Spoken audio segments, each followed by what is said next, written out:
This series have gone to the Cubs, capitalizing on nearly every opportunity, showing why they own the best record in baseball. With Jake Arrieta on the mound today, it won't get any easier for the Nats. Local product Tanner Roark will need to be sharp. It's the series finale from Chicago's North Side.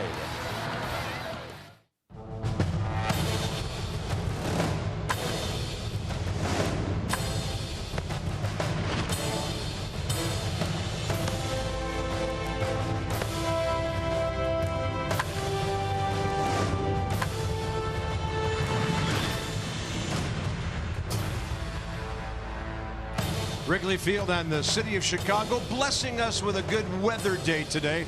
Not like yesterday where there are little ones, there are moms. It's their day today. Happy Mother's Day to all our moms out there. Hope to gift wrap a curly W with a pink ribbon on it for you today and get the Nats home with some momentum at the end of this sort of topsy-turvy road trip. So the Nats go 5-1.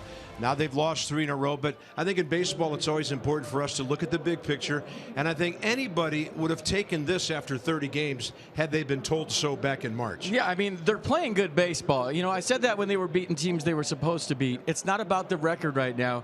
I mean, what has the best record in baseball gotten you the last couple of years? When you talk about the Nats maybe in 2012 with the best record, the Cardinals last year with the best record in baseball, now the Cubs, but you look at how they started this season, 19-11. They've lost the first 3 games of this series. There's 132 games left. I think what you take from this is they're playing pretty darn good baseball on this road trip. They've just run into a really, really good team that's insanely hot right now. Yeah, some would call it a buzzsaw, what the Cubs are running right now. They're taking advantage of every opportunity, good pitching, defense, and timely hitting. So let's talk about our leadoff guy back in there for the last couple of games. No knock on Michael A. Taylor. He's a young guy trying to make his name at the big league level. He has 6 extra base hits. Ben Revere had 2 yesterday. Yeah, and maybe Michael A. Taylor can learn something from Ben Revere in his approach at the plate. A veteran guy that knows what he's doing up there. Yesterday, a double and a triple. So you have a true leadoff hitter now, a guy that can steal a base when everybody in the ballpark knows he's going to steal a base, a presence when he's on first.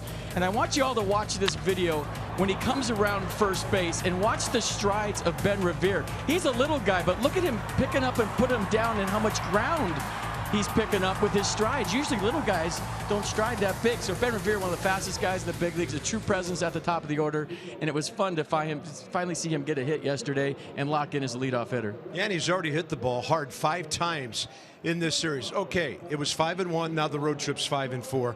Mindset going into a last game like this. Well, you figure Jake Arrieta's numbers aren't going to be like this all season long. It's impossible to keep up this pace. It really is. Nobody ever has. So if I'm in the Nats clubhouse in the dugout today, I'm thinking this guy's due to have a stinker. I mean, he has to. He's only human. So, well, we'll see if he's only human. But you would think he's not going to have an 0.84 ERA all season long. Yeah, there are those who are wondering about that right now. He's 6-0 with an 0.84. Tanner, though's been good too. 2.35 ERA. He's got some juice because the hometown folks are here from Wilmington. More on the pitchers straight ahead.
Gorgeous day in Chicago. The Nationals and the Cubs at Wrigley Field.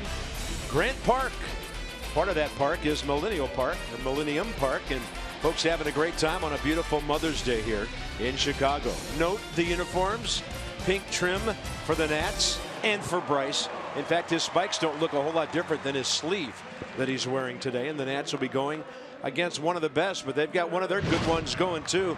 Tanner Roark, FP, 7 innings, 3 starts in a row. In fact, 4 of his last 5. Yeah, he'll be locked in today, focused because of who's on the other side and Jake Arrieta, and it's all determined by his run back fastball. We'll keep an eye on that. A lot of lefties in the Cubs lineup today, so I think Tanner Roark's the guy you want going up against the Cubs today, and wouldn't it make sense if this is the game that the Nats win? Yeah, Tanner Roark only 2-4 in his last 6 starts. Not getting a ton of run support, about 3.5 runs a game, 3.52 to be exact. So he's 2-2, start number 7 today, and the league only hitting .216 against him. The league is hitting .142 against Jake Arrieta, who's at the top of the stat list about everything a pitcher can do right now, and he's already thrown a no-hitter this year. Well, maybe the pink color will throw him off today. Who knows? The no-hitter on April 21st, 4 walks, 6 strikeouts, 119 pitches, and 2 no-hitters in his last 13 starts. So I'm sticking with he's due to give it up one of these days. I mean, come on. The best pitcher on the planet. And when he was with the O's, 5.41 ERA in 3.5 years. Things have definitely changed here as a Chicago Cub. Yeah, total transformation as he comes from the American League to the National League. So last 18 starts, 17 decisions, all win. Obscene numbers if you're a hitter, and look at that. Over all that time, he's kept the ball in the park for all but 3 pitches. So here we go. The Nats have Daniel Murphy back in the lineup today. Murph is 4 for 9 with a couple of runs in this series. The great hit man of the National League, 43 hits. It's Murph and the Nats against Arrieta and the Cubs. Washington needs one to salvage on the way home.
Cardinals baseball on Masson, brought to you by PNC Bank, for the achiever in you, and by Ocean City, Maryland. But let us show you a good time in Ocean City, Maryland.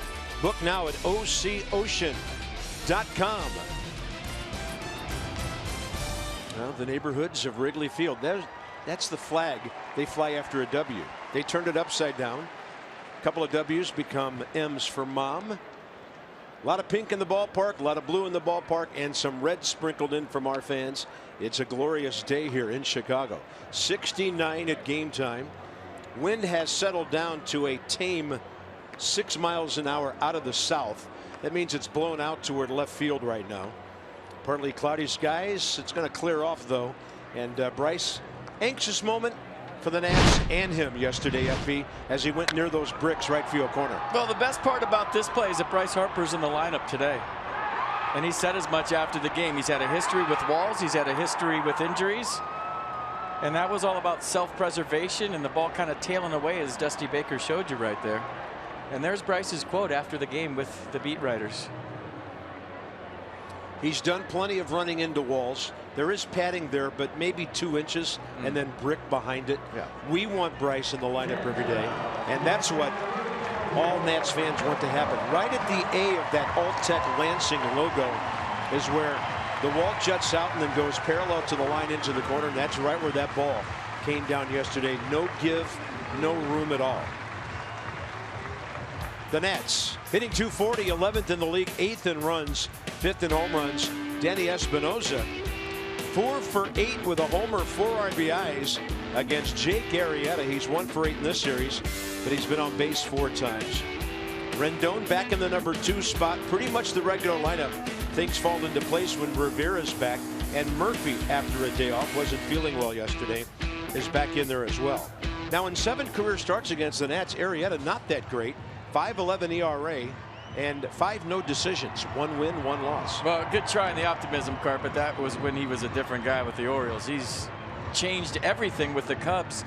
And when he was with the Orioles, he said he was such a good listener to all the coaching he was getting. It kind of locked him up. So when he came to the Cubs, they just said, hey, get back to your high school mechanics. Get back to what you were really good at and quit thinking so much. And you see the results. I mean, we go over numbers till our heads explode today on how good he's been so far. But I think the bottom line is he's got tremendous confidence now, and the deception in his delivery. I mean, this guy steps behind right-handed hitters, and you talk to hitters that have faced him, they can't pick up the baseball, and it's 96.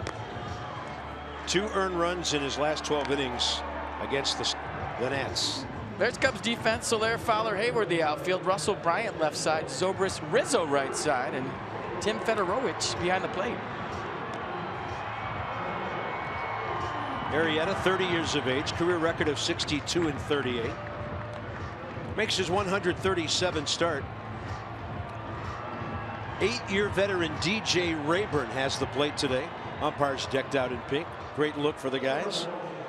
John Hirschbeck, he's the crew chief out there at second base. First base, Vic Carapazza. Third base, Clint Fagan. The Cubs are hot. They've got San Diego coming in here for 3. The Nats coming home to take on the Tigers and the Marlins. 121 in Chicago. Here we go. Outside.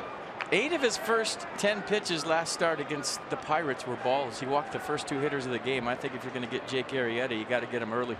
Yeah, if he gives you a free pass, somebody's got to get a hit. Strike to Revere. 2 for 10 in this series, and I've counted 5 hard hit balls in those 10 swings for contact.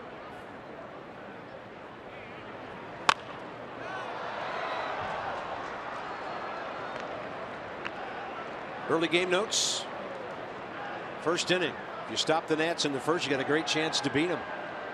Cubs are really giving Arrieta run support. It's almost a run per inning every time he pitches. And the Nats starters, second lowest in franchise history with that ERA first 30 games. 1-2 to Ben Revere.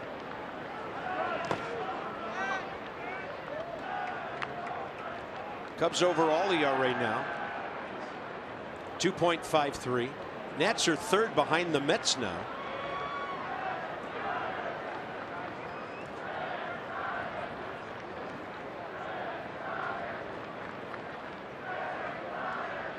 Arrieta 37 strikeouts in 43 innings, but he's only given up 20 hits. Swing and a miss with 91 cutting its way into Ben Revere. Well, that's the cutter from Jake Arrieta, and this one's nasty. It starts a strike all the way, but watch how he crossfired. Where's the ball coming out of? I mean, he's stepping right toward the third baseline, throwing across his body. Even for a left-hander, that's tough to see.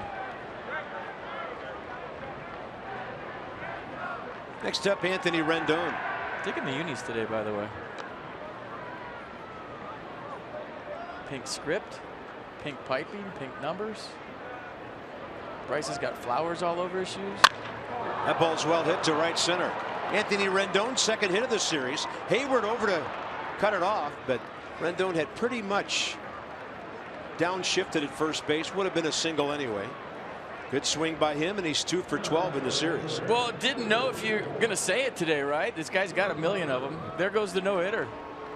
Anthony Rendon with a line drive to right. And even though Jason Hayward bobbled that ball, you kind of like the fact that Rendon stayed at first, because now Jake Arrieta's got a pitch to Bryce Harper. True. Very true. Look at those kicks. It looks like the Partridge family's bus. Mom, I think I love you.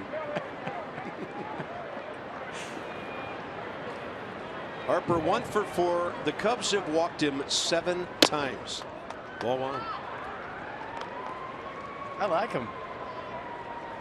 I don't think they'll be catching on with kids around the DC area, but I like him.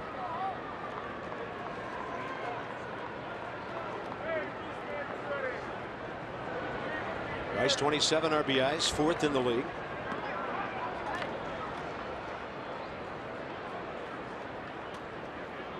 Have had a couple of runners picked off at first. Bryce threw his shades away. Sac fly yesterday. The other 3 at bats, or should I say plate appearances, all walks. That time Fedorovich was set up outside. Arrieta missed on the other side of the plate. 2-0.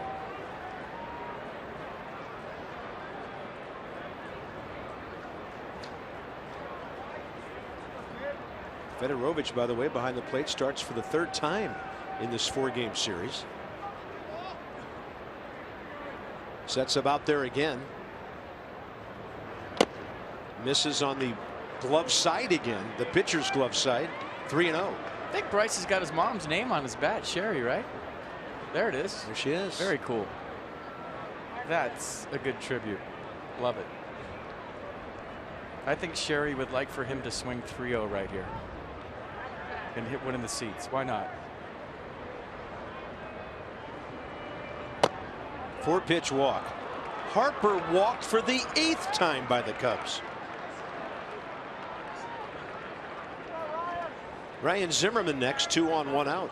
That was a pitch around with the runner on first, so maybe it didn't matter if Anthony Rendon didn't try for 2. He wanted nothing to do with Bryce. Well, every pitcher's different. The old saying goes, guys look at the lineup card, and for them they know where the outs are, and evidently Arrieta didn't see one in the number 3 spot. Ryan Zimmerman, rough ride in this series, but he did drive in a couple yesterday with a base hit and a fielder's choice. 1 for 12 against the Cubs, and career against Arrieta, strike 1, 4 for 16 with 1 batted in and a base on balls.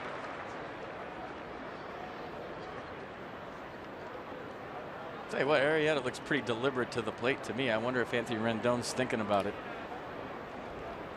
Stealing, that is.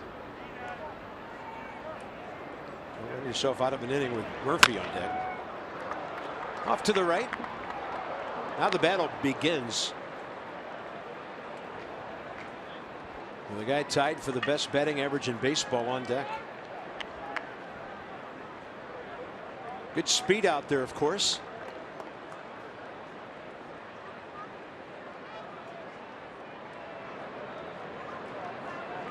Breeze blowing toward the left field corner. 0-2 to Zimmerman. You would expect Fedorovich to jump outside here, but maybe they'll set that one up with something off the plate in. Bunch of signals with Rendon looking in.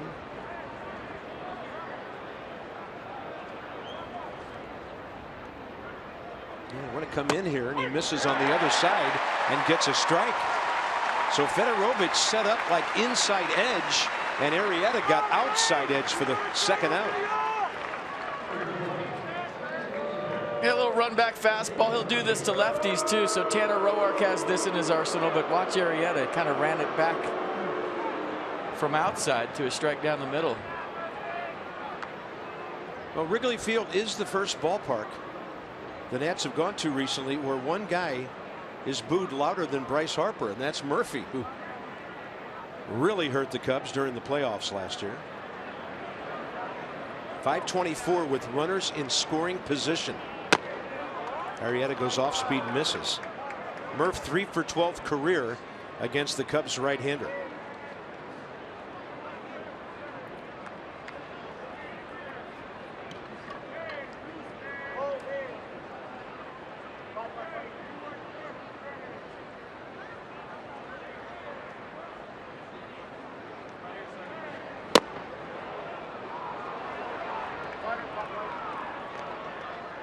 Aledmys Diaz has had a good week for St. Louis.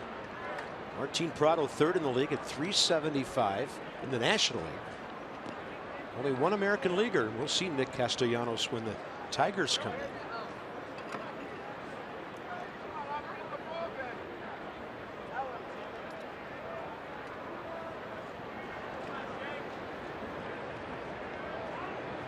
Two-0 pitch.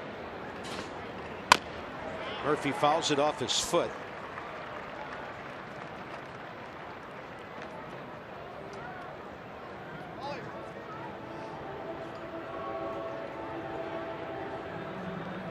Cubs at home are now 10-3 with their 3 wins here. Despite the 3 losses in a row, the Nationals are still 11-7 away from Nationals Park.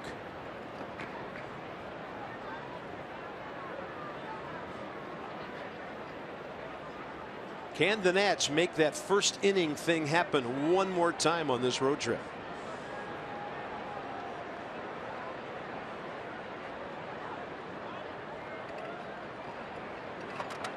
Boy, he's deliberate, huh?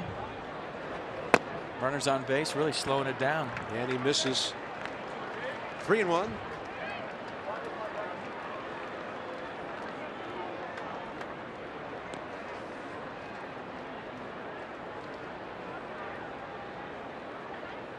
There's a Mercedes-Benz pitch track on this at bat.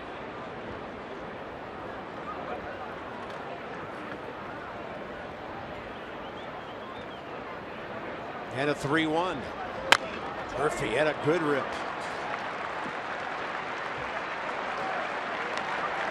On the Midwest swing, St. Louis, Kansas City, Chicago. Nats have won 5, plus 15 with the runs. Lots of power, lots of first inning runs. Starters ERA, as we I think expected, has jumped up on this trip against 3 really good hitting ball clubs. Crowd getting into it now. Rendon and Harper off to the races here on 3-2. Murphy stays alive.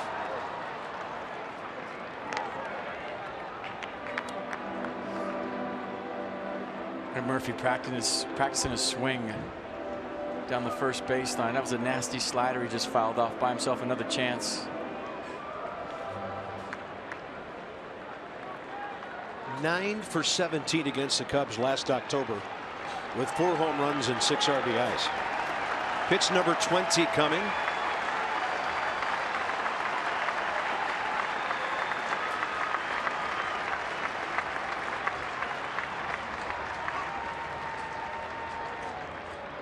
Now the pitcher steps off.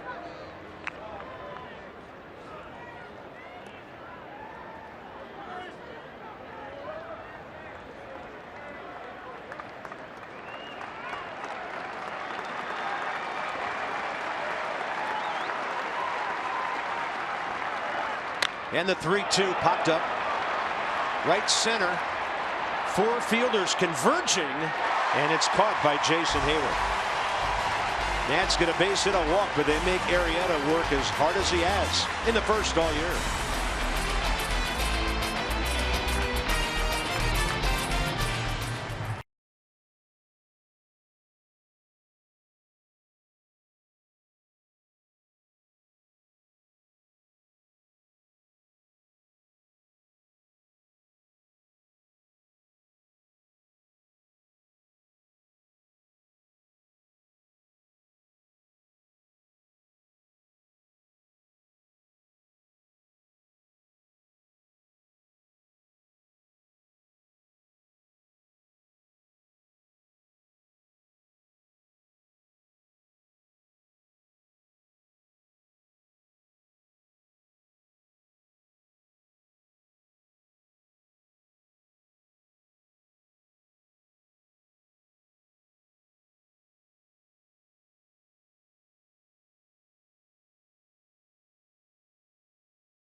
Wilmington, Illinois, well represented here at Wrigley Field today, as they always are when Tanner Roark is pitching.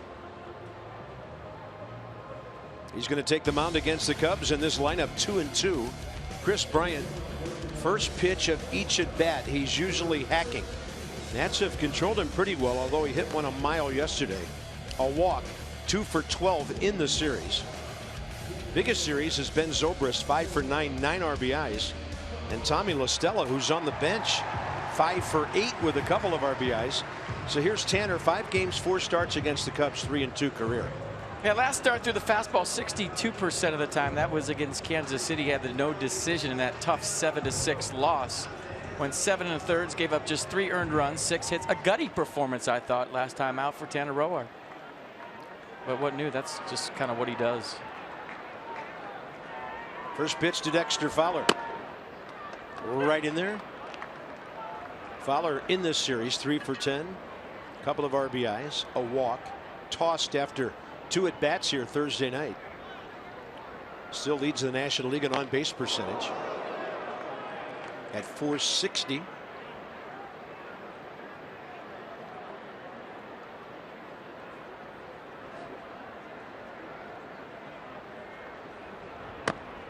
Runs it back. Strike 2.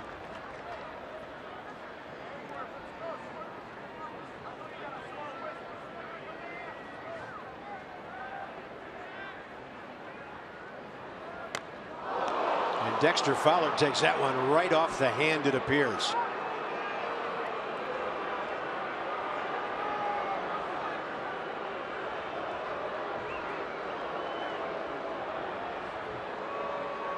Joe Maddon out there.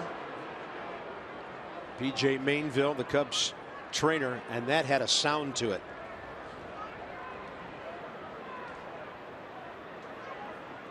Yeah, it's kind of pinned it up against the bat, right? Trying to throw that front hip sinker, and look at the lean from Fowler. That was, his hands were almost in the strike zone.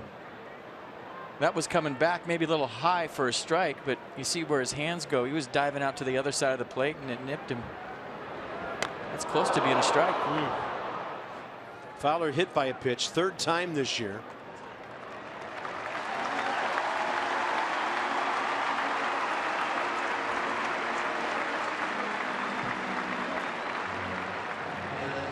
There's your scouting report. 2nd inning on. Tanner Roark with a 1.11 ERA. Obviously, match up with Jake. Got to be on your A game today if you're Tanner Roark. And happy Mother's Day. You know, getaway day. Have a happy flight. And probably wants to wish his mom Jody a happy Mother's Day. Coons.com with our scouting report. Over 2 million vehicles sold and counting. Jason Hayward, 1 for 9 with a pair of walks in this series. Brandon Hyde over here at first base next to his base runner, Dexter Fowler, who appears to be ready.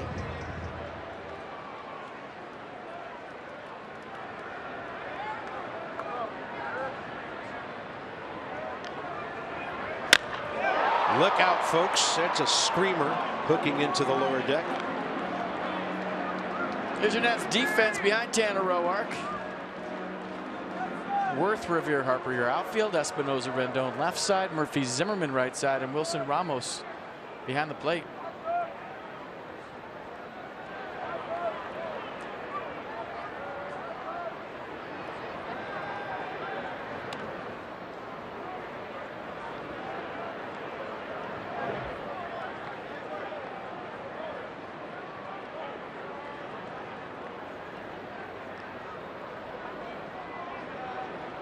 Fowler 5 for 5. Cubs 17 out of 24 as a team.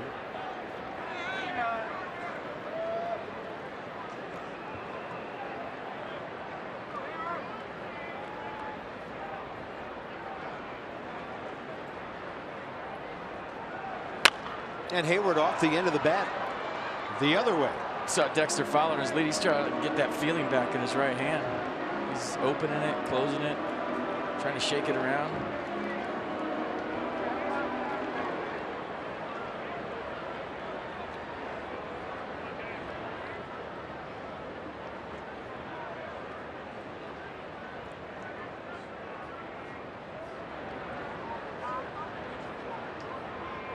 Nats looking for a ground ball here. 0-2. Ramos setting up inside edge. And a defensive check swing there by Hayward.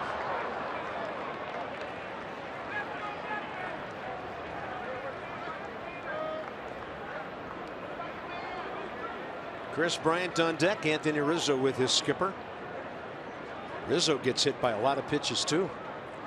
He's a diver.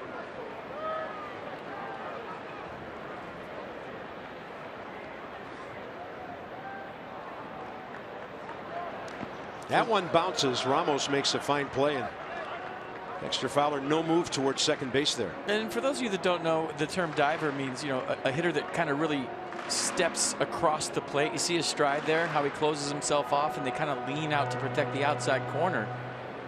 So if a guy's a diver, you usually try to bust him in.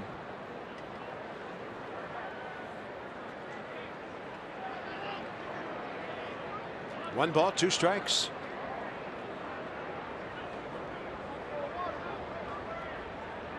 Ramos to the other side of the plate.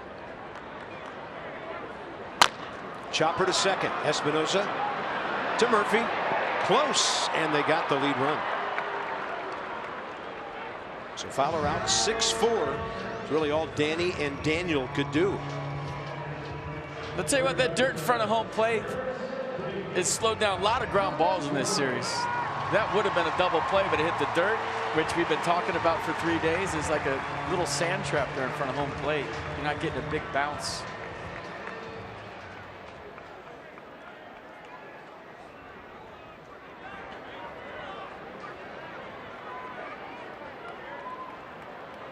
Chris Bryant 3 for 5 career against Roark with a home run.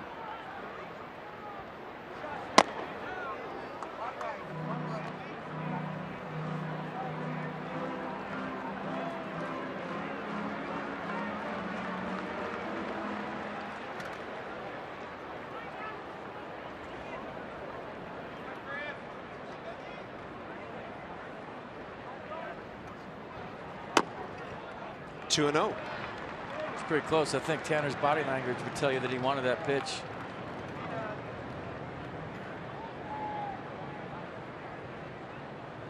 Just missing, according to pitch track.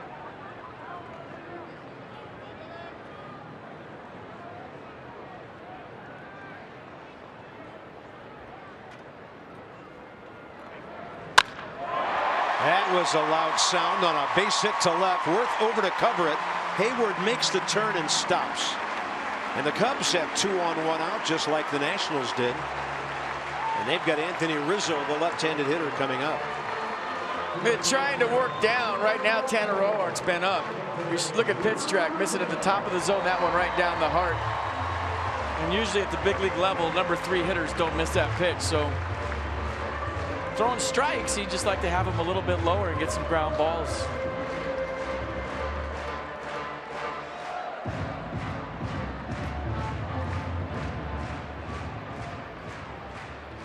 Rizzo against the Nats, 2 for 9. Been on base 6 times. He's been walked 3 times, hit once. Rizzo hit by 5 pitches this year. First pitch low and away.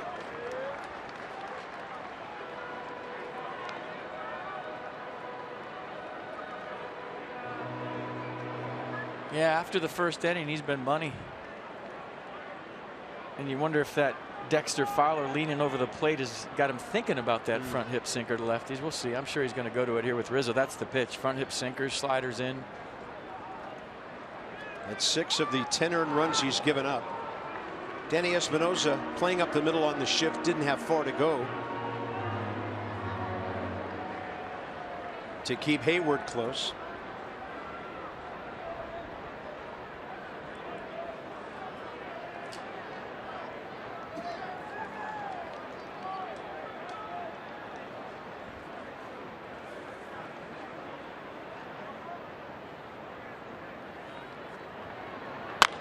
Rizzo high in the air, left side, playable. Anthony Rendon battling the breeze and just into foul territory. Less of an adventure today than yesterday. Those kind of fly balls, 2 outs. Yeah, but no fly ball is an easy play in this ballpark in a day game ever. Regardless, I mean, yesterday you're right. The wind was howling, but you still have the sun elements here today. That was a nice play by Anthony Rendon. He made that look easy.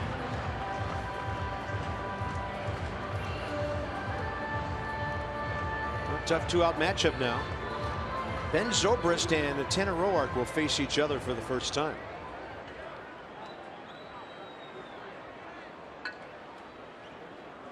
Twelve plate appearances in this series. Zobrist on base 8 times. Good pitch. Stay right there. I mean, if he could throw that strike today, keep it down, shave off corners, get him thinking away, bust him in, that was perfect.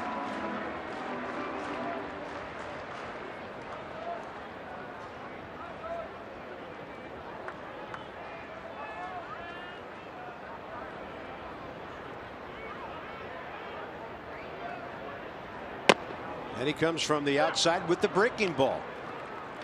Well done, 0-2. DJ Rayburn takes his time, doesn't he? I'm sitting here going, is he going to call that a strike? Is he going to call that a strike? Oh, there it is. Boom. Little Tim McClellan in him, maybe? Nobody's that slow. There's the up and in fastball. I like that. He's been sitting around for 3 days watching Cub hitters swing from their heels, and he's trying to make them a little uncomfortable here today. It didn't mean to hit Dexter Fowler, but he's not afraid to pitch in. One thing you say about Tanner Roark is he is not scared.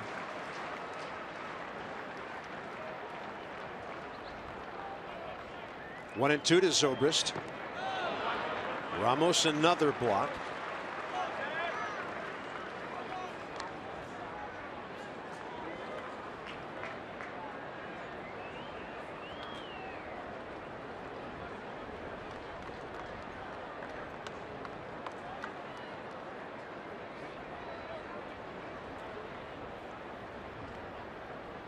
Murphy playing Zobrist to pull.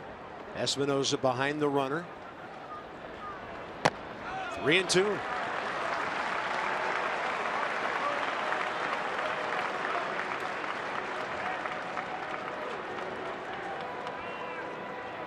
I don't think you have to give in here if you're Tanner Roark. You try to throw your best pitch. It doesn't have to be a strike.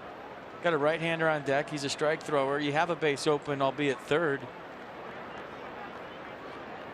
And a guy that's killed you all series, you're going to go talk about it. Yeah. You don't have to give in. What does that mean? Well, you don't have to throw a strike here. I mean, ideally, throw something that looks like a strike, breaks out of the zone. If he chases, he chases. If he doesn't, take your base. Who cares?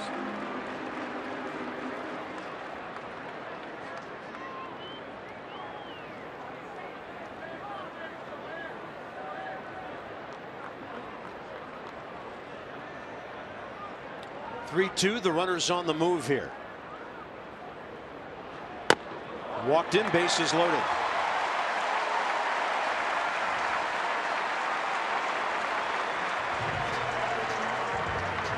So who do you want, a guy with 9 RBIs in the series or a 188 right-handed hitter Jorge Soler. Well, he's dangerous, but at least he'll be swinging. And Tanner Roark has a better chance to set up Jorge Soler than he did Ben Zobrist. And I think that ball 4 was exactly what we were talking about. Now I got to go to work, though. 1 for 2 career against Roark. Soler takes. Slider in there at 84.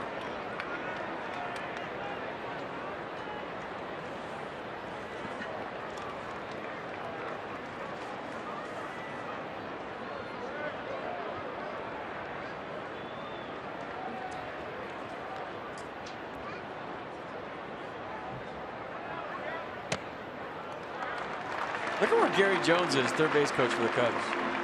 I mean, he's almost in the on-deck circle. I don't know that I've ever seen a third base coach this far down the line to start. He's right there. I thought the bat boy was standing on the dugout for a second. That's third base coach. Look where he's at. That box is there for a reason. Look at that. Yeah, it's like the coach's box in basketball, seldom enforced. Now, Rayburn thought about that one a minute and called it strike 2. So Tanner with some swing back action here. There it is. Maybe a seam touched the corner. Now that changes everything. 2 outs, bases loaded.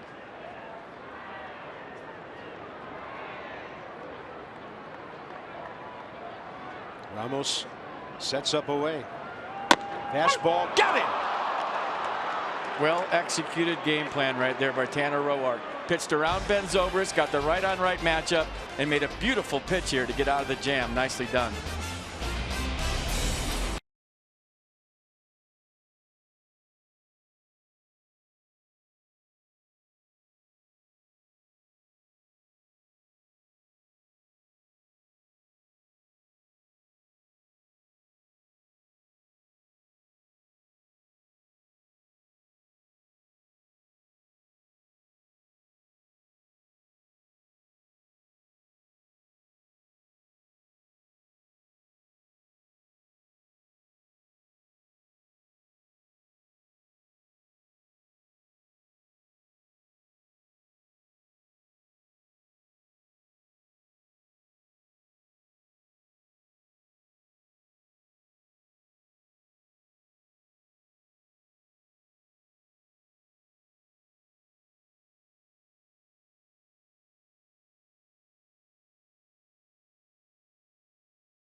Celebrate the 2015 National League MVP with a Bryce Harper MVP bobblehead presented by SAIC.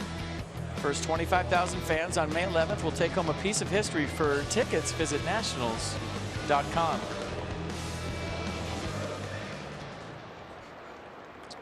Yeah, they walked him again. 8 times in this series. Well, what Jake Arrieta did with Bryce Harper, Tanner Roark did with Ben Zobrist. Same thing. Yeah. And of all people to strike out looking, Jorge Soler. Overmatched on some great location by Tanner Roark. Jake Arrieta, first inning, 20 pitches, 11 strikes. Jason Worth, 2 for 6 career against him.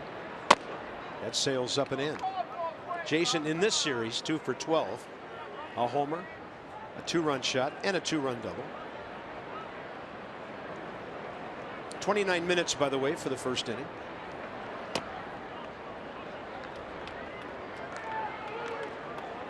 We don't like to mention clocks in the ballpark, but worthy of note. Arrieta got the thing started with a very slow work rate. Then Tanner Roark had guys on base, so he was off the stretch a lot. That's a front door cutting action pitch right on the inside edge, 2-1.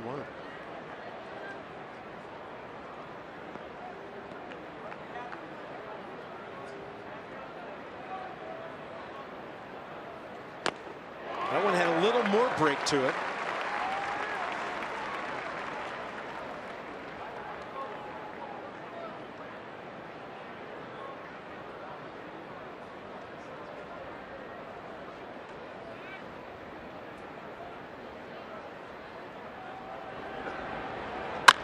And Worth hits it to the left side. Chris Bryant cuts it off.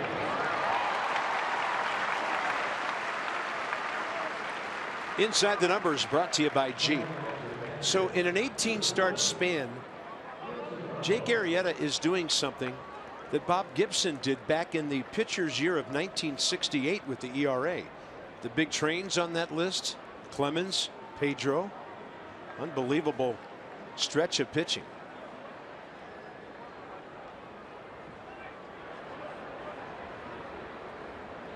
So he came out to do his pregame routine, and it was like Elvis jogged out of the dugout. In the bleachers, standing ovations. He ran his sprints, standing ovations. Real detailed warm-up routine, all kinds of different stretches, stuff you don't usually see, but that's the preparation that he has every start. Here's the 0-1 to Ramos. Fastball rights up and in. Wilson can't get to it. Yeah, I'll tell you what, seeing him in person, he's a beast. I mean, you talk about work ethic, and I mean, that's like a middle linebacker out there pitching right now. It's hard to describe it, and I hope TV's giving you a good view of it, but he is huge. Listed 6'4", 225. Big dipsy doodle on that curveball, and he thought he got the inside edge.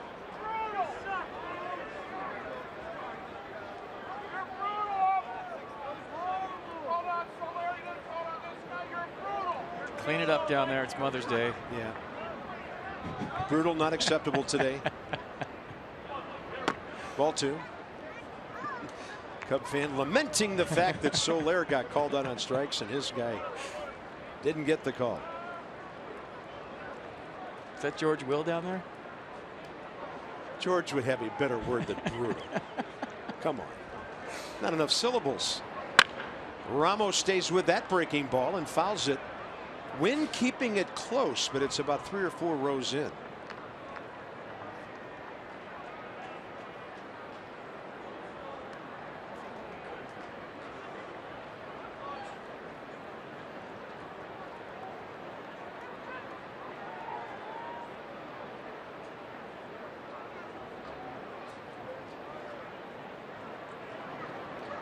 Wilson Ramos has hit safely 7 of his last 8 games.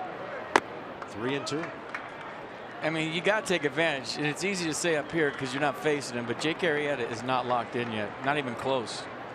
His command isn't what I've seen it in video or in other starts. He's going deep into counts, and the reason he's working so slow is he's trying to figure it out right now.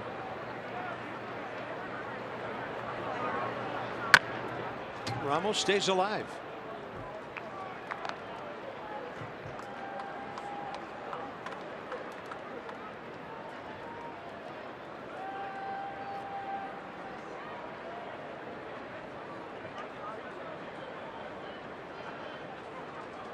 Wilson in this series 2 for 9, a homer, 2 RBIs, and a 3-2 again. That's a swing and a foul. He just got a piece of it. These are good at bats. Make him work. Get that pitch count up.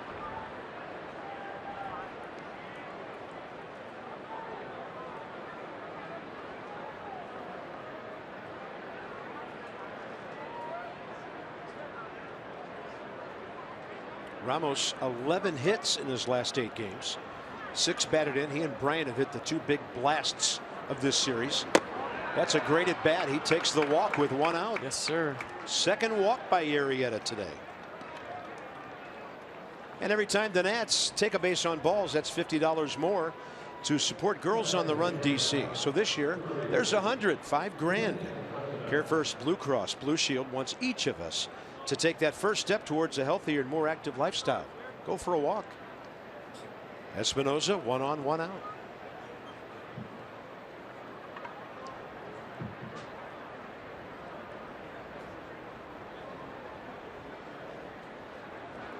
So a pick to click today. We'll see. Danny 4 for 8 against Arrieta, who brings the breaking ball in from outside. My pick to click's on deck. With the bat, the arm, or both? Both. But the bat is what I was talking about right now. All right.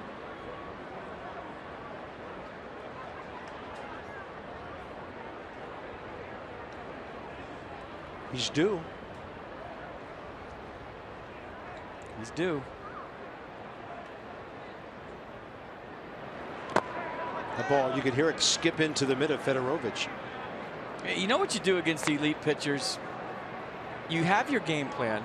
You stick to your game plan. Don't panic in the middle of an at-bat just because all of a sudden he's doing something different. And the biggest thing you do against a guy like Jake Arrieta is compete.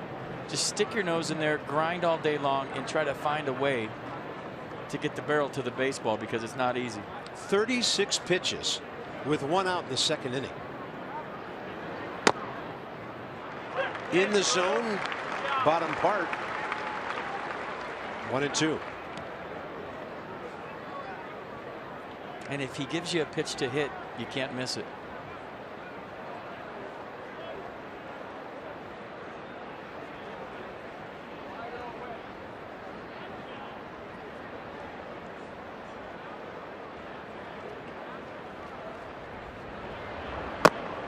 Danny Espinosa can't reach that one down and away. Arrieta, 3rd strikeout. Just a reminder, as you enjoy a cold one today, look forward to Miller time later in the ball game. That's brought to you by Miller Lite. Tanner Roark, the only starter without a hit this year. See you working. Gio 1, Strasburg 3, Ross 4, Scherzer 6 total bases. As Max and Joe Ross each have a double. Well, if Bartolo can go deep last night, Tanner Roark definitely can hit one in the seats here today. Yeah, the Mets had to go crazy over that one. They did. They're a half game behind the Nats after beating San Diego last night finally. And the count 1-1 to Roark, who is a 151 career hitter.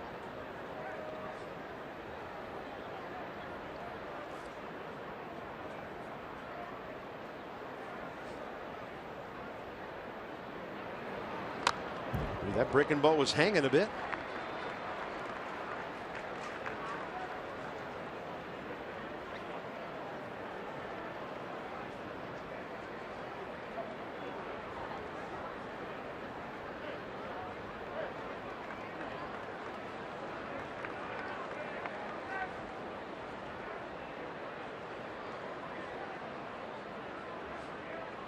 And a 1-2. Ramos the lead. Ball gets away and he'll go to second. Ball got away from Tim Fedorovich, and that's a big 90 feet of Roark sneaks one through the infield.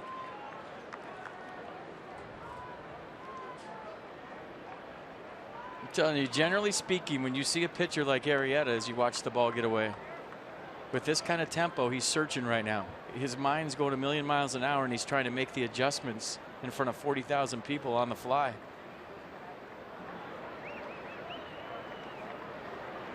Roark, a swing and a miss, and a ball in the dirt. It gets away. Tanner Roark's going to first base. Surprised Fedorovich threw it, and the Nats somehow get a corner situation with 2 outs and Ben Revere coming up. Told you he's my pick to click. Hey, you'll take 90 feet any way you can get it off of this guy. So ball in the dirt, kicks it away. Skate save, and Tanner Roark gets to first base, and now Ben Revere has a chance to put his ball club on the board. Good hustle by Roark. Yeah, so 2 wild pitches. He struck out Ben Revere swinging first time, but Ben saw a handful of pitches.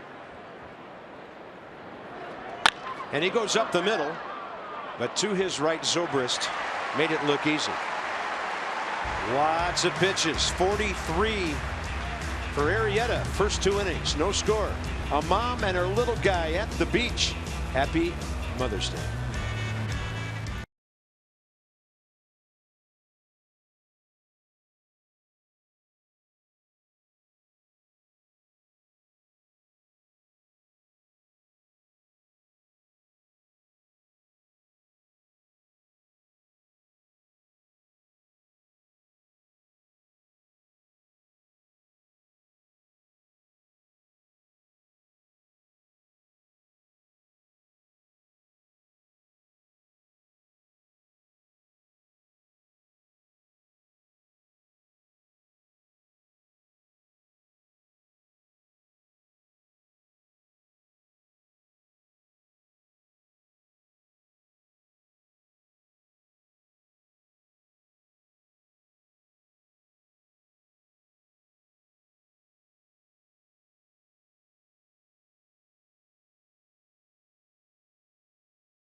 Brought to you by T-Mobile. Of all people, of all things to happen, Bartolo Colon goes deep last night. First homer in nearly 230 career at-bats. Chris Sale, they're comparing him to days gone by. I think John Garland back in 05 started 7-0 for the White Sox. And then Clayton Kershaw of the Dodgers, 4 straight games with double-digit strikeouts. How about that? 40+ Ks, 1 walk. Locked in. She's locked in. Got her pink hat on. There's got to be some ice cream involved down there, doesn't there? Yeah, I think this is, they're inspecting a treat that's about to be destroyed. She forgot to take the hook off her hat, though. See that?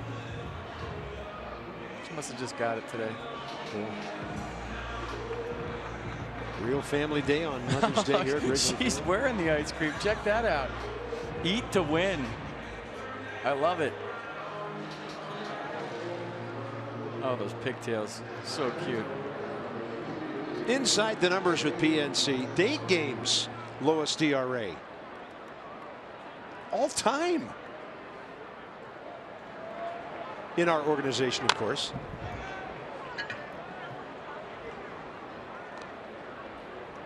Addison Russell, 3 RBIs yesterday. A walk, a single, a double, 3 RBIs in at-bats that took place in the 5th, the 6th, and the 7th. When the Nationals bullpen, following Gio, who was trying to get through 6, just couldn't get that big out when they needed it. It was a rough day for some of the youngsters out of the Nats pen. 0-2 to Russell. And Tanner shows him the breaking ball way outside. Yeah, well, there's no moral victories, but I mean, this is a ball club that went into Pittsburgh and boat raced those guys for 3 games. And the Nats have been in all these games. And they're playing good baseball. It's just the Cubs are playing a little bit better. It's that simple. And like I said, the open today, if you missed it, that whole having the best record in baseball thing is way overrated. The Nats had it in 2012. The Cardinals had it last year.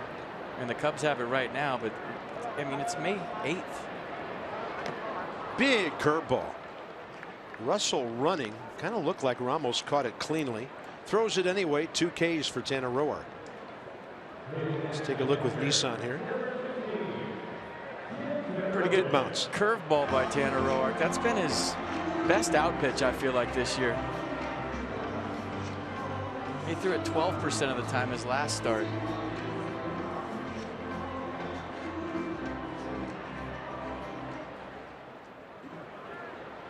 Here's Fedorovich, 1 for 6 in the series. 3 for 14 in 5 ball games since being called up when Miguel Montero went on the DL with back problems.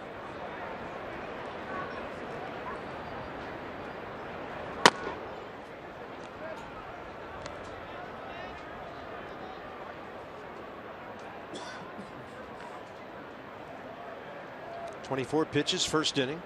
Pitcher on deck here. It's a fastball that overpowered the right-handed batter. Bryce Harper toward the bullpen. He did not have to run over the mound, which can be very tricky here. 2 outs. You should be doing this one, by the way. Dollar Hot Dog Night is back. Catch the game between the Nats and the Tigers on Tuesday, May 10th. Get $1 hot dogs courtesy of Hatfield. How many can you eat? Visit nationals.com/tickets and bring your appetite. I found a concession stand right below us today, back on the patio, that had hot dogs on a grill. 5-minute wait. See ya. Did you get it? No. You didn't have that kind of time to waste? No. They'd start their games at 20 after here. You and I were busy for a while with help from Johnny and Ray. You didn't big league them and say, I'm Bob Carpenter, give me a free hot dog and I don't have to wait in line? No, I said I was Len Casper. The fine TV play-by-play guy, great friend of ours from the Cubs. Based on the reaction when Arrieta came out today, it's all you'd have to say is, I know Jake Arrieta. Yeah. Well, they would have had the time to grill one in between some of those pitches. 2-0. And that's to the outside edge of strike. Arrieta 4 for 15 this year. He can hack. 3 career homers, one of them this year.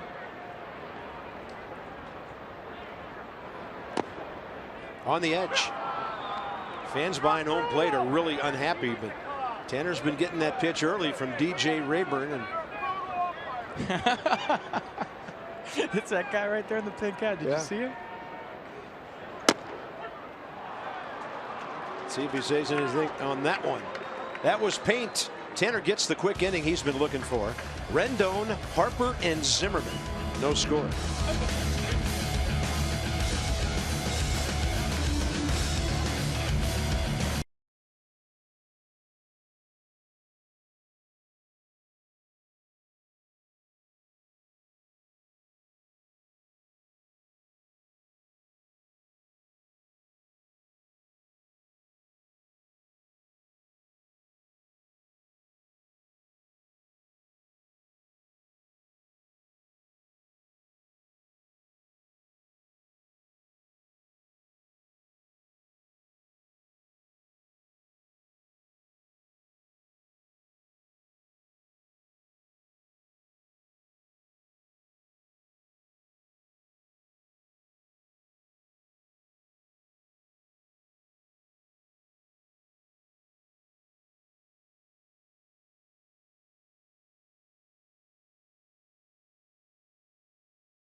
Rendon, 0-1-0 Cubs, base hit by Bryant.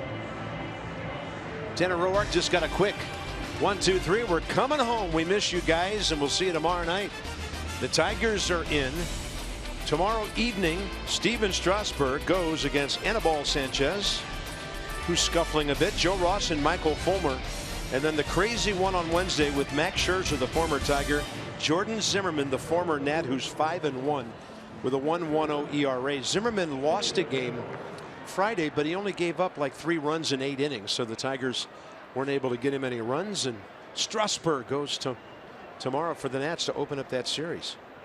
Anibal Sanchez, by the way, 5.87 ERA in 6 starts. Used to be a Nat killer with the Marlins and the Rockies. Right in there, top of the 3rd, Rendon, strike 1.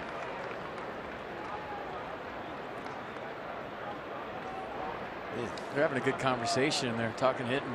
5-0 with a 2.36. And the reason I say they're talking hitting is Steven Strasburg was showing a swing of a hitter that he faced recently, and Mike Maddox was kind of explaining to him that what you need to do to that hitter. I just watched the whole conversation during the break. Love seeing that stuff. There's a lot of coaching going on in this ball club, you know. I mean, all the shots we've shown of the dugout this year, this staff is constantly teaching. It's good to see, right? Mike Maddox has done wonders. 1-2 to Rendon.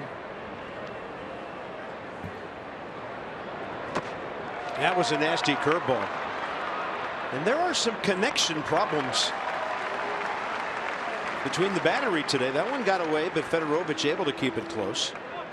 Tim Fedorovich hasn't been back in the big leagues that long, and he might be handling a live arm today that he hasn't seen in a while. Oh, here's the crossfire action. Watch this. This is what you're seeing if you're a right-handed hitter.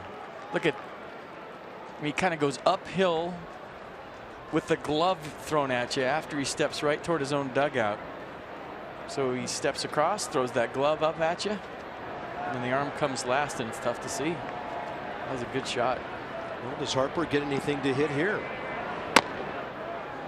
It's a good fastball, maybe his quickest of the day at 94. Bryce in this series 1 for 4, 1 RBI, 8 walks.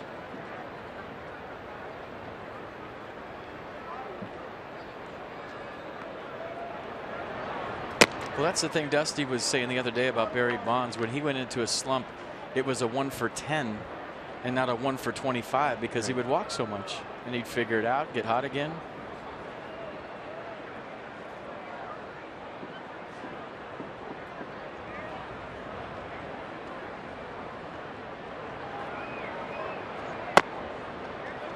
Kind of unusual. Bryce has had so few game swings lately that you can do all the work you want to in the cage, but you got to get some hacks between the lines, huh? Yeah, and it's obvious that the Cubs have circled him and say he's not going to beat us, but you got to be ready for one when it's there, though. That's upstairs.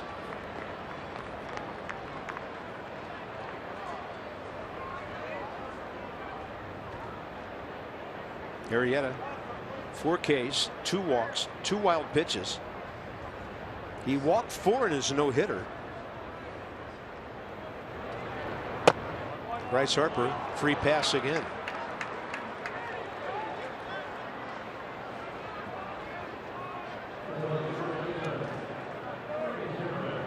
No sound of the word brutal from behind home plate. 1 on, 1 out. Zimmerman next.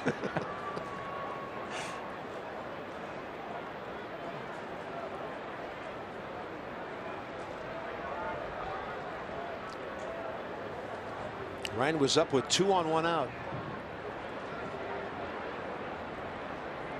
First inning, and Arrieta got him looking.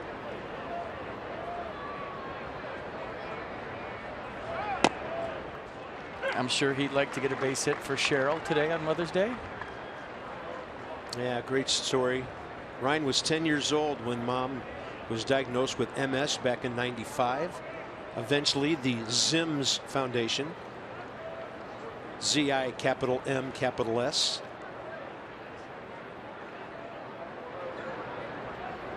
Great family. Runner going, Harper. Zimmerman puts it in play. That's off the glove of Bryan. Harper racing to third. Bob Henley's going to send him. The throw home. Bryce is safe. Ball bounced up enough that Harper could get under it. And the Nats are on top on a walk and a double by Ryan Zimmerman. Well, happy Mother's Day, Cheryl, putting the Nats up 1-0. How about Bob Henley right here? You have to take chances against a guy like Jake Arrieta. He doesn't give up runs. So you're thinking right here, you got to send him, right? Who cares if he's out at the plate? The situation doesn't matter. Who's coming up doesn't matter. You have an opportunity to strike against the best pitcher in the National League. You do. And Bob Henley got deep. He waved Bryce Harper, who was hustling all the way. And if that doesn't fire you up, I can't help you out. That's good baseball. Zimmerman ends up at second. Double RBI, his 12th of the year. Now it's Daniel Murphy.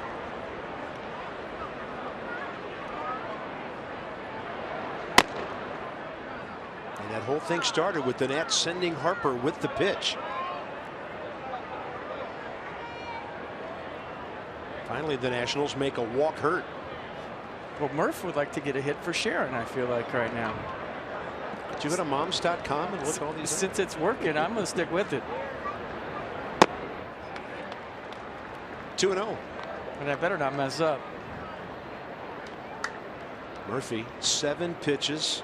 Fly ball to right field ended that at bat. It was out into right center. Hayward caught it in a crowd. Murphy has driven in 17 runs this year.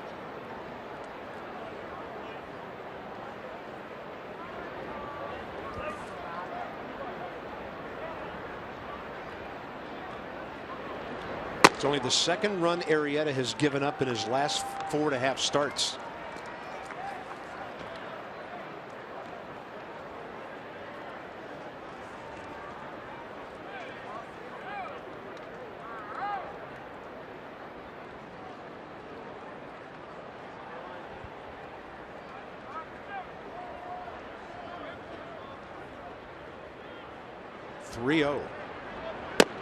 Murphy taking.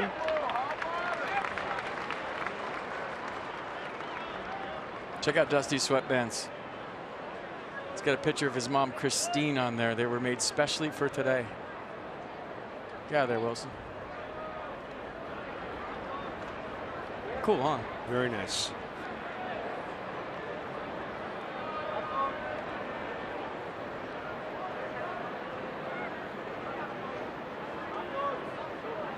Pitch number 60. Pretty good hack. Yeah, the Nats are putting good at bats on Arrieta today. You made that point early. It has continued now into the second time around. Worth next.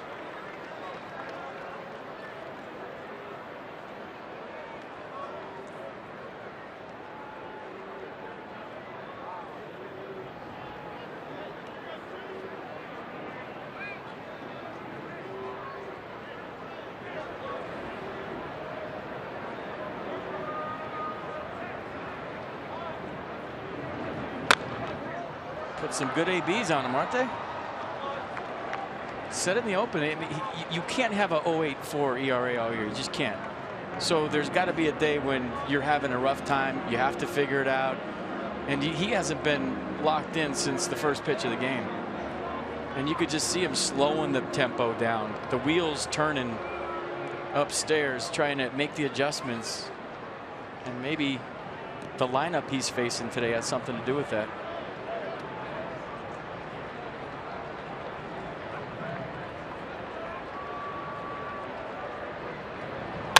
Murphy reaching. He'll pull it to the right side for Ben Zobrist. 2 outs. Zimmerman to third. Let's slightly modify our schedule. Now remember, there was a rainout, so Saturday is a day-night doubleheader as you go down to the bottom there. So game 1 on Masson at 1 o'clock, then a 7 o'clock game, Masson 2 next Saturday. That'll be a 4-game series with the Marlins, including that split doubleheader. Here's Worth. On the attack early. Good hack at a slider. Maybe a cutter at 89. And he would like to get a base hit for Kim, I feel like.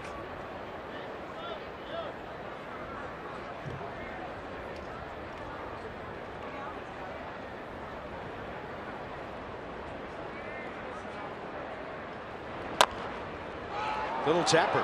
That's fair. Fedorovich spins, throws low but out to Rizzo. The Nats pick up a run on a Zimmerman double off the glove of Chris Bryant. Harper had walked, moving on the pitch. Bryant had it go backhand and toward that bullpen. Bryce Harper never stopped. Bob Henley sent him 1-0.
Sunday Smiles, brought to you by Hair Cuttery, home of the Smile Back Guarantee. No small print, just big smiles. Cancer survivors here. They formed a pink bow on the field before the game. That was awesome. Strasburg having fun next to Mike Maddox. Dusty has fun anywhere. That's a good smile. Bottle that one and spread it all around. Wrigley from a bit of a different angle there. You see the scoreboard, right field. Huge one in left. They've done a fantastic job of renovating this ballpark. Wonderful additions to it. They're building a new office building across the street. It'll have all kind of activities, a park attached to it for Cub fans. There's the monstrosity in the left. That thing is big. But with the colors and everything, it all fits into the neighborhood. Well done. That ball out to right center. It's going to plug the gap. Dexter Fowler off to the races. Harper gets it to the cutoff man. Leadoff double.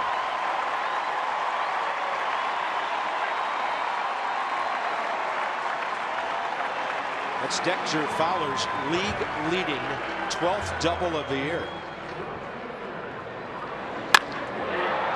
Give you a good look at it. Low line drive just kind of rolls all the way to the fence. And Bryce did a nice job of holding them to just a double. You were thinking we've seen a lot of triples in right center field here. Yeah, Bryce able to snatch that ball before it got to or in the ivy.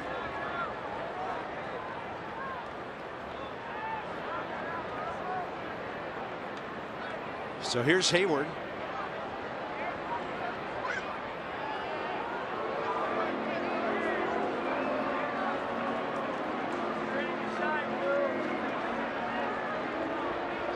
The Nats have scored first in 3 straight games in this series, but the problem is they've given up immediate runs when they've taken the lead. It happened Friday, happened yesterday. They don't want it to happen today. Well, that's what good teams do. They answer. We've seen the Nats do it over the years, and the Cubs are, like I said, insanely hot right now, and that has a little something to do with it.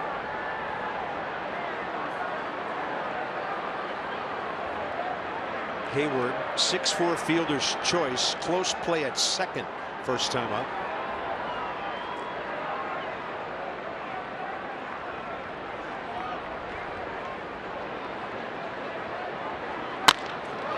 And he'll put it in front of the runner. Nowhere for Fowler to go, and Espinosa to Zimmerman. Big out. Yeah, not a good at-bat by Jason Hayward right there. Execution by Tanner Roark to not let him pull. Chris Bryant, base hit left center first time.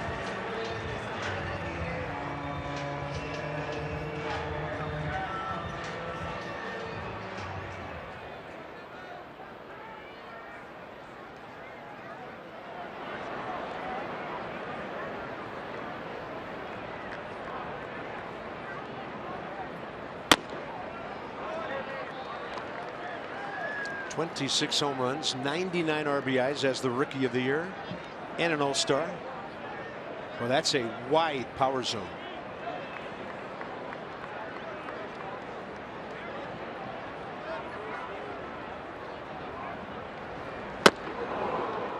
.82 had him out ahead. Mercedes-Benz tracks a beauty. A little slider right there from Tanner. Subtle. Bryant's a big guy, 6'5". Nats have worked him over some in this series, down in the zone. And that in on his hands, and he foul tipped it.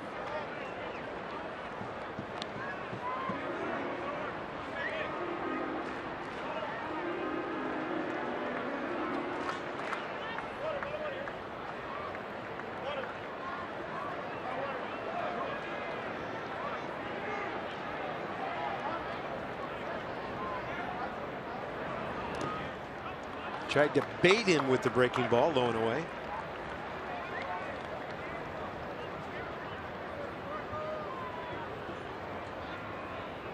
Tell you what, you got to really bear down to navigate through this lineup. I mean, there's really no let up until you get to 8, maybe.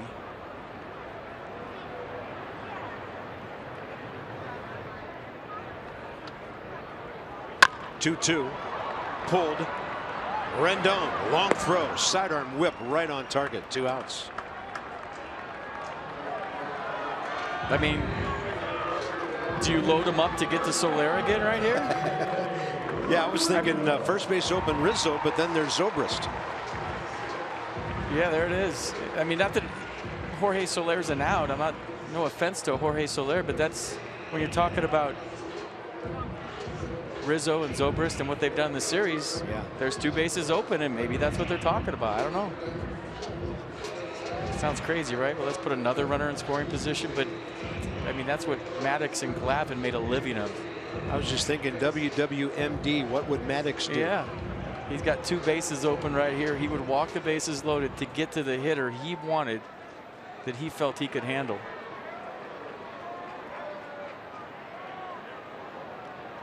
Rizzo fouled out to Rendon first time. Staying away.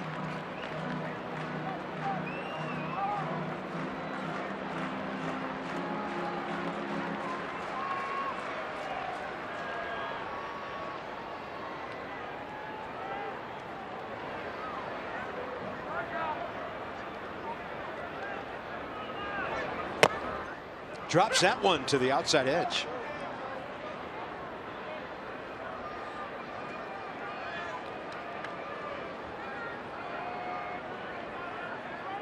Roark, long first inning. 12 pitches in a 1-2-3 second. And after the double, 2 ground balls here, not advancing the runner.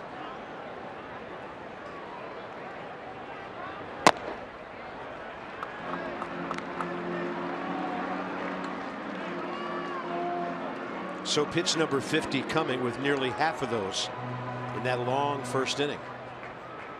Nats lead on the Zimmerman double, 1-0. Trying to make it a 6-4 road trip.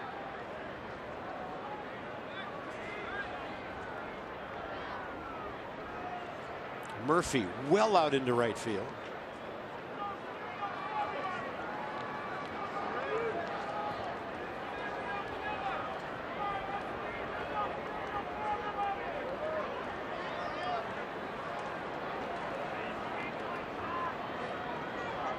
Runner goes.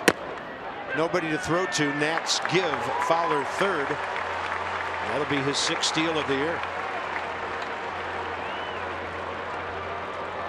Well, the only reason that's big is when you think about maybe bouncing a curveball here with 2 strikes. But you see where Rendon's playing. You don't want to leave the premises and open up a huge hole, so let him have it. Yeah, he can get a huge lead now. Rendon just skipped further out towards shortstop. 2-2, a swing and a miss. Tanner Roark blows it by Anthony Rizzo. So forget about a base or 2 open. He went right after the biggest Cub for RBIs.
The 4th inning of Nationals baseball brought to you by the RAV4 Hybrid.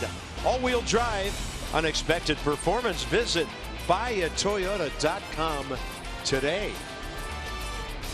Well, down near the Loop, the Art Institute of Chicago. They're lined up to see the exhibition called Van Gogh's Bedrooms. This is true. That's tremendous knowledge you just dropped. No, it's because I'm married to someone who walked every square foot of Chicago this week. And she went there. She dragged you into that place?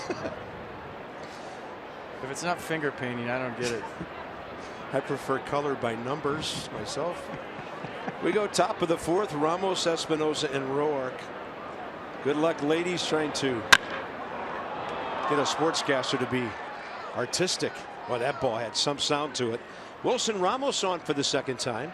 In this series, he's 3 for 10 with a walk, a homer, 2 RBIs, and that bat has been ringing just about since opening day.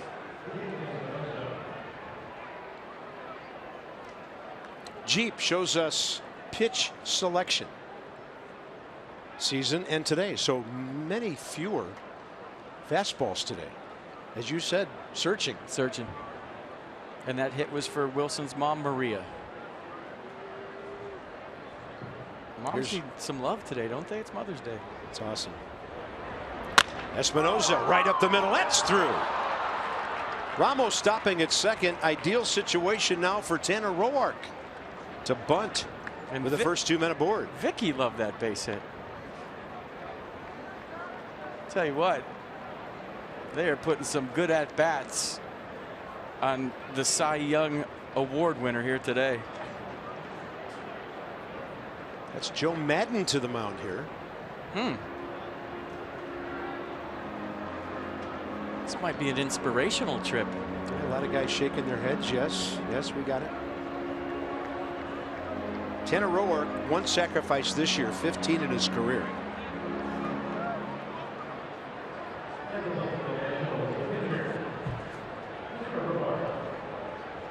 Well, this is where the great pitchers go to work.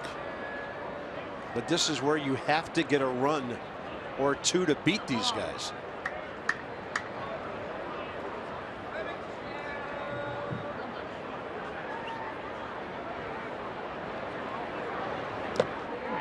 Ball gets away. Great secondary lead. Ramos to third. Look at the Buffalo go. Wilson Ramos running the bases like an infielder or an outfielder. Wasting no time. I mean, you can tell it's part of the game plan. We are going to take chances on the bases today. We're going to try to create. And Wilson Ramos, watch the read. Top of your screen, ball in the dirt, barely kicks away, and you're not thinking the Buffalo's going, and maybe that's what the Cubs catcher wasn't thinking too. Not going anywhere. Whoops, there he goes. First and third, nobody out. Ball 1 to Tanner Roark, who could still be bunting to get Espinosa to second. He's going to go butcher boy. Ramos caught off third, and then Arrieta drops it, so the bases are loaded. Wilson wisely went back instead of just getting caught in a rundown, and that's an error on Arrieta.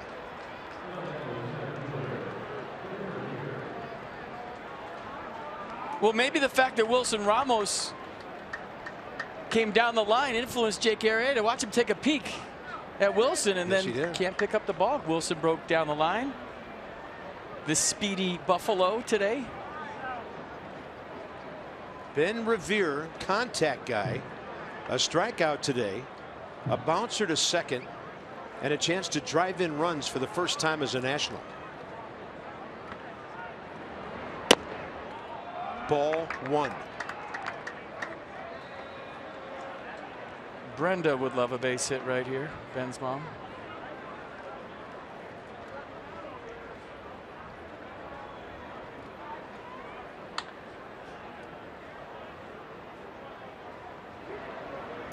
Revere takes a strike. Wilson Ramos led off this inning with a ringing single to left center.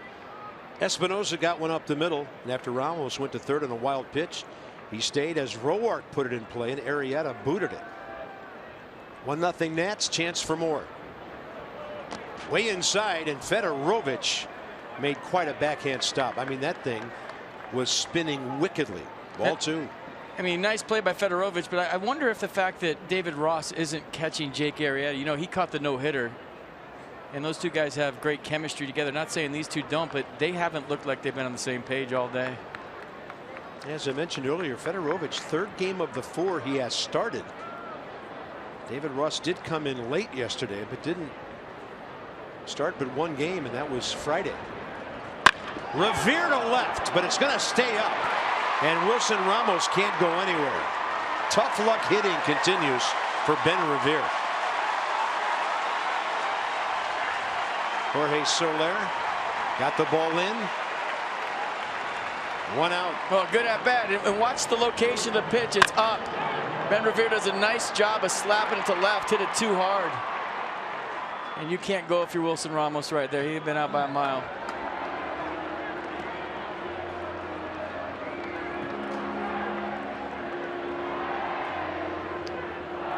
Putting pressure on him, though. You got to cash in, right? You don't get these opportunities against a guy like this. Rendon has singled and struck out. First time up, Anthony took 2 pitches, the first 2 right over the heart of the plate. Look like sliders, and we'll see if he's on the attack earlier here.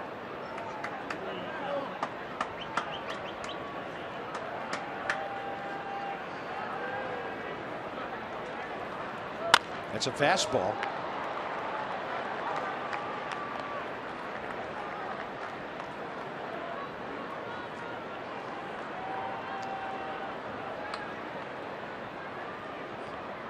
Several times in this series, the Nats have been lacking that one big hit. They've got Arrieta approaching the mid-70s on his pitch count with 1 out, 4th inning.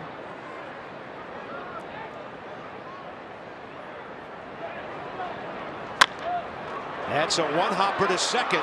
Zobrist drops it, so that kills the double play possibility. With Rendon running, maybe not anyway. Bottom line is Ramos scores. It's 2-0 Washington.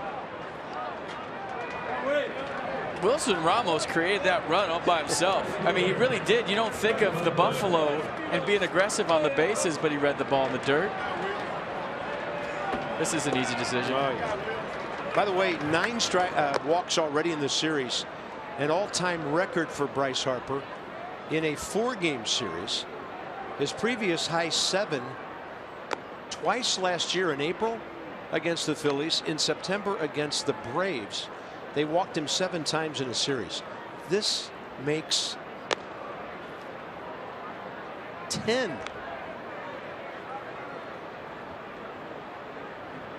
I mean, Cubs fans get a chance to see Bryce Harper play once a year, and they're probably thinking, wow, he's a really good walker. I mean, they haven't really had a chance to see him swing much in this series. Yeah. Well, maybe they'll get to see him 5 months from now. See, never know. Ryan Zimmerman, 1 big hit today.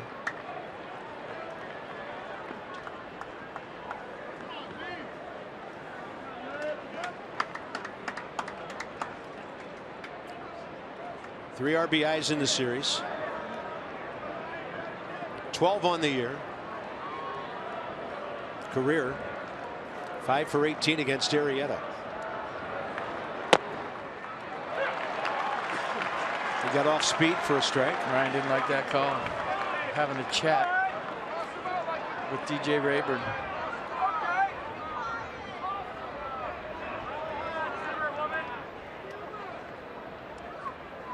That's one of those that goes like, he doesn't need any help.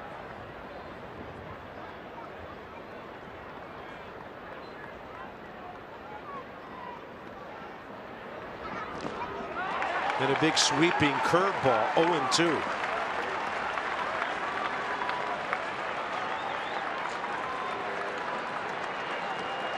Place is about to get loud. 2-0 Nationals. Cubs and their fans trying to keep it that way.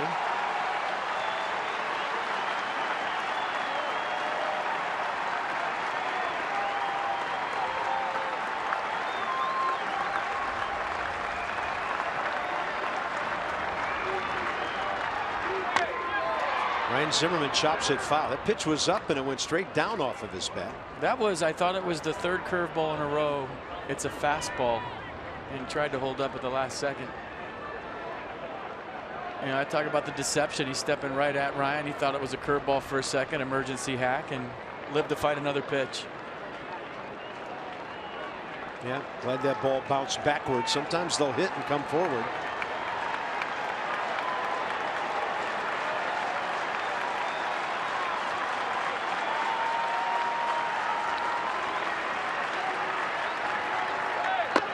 Good take by Ryan Zimmerman.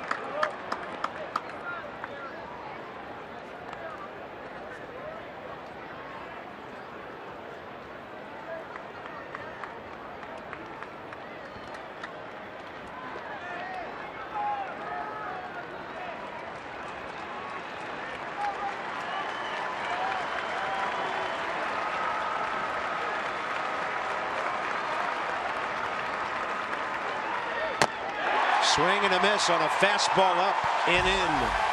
But that's strand 3. They've left 8 already. Arrieta in and out of trouble. 2-0 Washington.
Jake Arrieta, you got to make him stand. And Tanner Roark doing a nice job so far after the leadoff double in the 3rd.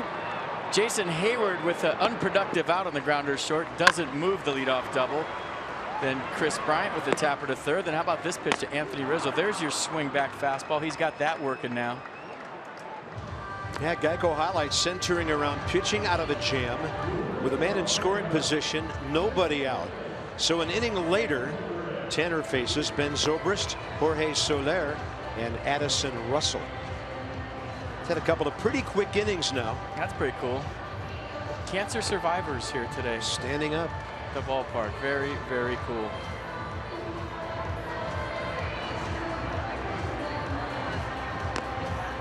That is so cool. What a sight. The whole outfield right now.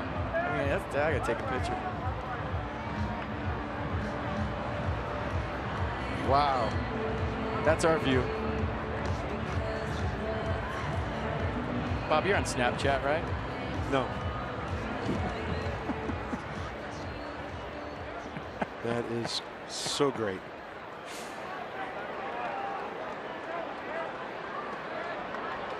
I think I'm on Snapgram. Yeah, that's it. You got it. Strike 1, bottom of the 4th underway. Zobrist to walk first time up. He's been walked 4 times in this series. Ben Zobrist is a fascinating story. He's from Illinois, a town called Eureka. He was undrafted. Went to a small school here in the land of Lincoln called Olivet Nazarene. Then he went to Dallas Baptist University. Astros drafted him out of there.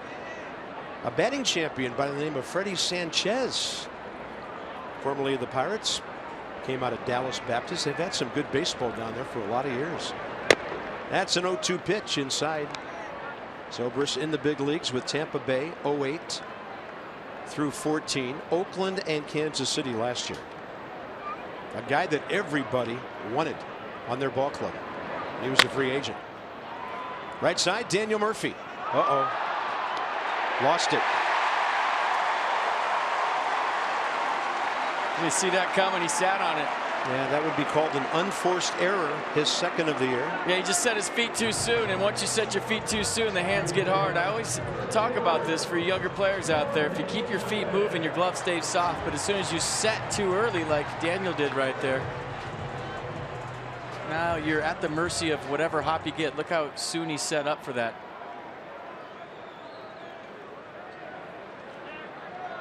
He'll pick him up. I got you, says Tanner. Here's Soler, struck out looking first time up. I don't think he's going to strike out looking twice in a row. He's in hack mode here. That was with the bases loaded, ending the 1st inning. Nationals have turned 29 double plays this year. Only Washington's 10th error in 31 games. fewest in baseball.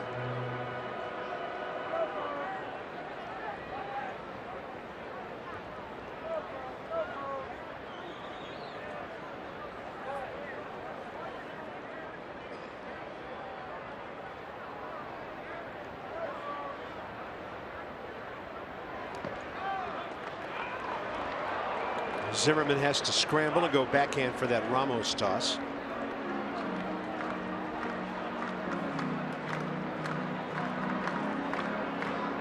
Zobrist 1 for 2 stealing.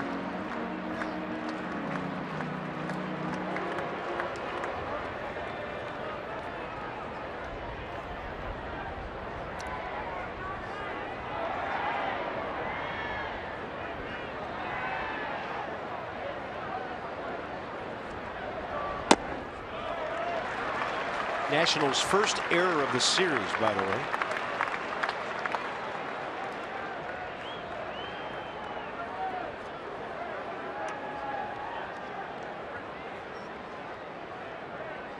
And only their 4th on the entire trip. Might be swinging right here. 3-0. He is. Oh, what a pickup by Rendon. Tagged by Zimmerman. Anthony couldn't get a handle for the throw to second. Still had the gun to get it all the way across. Yeah, nice play. Couldn't get the handle. It would have been close at second, by the way. Watch the backhand play, the bobble, and then the flip underhand. Good footwork by Ryan Zimmerman. Puts the tag on. Nice play. I mean, you don't make that play, all of a sudden you got 40,000 fans into the ball game. They've done a nice job of keeping them quiet here. Here's Russell. Roark struck him out first time.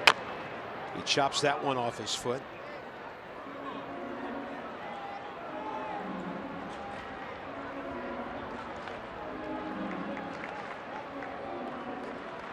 .22-year-old shortstop from Pensacola. Part of the Jeff Samardzija, Jason Hamill deal, July 2 years ago. Now they have Hamill back.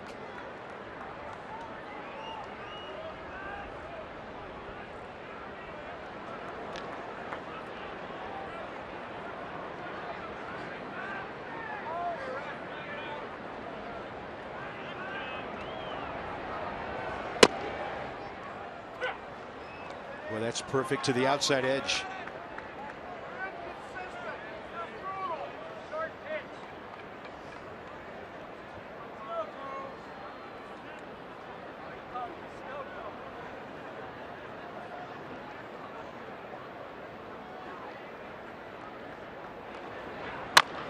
Right side.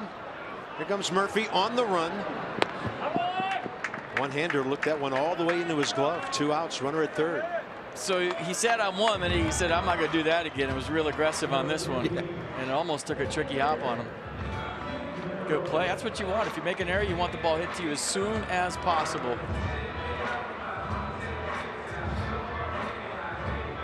Nice job handling that last hop. Good play. Number 8 hitter, Tim Fedorovich. Arrieta on deck. 2-0 ball game. How aggressive do you get with the number 8 man here? That's a good looking slider, 82, right on the edge. Make your pitches. Pretty good hitting pitcher on deck.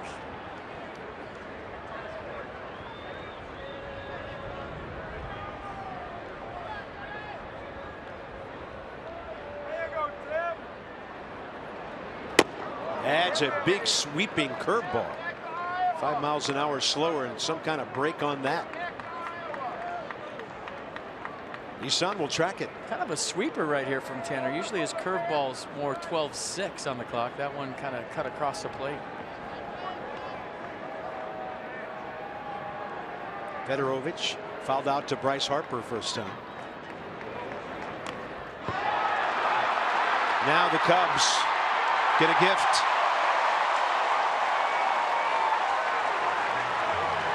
Unearned run, an error, a couple of ground balls, and a wild pitch.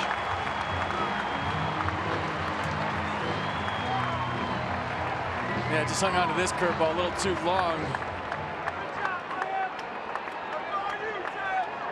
And Wilson Ramos is a guy that likes to glove the ball. He doesn't ever slide over and use his chest. He tried to glove that one and got by him.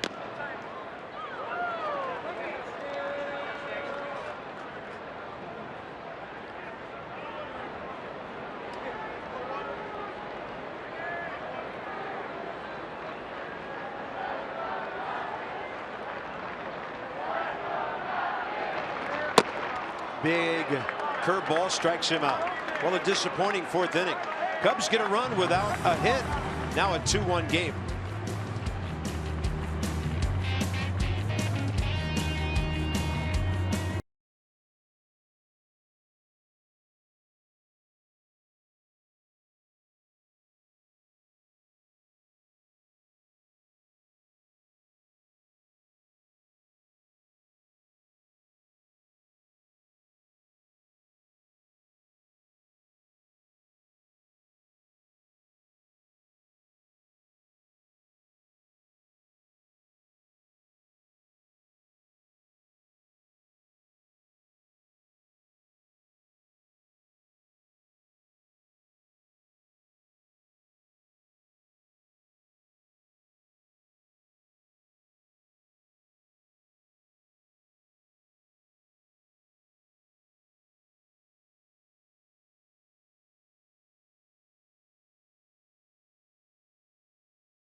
On the confines, getaway day. Nats trying to get a W, get on that plane, and come home. Harris Teeter Family Fun Packs are back now, available Thursdays through Sundays at Nats Park. Get a ticket, hot dog, chips, and a Coke or Dasani beverage, starting at just $15. Some restrictions apply. Visit nationals.com/family. Check out this number. After today, that's updated. 389 on the first pitch. 3 of the 4 Nats hits today have been on the first pitch. So Hack. Daniel Murphy, top of the 5th inning, followed by Worth and Ramos. Arrieta, 83 pitches, 49 strikes in 4 innings. Not very great first pitch strikes. And there's another one that misses. Murphy has hit a fly ball to right. Bouncing ball to second. Cubs bullpen could be stirring in a moment. Target in. Then it's on the outer half.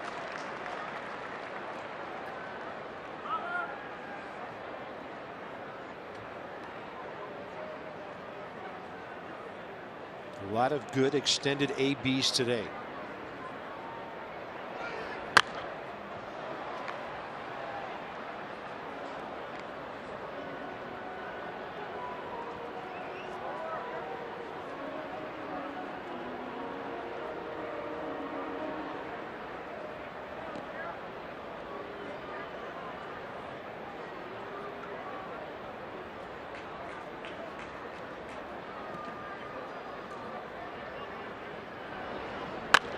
And Murphy to left.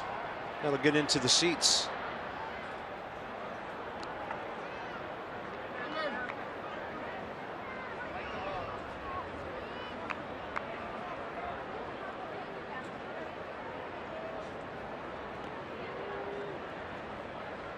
He's due to lead off in the bottom of the 5th.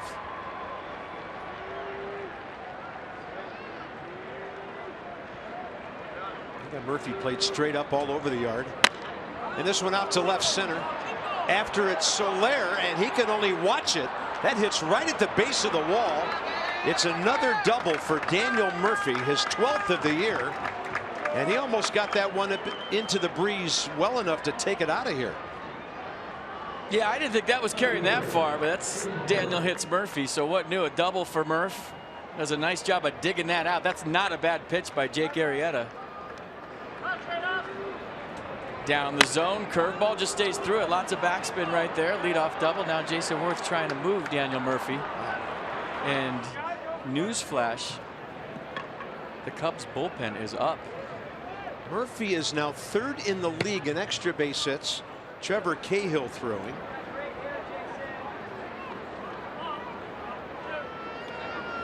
See what kind of approach Jason Worth takes here. He has bounced to 3rd and then hit a dribbler in front of the plate.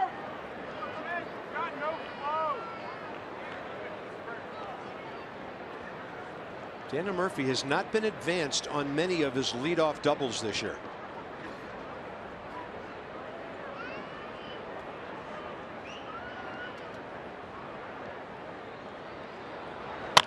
Worth gets a pitch up, and he was thinking right field.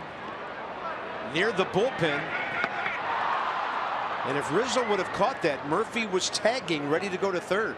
And he would have made it too, because Rizzo was going away from the play.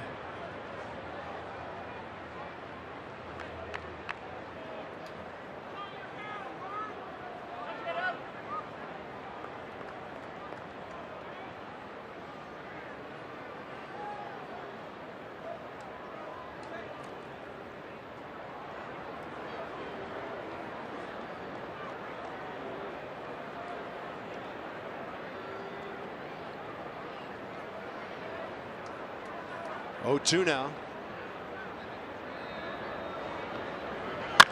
And it's Worth with a high fly ball to right center. Going over there is Fowler. All he can do is hit the cutoff man, and that's a good AB by Jason Worth. Productive out. Murphy at 3rd, 1 down. Nice at bat. Nicely done. Advancing the leadoff double. Hit it deep enough to get Murphy to 3rd, and now it's up to Wheels Ramos to drive him in. Loud single last time. Went to 2nd on an Espinoza hit. Advanced on a wild pitch that didn't get that far away, and then scored on the Rendon base hit. Cubs have the infield in. Outfield has to respect Wilson's power. Arrieta trying to go low in the zone here, and he blew it by him on the inside edge. Wilson Ramos has 12 RBIs. He's now hit safely 8 of his last 9 games. Good in situations like this. He would love to do exactly what Jason Worth just did.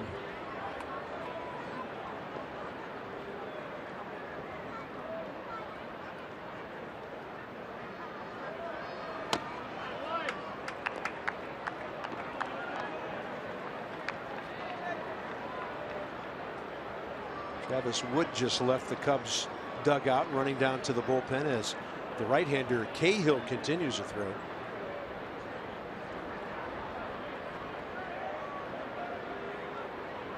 Ramos a base hit to left. Wilson Ramos is killing the baseball. The Nats lead 3-1, and he's on for the 3rd time today. Last time Jake Arrieta did not make it through 5 innings, August of 2014, against the Cincinnati Reds. A nice job of digging that 2-seam fastball out. Not a bad pitch by Jake Arrieta. It's exactly where he wanted it. Wilson Ramos just looking in there. Good teams answer. That's exactly what the Nats just did. There's Danny Espinoza, 1 for 2. Only infielder in is Bryant on the grass. They know Danny likes to bunt for hits. Arrieta steps off. Danny steps out. Nationals 2 hits in each of the last 2 innings, 6 on the day.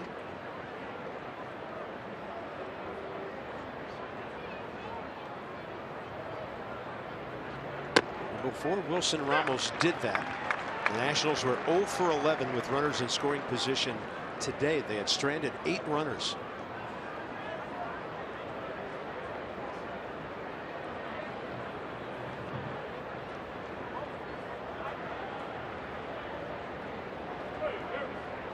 Good things happen when Daniel Murphy hits one of his doubles and then you move him along.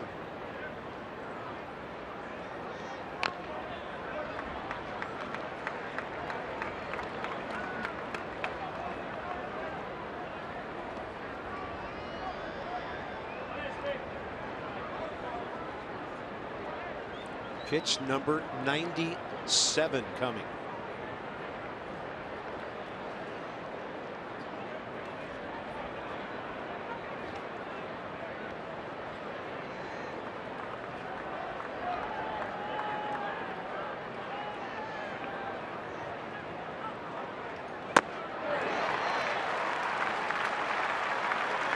Strikeout number 7. It's up to Tanner Roark.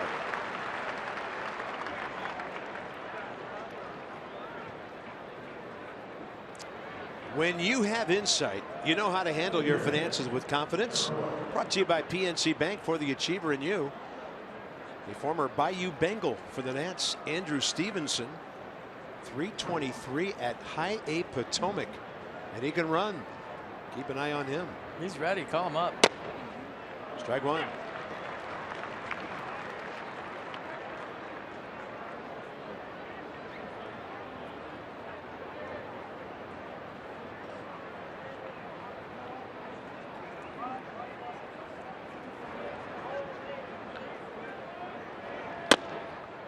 Check swing. Probably a called strike anyway.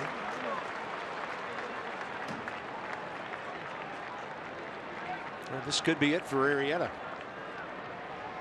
Bullpen hot. Due to lead off, bottom of the inning. Nats lead by 2.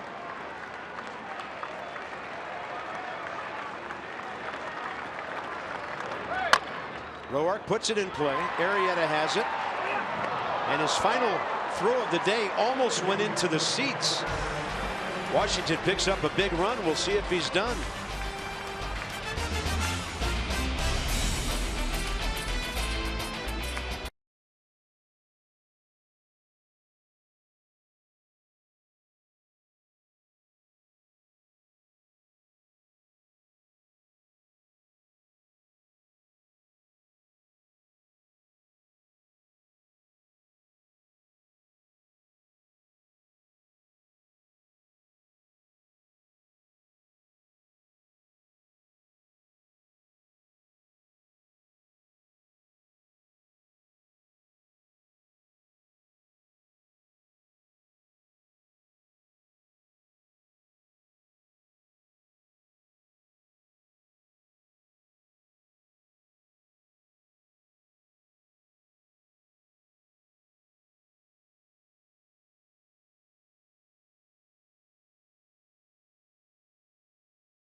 Telecast is presented by authority of the Washington Nationals and may not be reproduced or retransmitted in any form.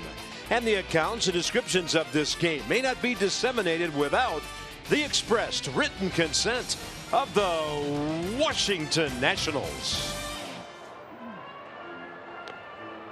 And that's it for Jake Arrieta today.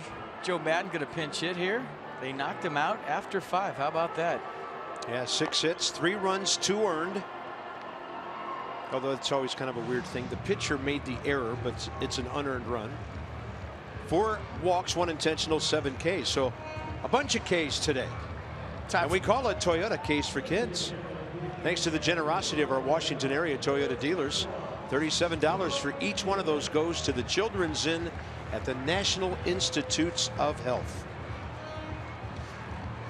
Ryan Kalish will pinch hit for Arrieta, bottom of the 5th.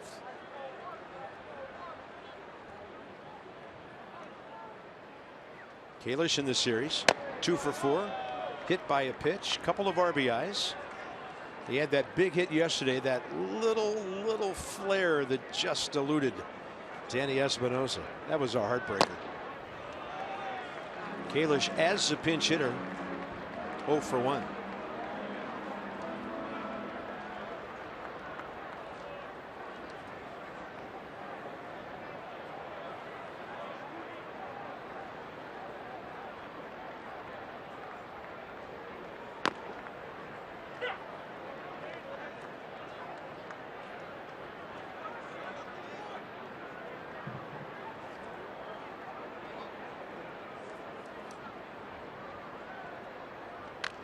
Fastball in there, fouled back.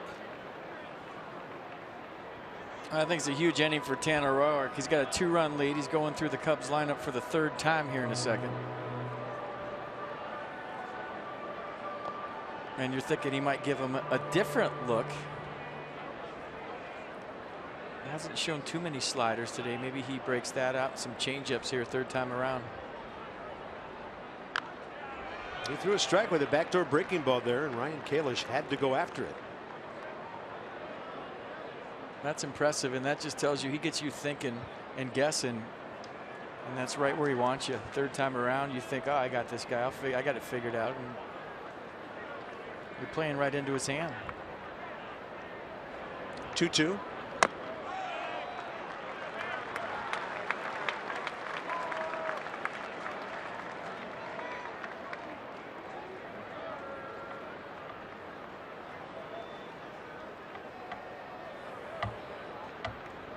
We have found out you got to play 9 hard innings against these guys. That ball is hooked into the corner and out of play.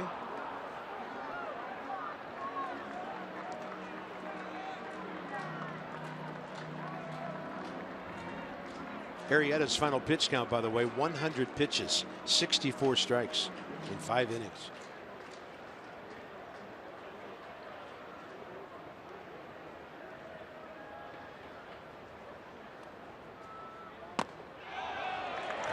Leadoff walk, no swing, says Clint Fagan down at 3rd.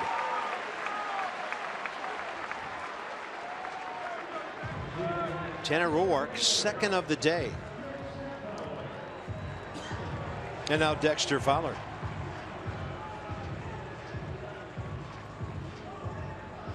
Hit by a pitch right on the hand in the 1st inning. And then a double. And with third base unguarded, a stolen base in the 3rd, but he never scored.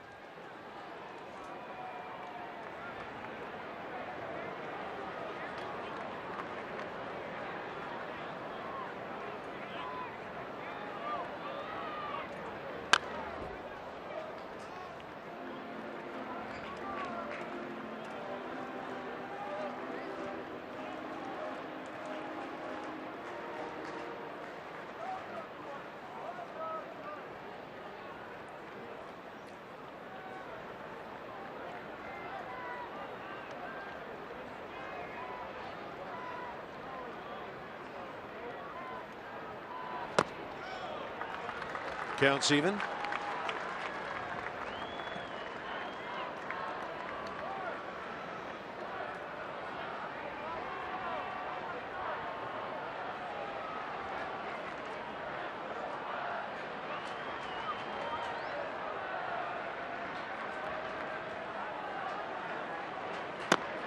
Then he goes off speed and drops it in. Great pitch. Well, you do a couple of things here. He can double up on that off speed and maybe bounce it, as you see the curveball right here. Or he could try to front hip him with the 2-seam fastball. Either or work. Yeah, Mercedes-Benz tracking a beauty.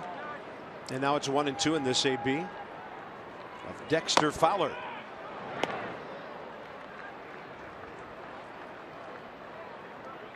That pitch was pretty close to being a strike. I think with the pickoff on, Wilson Ramos blocked off DJ Rayburn.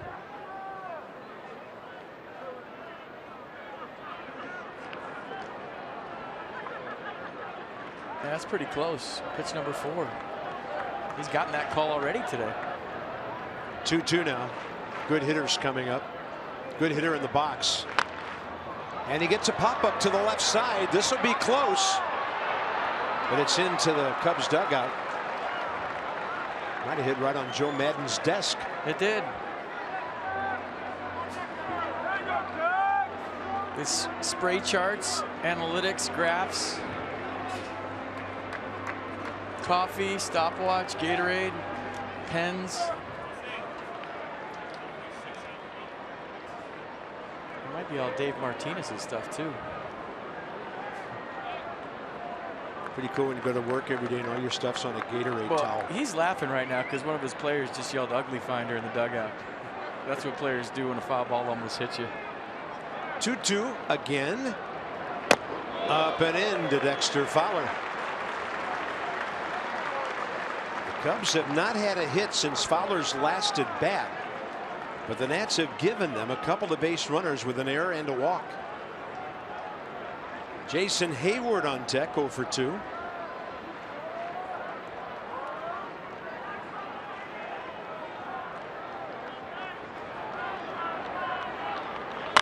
Threw him a strike, and this one is playable.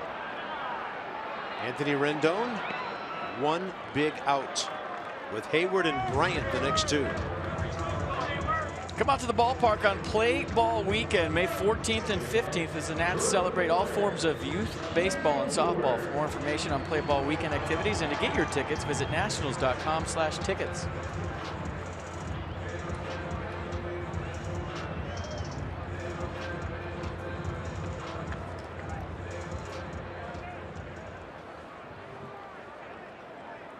Hayward, 2 ground balls to short. So Tanner's kept the ball away from him effectively, and there's another wild pitch. They got balls bouncing all over the place. Arrieta threw a couple. That's Roark's second. And now Kalish to second base with 1 out. Yeah, that's one that Tanner Roark was hoping stayed right in front of Wilson Ramos.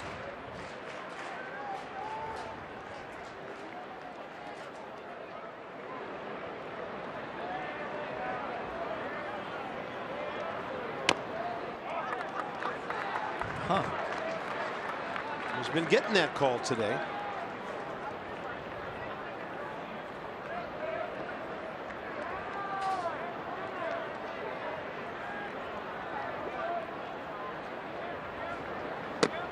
And he goes changeup on 2-0. Yeah, he hasn't thrown many, and you're thinking third time around. He's shown him fastball, curveball pretty much.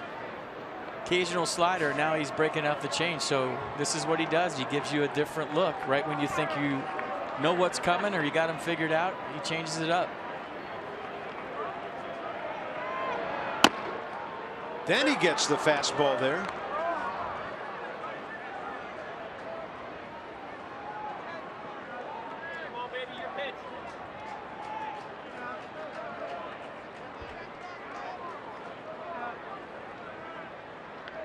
Leadoff walk. Kalish went to second on the wild pitch after the Fowler pop-up.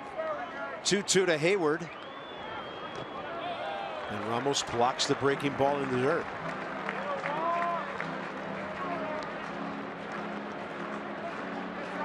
A lot of long counts here. Started this inning. Tanner Roark with 81 pitches, 46 strikes.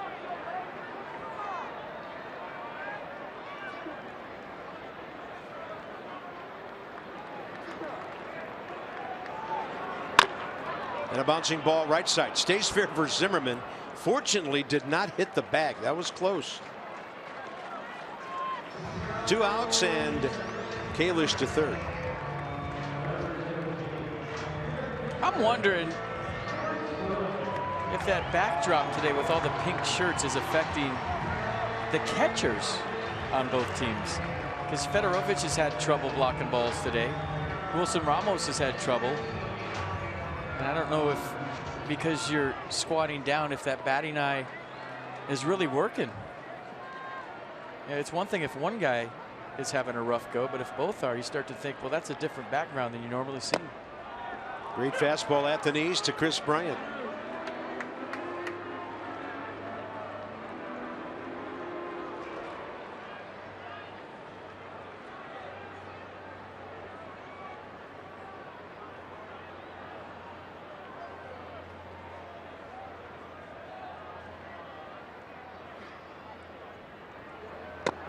And another.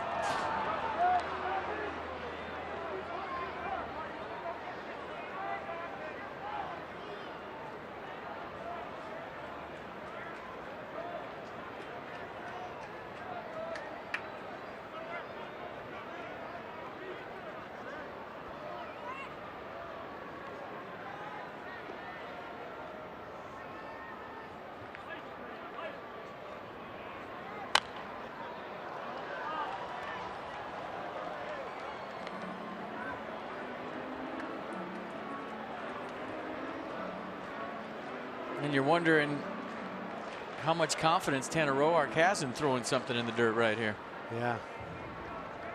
Because that's the pitch you want to throw. You're thinking about that slider away off that fastball away and maybe get a chase with Chris Bryant, but then you got to block it.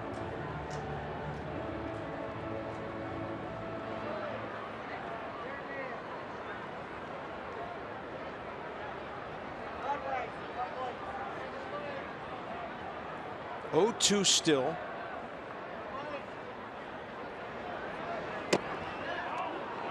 Looked like DJ Rayburn thought about it for a moment.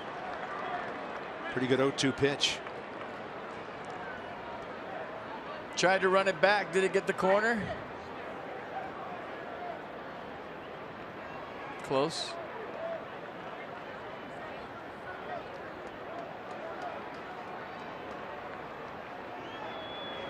Big breaking ball for the strikeout. The Nats continue to work Bryant low and away. Tanner Roark, another 0 on the board. Hasn't given up an earned run today.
Tour, get right to the good stuff, and we've seen some good stuff here today. 3-1 as we go to the top of the 6th inning. Check out Jake Arrieta's last loss. We don't know if that's going to happen yet, but the boys came out swinging today, and not so much just swinging, hustling around the bases. Bryce Harper, Wilson Ramos was flying all over the place. He squared a couple balls up. Anthony Rendon doing a nice job.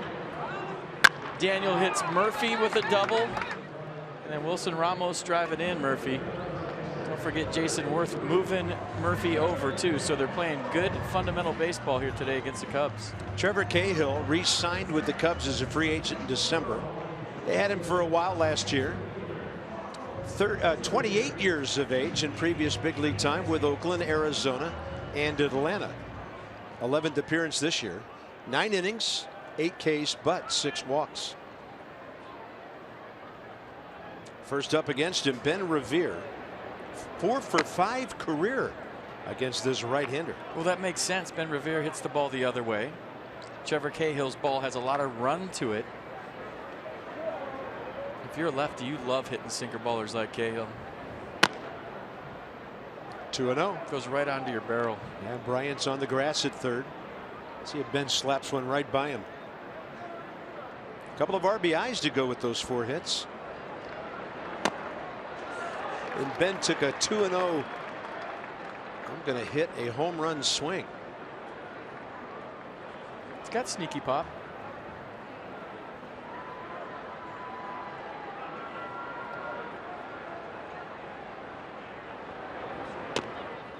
Yeah, why not? He's hit 4 career homers. Did you see that pitch right there, though, to my point? I mean, that was almost a strike, and Fedorovich just missed it. I mean, something's going on with both catchers here today in the background. I mean, you have to think it, right? Seems like something. 3-1. Now the Nats get the benefit of a leadoff walk. That's something the Cubs haven't done much in this series. So maybe Ben Revere gets let loose here. So the Nats box. First RBI of the day. Zimmerman's double off Bryant's glove in the 3rd. Rendon's ground ball in the 4th after Ramos and Espinosa had singled. And an Arrieta error, and then Wilson Ramos with that loud base hit. Driving in Daniel Murphy last inning, who had doubled. Murph now has a dozen doubles. Here's Rendon. He goes up hacking. Slow bouncer down the 3rd. Bryant across for the first out. Revere into 2nd.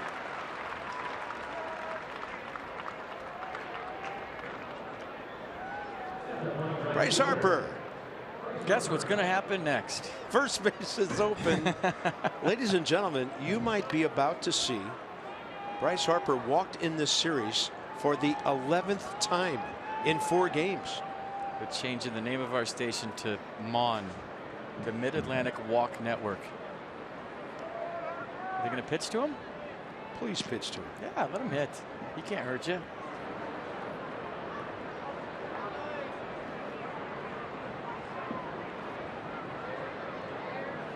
Bryce Harper 2 for 8 career with an RBI against Cahill. Well, if you try to throw your best pitch here, you can bounce one. And neither catcher's seeing the baseball. And maybe Ben Revere gets to 3rd with a steal or a wild pitch here. There you go. Oh my goodness, another one gets away. And here comes the runner. Ben Revere to 3rd, and he comes home. But if the ball hit Bryce, it's a dead ball. Alert baseball by Ben Revere. They're going to send him back all the way to 2nd base because the ball hit Bryce Harper evidently. How fast is Ben Revere? He just scored from 2nd basically because they didn't know it hit Bryce Harper, so they were playing this live. And Fedorovich didn't see the ball, and he didn't find the ball after it got by him. But where does it hit Bryce? Just on the toe, and that's maybe why it got by. Okay, but he didn't know where it was, and watch, he can't find the baseball. Where's the ball? Meanwhile, Ben Revere's running all over the place.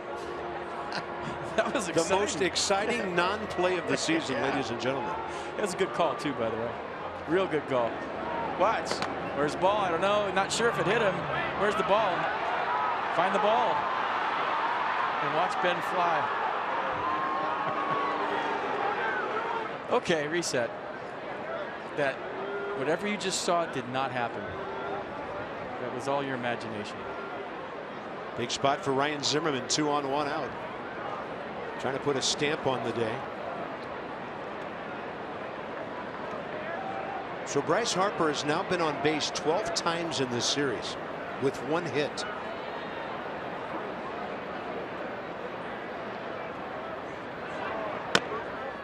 Breaking ball in there.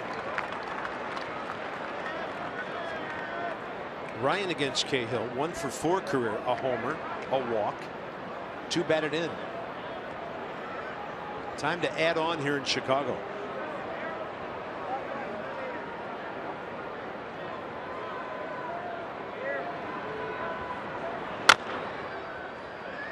They checked that baseball that hit Bryce for a flower mark on it. And umpires have been known to look for shoe polish. That's how they do it. Hit him. It had a flower on it.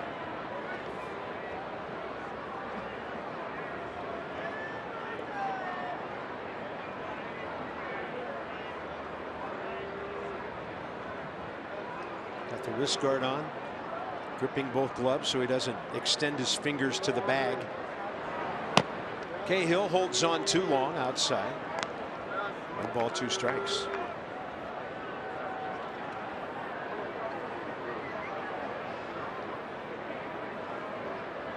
The Nats have kept Wrigley Field pretty quiet today. I mean, this place was juiced at the start of the game. They're ready for a sweep.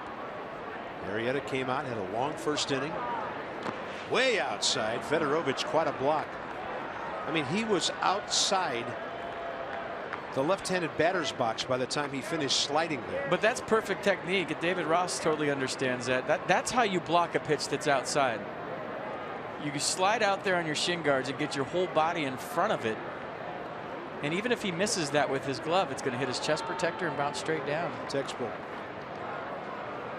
2-2. Zimmerman to right, and he hits it hard, and it stays up for Hayward.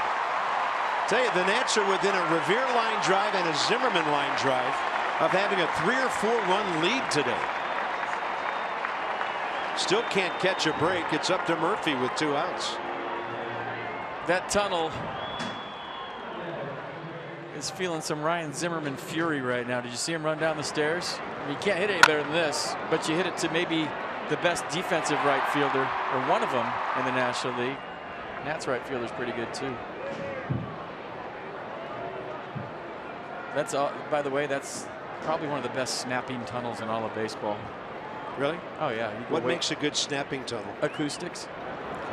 So when you're down there, you know, beating up a garbage can with your bat or throwing your helmet or maybe a few expletives, it reverberates. Yeah. It's a long tunnel back to the clubhouse. It is. So there's lots of room to break things. Murphy 1 for 3. Great snapping tunnels of baseball in the next Masson Insider Show here. It is. I mean, with all the cameras, you can't do it in the dugout anymore, so you have to go down below. And as you look at the highest career average at Wrigley Field, it's pretty good. A lot of pitchers have snapped because of this guy. And then you come out, it's all better. You got it out of your system. You don't dwell on it for 3 innings. Ryan hit that ball twice as hard as he did his RBI double. Murphy in the air to left. Soler. Frustrating inning for the Nats. They leave 2. They've stranded 11 today. Lead by 2.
Hit the daylights out of the ball with 2 men on base.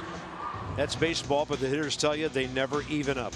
Yoga in the outfield is back next Sunday. It'll be the biggest and best yoga in the outfield, it is said. To purchase your special ticket, visit nationals.com/yoga. So practice your tabletops, your downward dogs. Cubs box. Only 2 hits all day.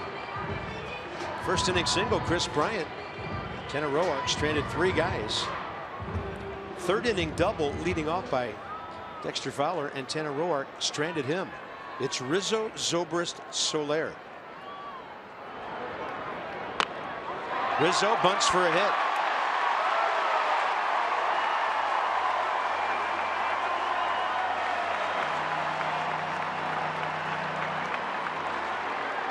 Well, down by 2.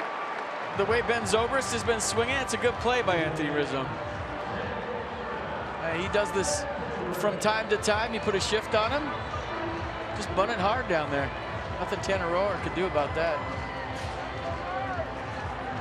Ben Zobrist 0 for 1 with a walk, and he reached on an error by Daniel Murphy, scoring a run back in the 4th after a couple of ground balls and a wild pitch.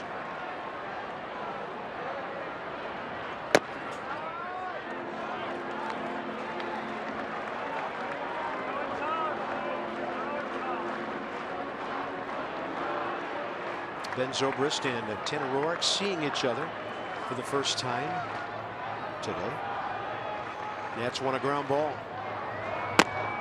Fastball away.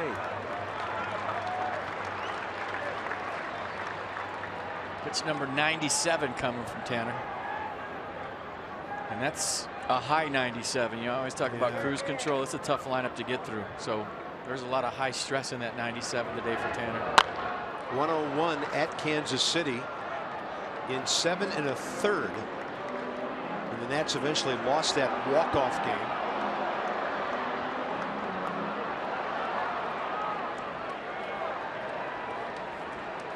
Talk about it's a hard lineup to get through 3 times physically, but mentally too as a pitcher. 2-1 chopper. Here comes Rendon. 1 play. 1 out. Ryan Zimmerman reaching into the runner. Rizzo to second. And the reason I say mentally, Carp, is because you can't take a pitch off against these guys. If you just for 1 second go, oh, I'm just going to throw a fastball right here. Boom. So you're grinding physically, you're grinding mentally. And maybe that's what a lot of pitchers feel like when they face the Nats lineup. And when this guy gets warmed up and Jason Hayward gets healthy, look out.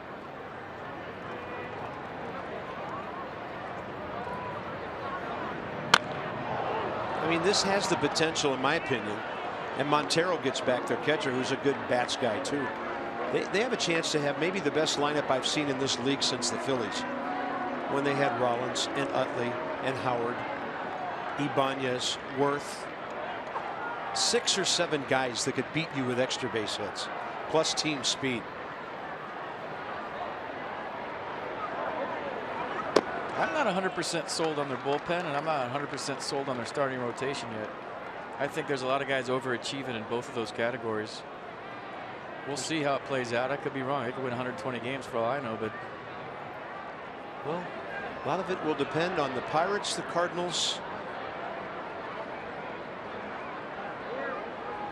the Reds, and the Brewers, how many games they win, because you play so much in your own division.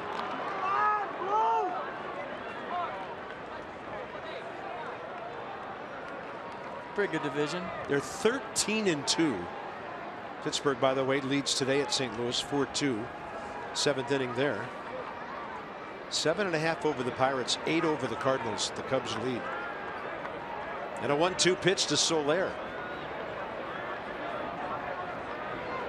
Swing and a miss. Upstairs with the gas. Strikeout number 7. Nissan will track it. A good arm side run to that fastball for strike 3. Kind of rose a little bit, right? Seemed like it.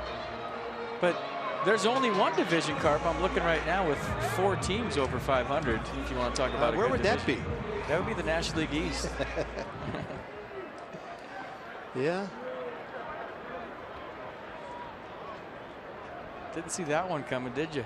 I don't think anybody did. Hats off to Don Mattingly, Pete McCannon.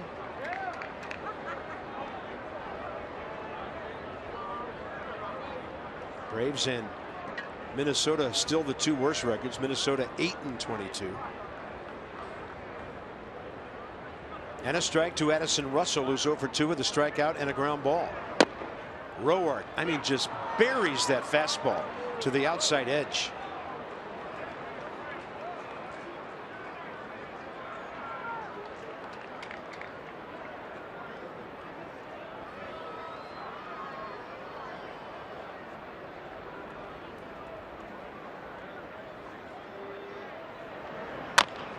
Chopper. Roark, couple of chances at it. Decides not to throw. Runners at the corners with 2 outs.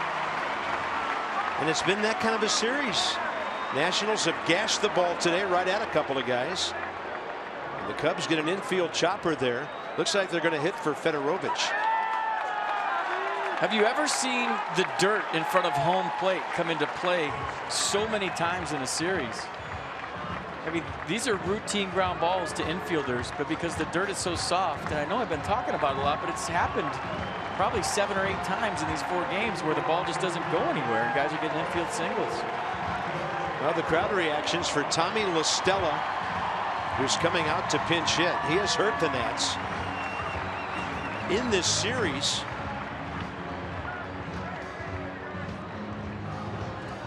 Even though he's only started 2 of the first 4 games. He's 5 out of 8 with a homer, 2 RBIs. Took Max Scherzer deep and a couple of walks. And La Stella against Tanner Roark, career 1 for 4, pair of walks. So Fedorovich done. And Dusty Baker really riding Tanner Roark here today. Nobody up in the Nats bullpen. And he is trying to let his right-hander get out of this jam. Pitch count right now 105. Pitcher spot next. Cubs still have Javier Baez. David Ross will be their new catcher. But right now it's Roark and La Stella.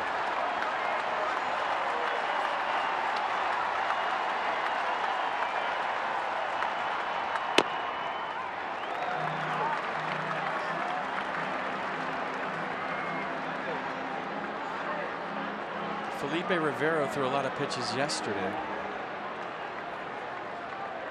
Yes, he did. 28 of them. Sammy Solis threw 29. 2-0. Sean Kelly threw 16.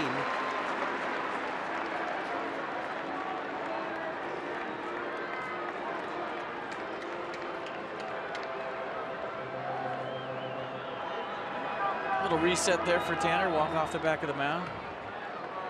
He knows he's got a hot hitter, and now Oliver Perez gets up.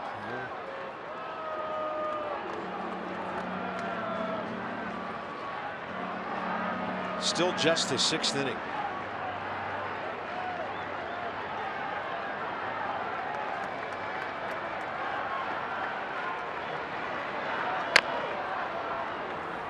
So he went out and got around a 2-0 pitch. Might have been ball 3. And if you believe Trevor Cahill's hit next, I got some land I could sell you.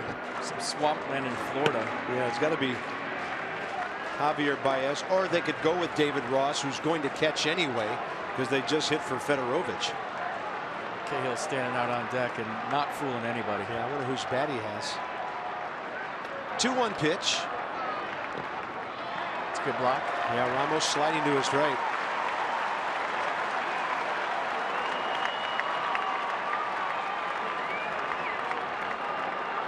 That's David Ross.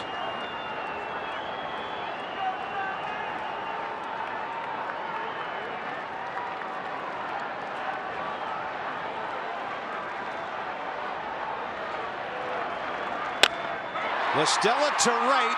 Here comes Harper. Bryce grabs it. Tanner Roark. They're not real happy in Wrigleyville. They love it, though, in his hometown of Wilmington.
Quite a sequence right there.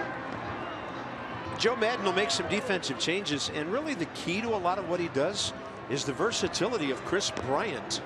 So they can bring Tommy La Stella as a pinch hitter, leave him in there, move Bryant around, and still have a pretty good solid defensive team. So there's David Ross, who comes in to catch. Bryant moves from third to left because Tommy La Stella is now the third baseman. You know, think about something during the break. We as Nats fans have been conditioned with Davey Johnson and Matt Williams to, as soon as a starting pitcher gets in trouble, they used to go to the bullpen. Davey's philosophy was, I want him to get out of there with a good taste in his mouth. Matt Williams would just get you out of there and go for the matchups based on his philosophy. But Dusty Baker lets his pitchers work through jams, and that's an old school philosophy. You don't see it too many times in baseball today.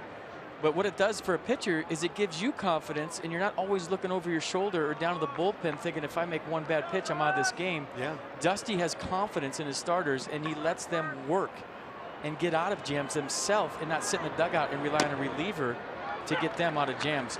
My point is, we've all been conditioned to, wow, what's he still doing in the game? For 6 years now, we're used to him yanking somebody. Dusty's not that way. Well, you know, his pitchers have to like that. Yeah. If you've got a starter's mentality and you want to get to whatever finish line you can, he enables his guys to do that. Tanner Roark just threw 110 pitches. Jason Worth, did he go? He did. Cahill strikes him out for his first K. Worth now 7 for 12 career against him, and now the hard swinging Wilson Ramos. Close.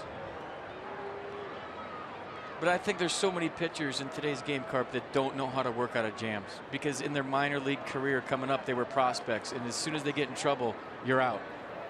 And in their big league career as young pitchers, as soon as you get into trouble, bullpens all throw a million, so you're out of there. And in today's game, you rarely see pitchers that are given the luxury of working out of jams themselves because they've never done it. They don't know how to do it, and it's not their fault. They've never been allowed to. Wilson Ramos 2 for 8 career against Cahill. Looked like he held on the breaking ball, and he did. 1 ball, 1 strike. Another big day for Wilson. A walk, running the bases well, a run, 2 hits, and RBI. There's a big curveball that drops in. Wilson Ramos is hitting .364. He's 13 for his last 29. 4 hits in this series. Way outside.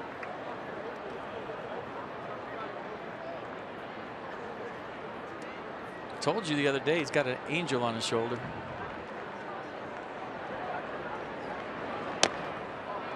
Close. And the pink hat's not going to like that one. Heads if on cue. 3-2. Almost stays alive. I don't know. This is where the happiest places I've ever been, and I just can't imagine. Like, I'm driving to a ballpark, sitting in traffic, paying $50 to park and whatever for my ticket, and Maybe I'm just going to be $80 for a first row. I'm just going to be grouchy the whole game and yell at umpires. But hey, you're a fan. You're entitled to do what you want. If that makes him happy, so be it. Yeah, the guy in the pink hat. He's entertained us today. Ramos up the middle, comebacker. Cahill. 2 outs. We haven't had a shot of him from behind. It might say brutal on the back of that cap. We don't know. We don't know. He's having fun, and that's all that matters. Danny Espinosa next. Pitcher spot after that. The Nats have their whole bench. Stephen Drew, a former teammate of Cahill's in Arizona. Tanner Roark. For show or for real? He's thrown 110 pitches. And Oliver Perez is warming up, heating up. There's Clint. Mr. Robinson waiting.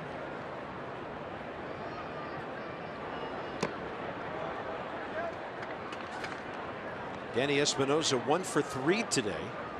Set up the Nationals' run in the 4th with a base hit as he went back-to-back with Ramos.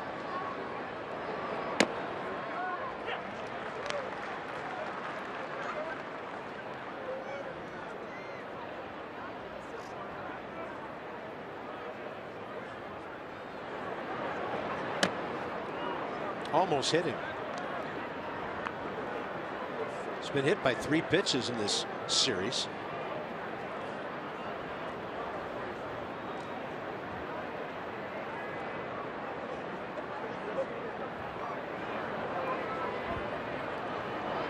Espinosa rams one into right center. He's thinking 2. He'll make that easily.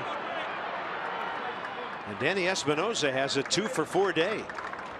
Gets the lineup turned over. And Tanner Roark is going to bat.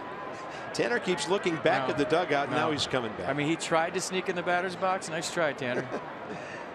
Not an RBI situation. No shot. And because it's a base hit to score and maybe not an extra base hit, Stephen Drew gets the call over Clint Robinson here. That's a nice day for Tanner Roark. He went up against the best and kind of stole the show here today at Wrigley. Did not give an unearned run up. 4 hits through 6. Struck out 7. Walked 2. 110 pitches. 65 strikes. ERA down to 2.03, and yeah, give him some knucks.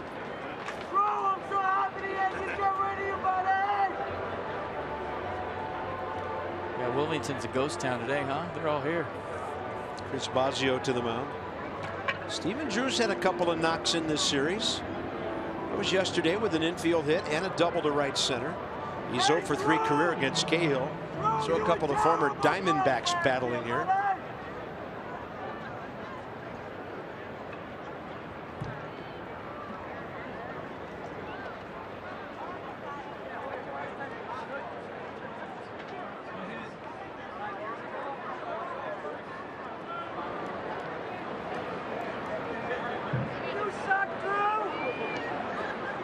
They were teammates for about half a season in 2012. The shift is on for Stephen Drew. You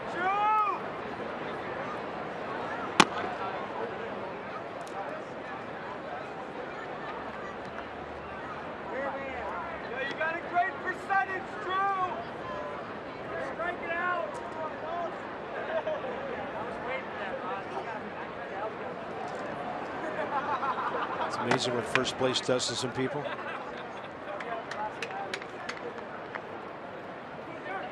That's why, as a player, when you're on a 10-day road trip, you can't wait to get home to your home fans, because you just get crushed by visiting fans for 10 days. Stand in the outfield, you hear it all. In the batter's box, you hear it all. And then you get home and you get cheered all of a sudden. And if you're hearing it at home, you got problems. That's when it really stinks.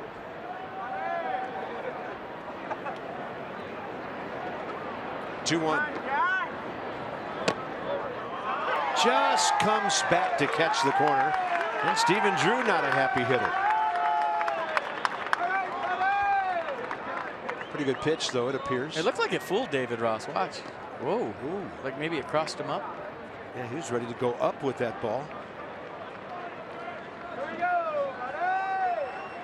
3-1 Nationals, top of the 7th. Espinosa, second base.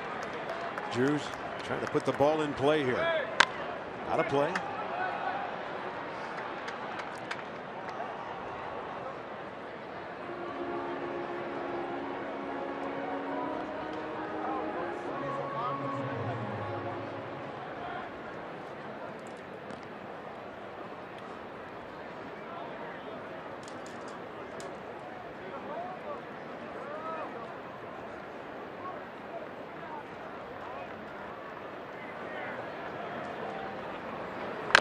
Two, and Stephen Drew battling here.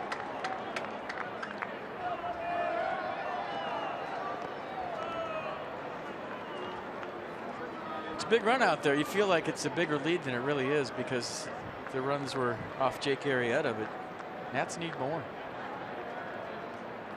Yeah, this ball game's going to go through the middle of that lineup again. Drew out. Could not stop his swing.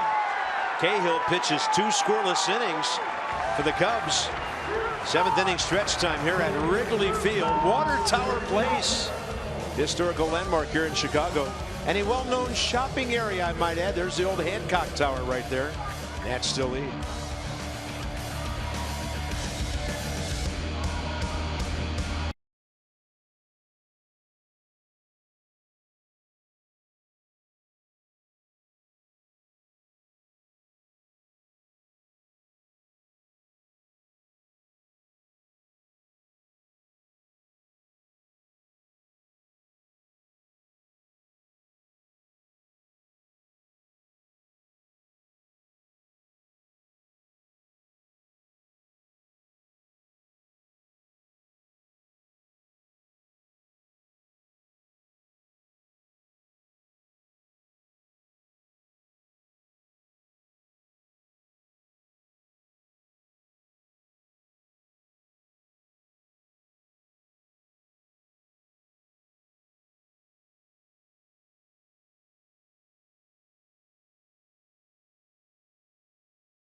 Hey, Tanner Roark, your job, if you choose to accept it, is to go up against the best pitcher in the National League and salvage a series for your ball club.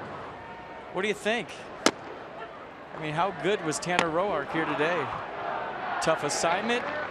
Guy doesn't care. Talk about a grinder, an old school. Tanner Roark finding a way to get it done here today in front of the home folks, and he was fun to watch. And this telecast will not self-destruct in 5 seconds. Oliver Perez. He's facing Trevor Cahill, who has pitched 2 scoreless innings. Joe Madden is down to 1 man on his bench, Javier Baez.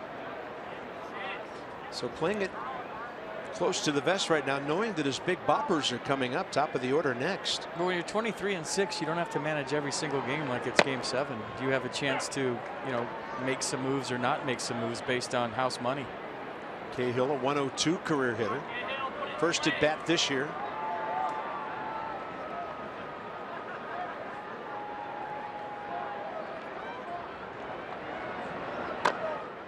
And he chops one foul and takes off.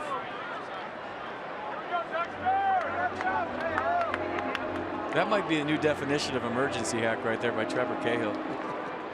I mean, if you look it up, emergency hack in the dictionary, that was it.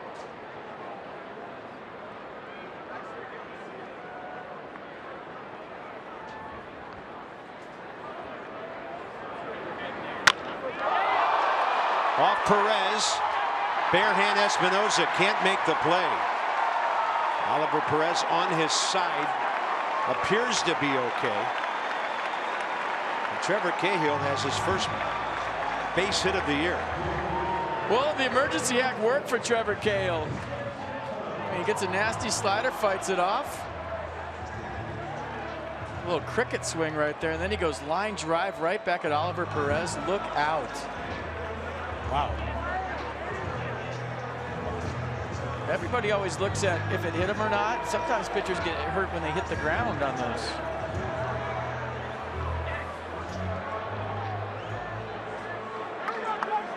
Yusmeiro Petit now for the Nats.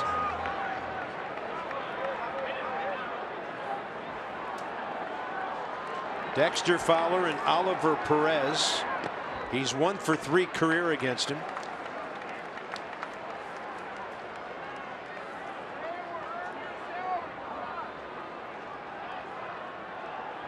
One for 2, hit by a pitch, a double, and a steal. Ball 2.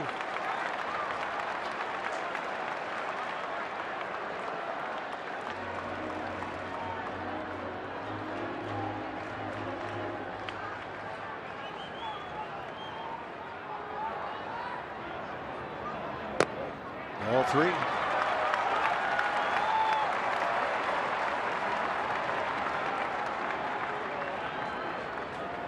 Lefty Hayward next, then a righty Bryant. Rizzo a lefty if it goes that far. Tell you what, Oliver Perez has had a rough couple outings.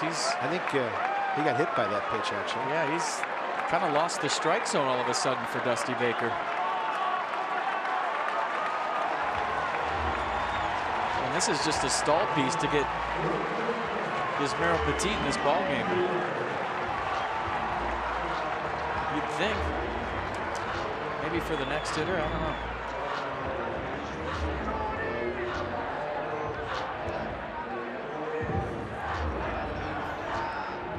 Jason Hayward 0 for 2 career against Petit, and against Oliver Perez 0 for 2.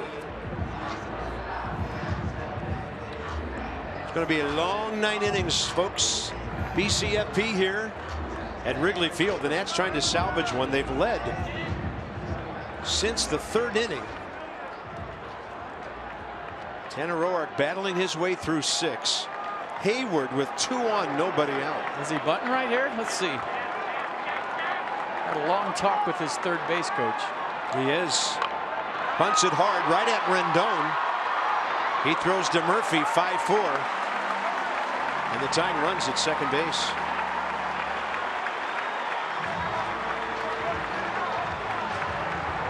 Nice bunt, well executed. And now the chess match moves back to Dusty Baker. What does he do here? Here he comes.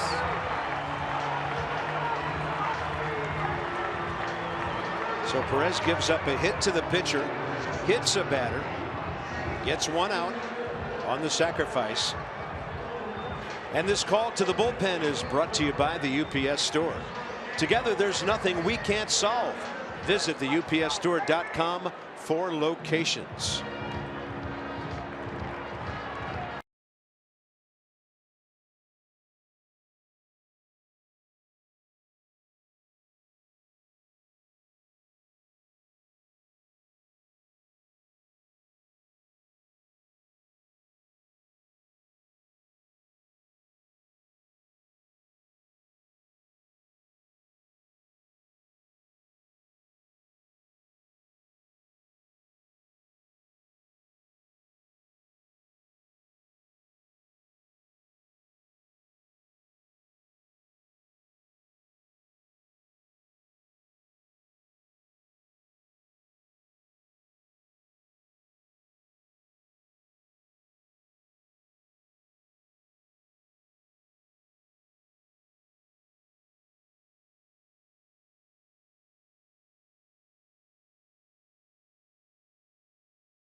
Takes a seat.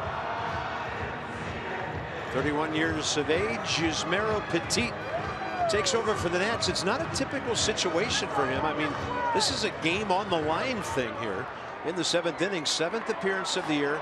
13 Ks in 15 innings. Well, I think Dusty Baker's liking what he's seeing from the right-hander. He's putting in a big situation here. This place about to get real loud. So fastball, slider, curveball change. Fastball's been averaging 88 miles an hour. Chris Bryant facing Petit for the first time. Nats have an infield shift on. Bryant 1 for 3 with a single.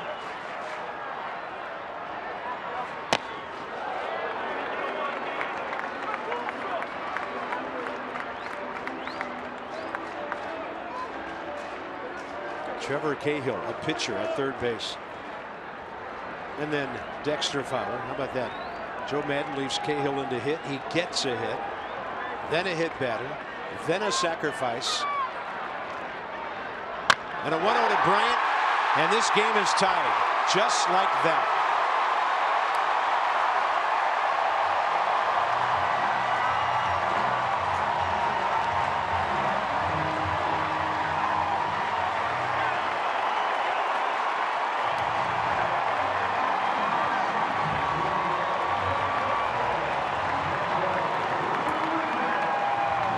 Jake Arrieta off the hook. Tanner Roark could not be a winner.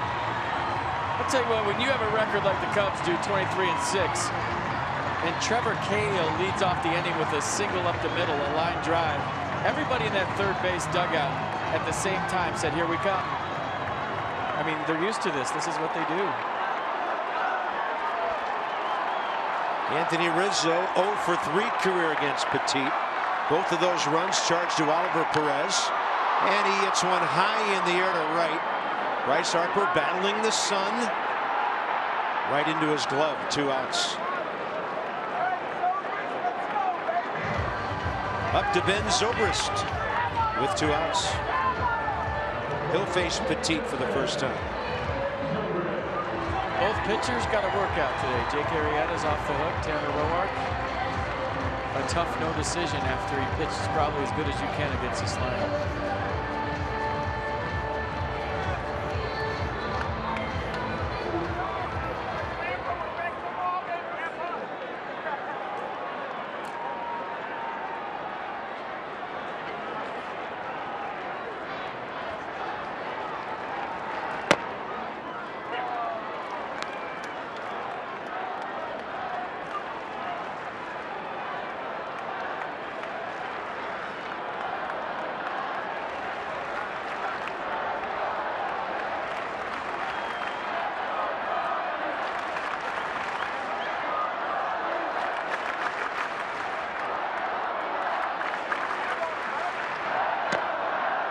Perfect to the outside edge, 0-2.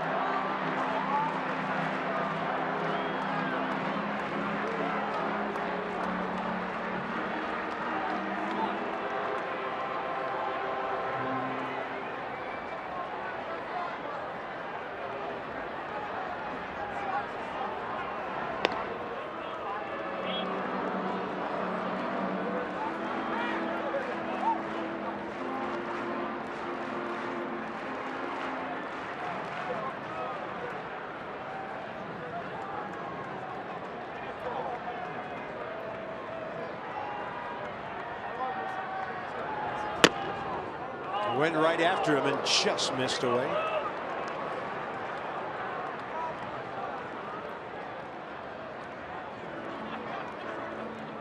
Ismero thought that was a strike. He was walking back to his dugout.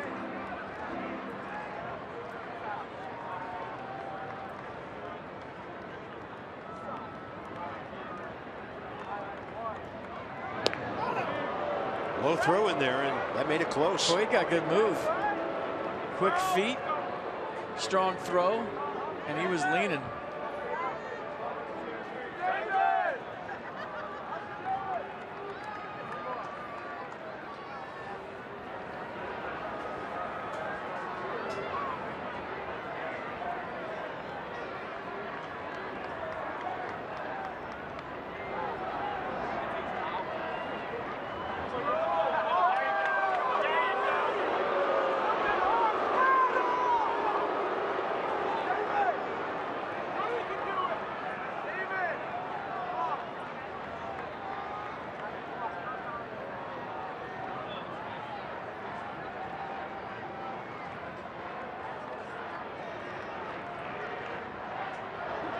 Runner on the move, a pitch in the dirt.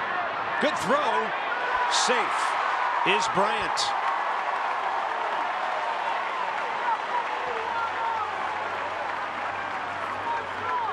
They picked a good pitch to go on. They're on the phone. Look close at second base. Danny Espinosa didn't put too much of a fight, so that's what you're looking at. I don't think Bryant got the best jump ever. That ball hit the dirt. Wilson Ramos kind of double clutched. And a nice Bryant. throw. First stolen base of the year. Ooh, that's close. That's real close. Are they going to appeal this? Challenge? Is Spire having a chat with the clubhouse? Or he's calling his mom. DJ Rayburn wants to know. Yeah. Nats want a challenge. Wouldn't you like to be a fly on the wall for those conversations? Like hear what they're hearing from the clubhouse on the phone? Like, I don't know, it's close. Your call, you know? Yeah. you know, there might be times when they say, hey, he's obviously out, we have to challenge. Yeah. But then other times it's the manager's decision if they're not sure. You know, like you say, you can't take it back with you to the hotel or the charter flight. So the Nats will use theirs here in the 7th. Boy, it's close. I'm watching the scoreboard. I mean, it's almost. Danny Espinosa trying to sell that tag. I don't know if there's enough to overturn it. Was he blocked out? Look where John Hirschbeck is. Was he blocked out from the call? That's not the best position. He was looking right at Danny Espinosa's back.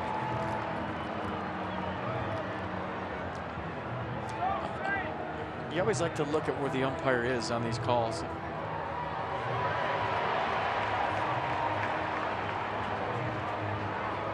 Is there enough to overturn it? What do you think? I would have to say no. It's huge. I mean, it's a huge challenge.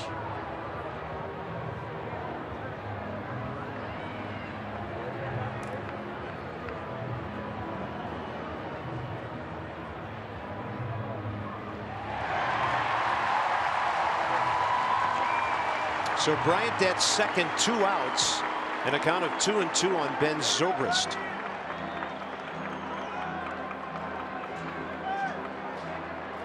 Bryant 1 for 3.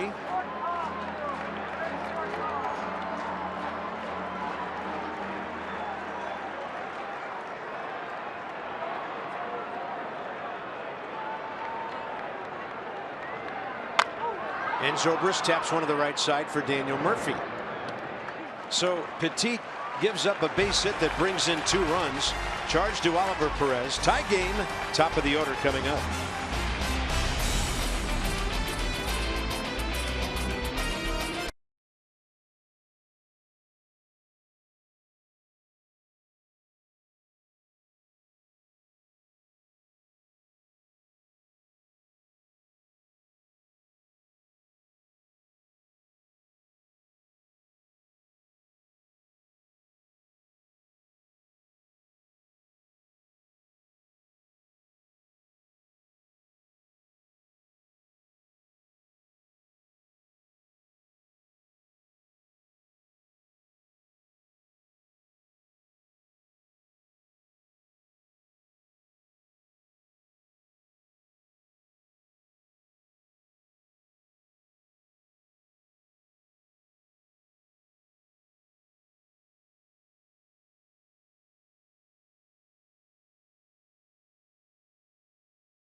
Nationals baseball on Masson, brought to you by Navy Federal Credit Union, proudly serving the armed forces and their families for over 80 years. Federally insured by NCUA, and by Airlines for America, where airplanes land, opportunity takes off. Those folks on the beach have no idea how crazy things are on the north side right now. Top of the 8th, Cahill still pitching. 37 pitches, 20 strikes, and we check in on our buddies in Woodbridge. Yeah, they just finished a homestand today, so they'll be back. Don't worry. There'll be kids running the bases during the game and all that. Get your tickets. Visit PotomacNationals.com. Ben Revere. Hard luck 0 for 3 today with a walk. Revere looking for his 3rd hit as a National. Takes a couple of pitches that float up and away. He is 4 for 5 career still against Trevor Cahill after walking against him last time. Well, the Cubs scored 1 in the 4th, and the Nats answered in the 5th. So they're going to try to do the same thing right here.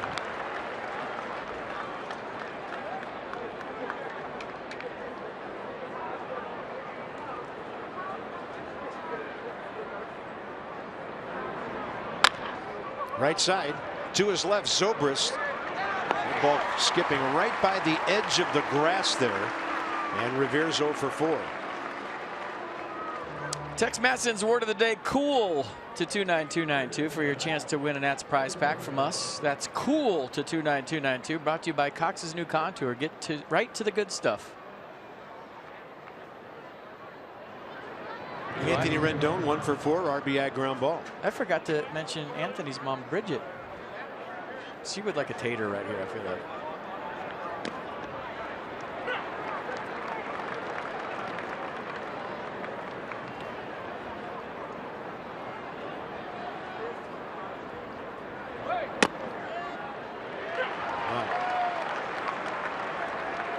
You got to think Trevor Cahill's feeling pretty good about himself after that base hit, huh?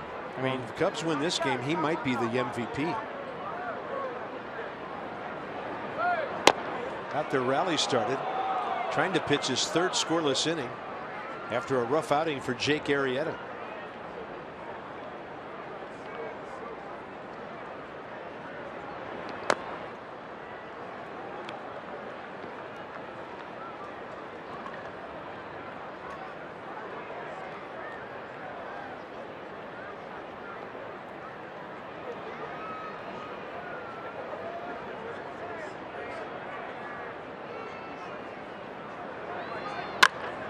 And this one high in the air to left. Chris Bryant coming in. Let's see what happens with Bryce Harper. 2 outs, bases empty.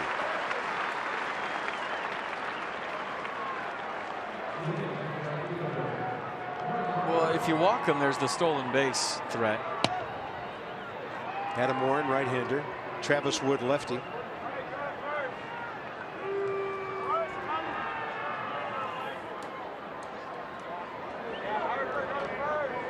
Harper, first time against Cahill, hit on the foot with that pitch.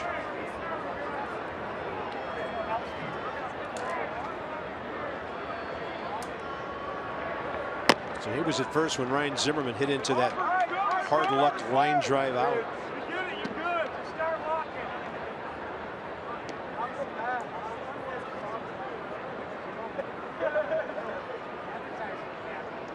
1-0 pitch. Yeah, this is, I mean, you got to be looking for a mistake if you're Bryce, but they don't want him. Bryce has been on base in the series 6 times in a row. Need somebody just to make a mistake. That was down the middle or the outer half at 92. Strike 1. That's when you think Bryce is never going to see a fastball again. That's at least for a strike. Probably what Bryce was thinking too.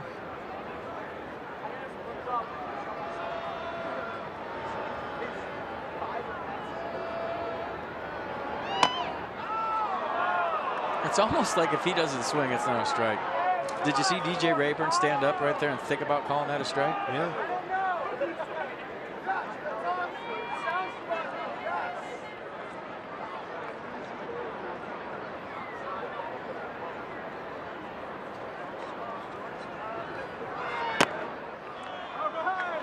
Stop the presses. Bryce Harper has walked again.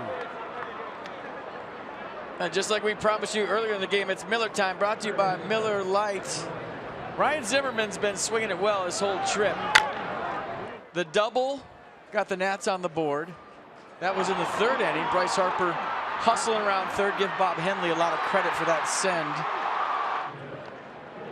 Smile from Ryan Zimmerman. Started the party up nicely. And this is where, if you're Bryce Harper, you're thinking about running early in the count. Why not? David Ross sets up right now like it's going to be a pitch out, and he's still in his crouch.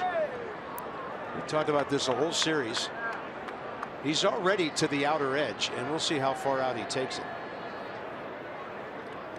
Until Ryan hits a ball out of the ballpark the other way, they're going to keep on doing that, or some extra base hits pile up. Trevor Cahill was part of that A's rotation in 2009. They were billing as the next big 3. Brett Anderson, Vin Mazzaro, and Trevor Cahill. They were trying to compare him to Mulder, Zito, and Hudson at the time. Never panned out. Injuries to a few of the guys.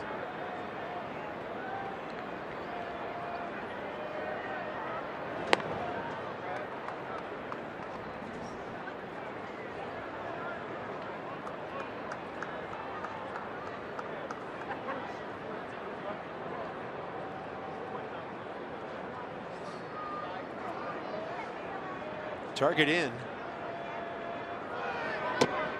And he missed on the other side. 1-1.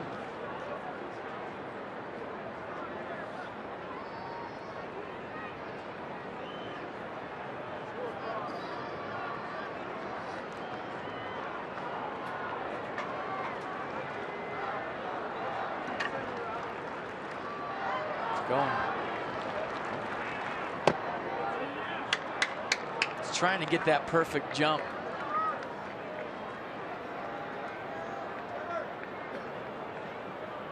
Good hitting count, get something up and drive it.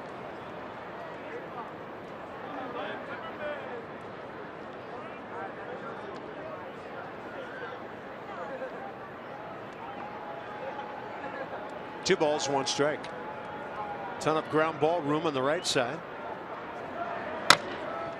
But not that one. Right at Rizzo. Inning over. The Nationals have stranded at least a runner in every inning, and that makes 13 for the day.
$69 at game time. Lots of action. 3-7-1 Nats, 3-6-1 Cubs. The issue yet to be decided, but when it is, Johnny and Ray, Misters Holiday and Knight, coming your way with Nats Extra Postgame, presented by W.B. Mason. Bottom of the 8th, David Ross, Addison Russell, Tommy La Stella for Chicago.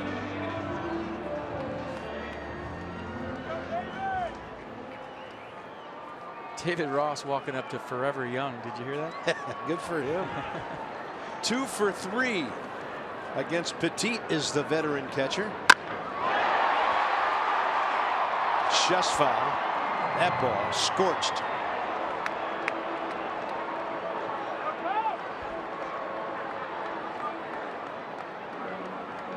Ross, 39 years young.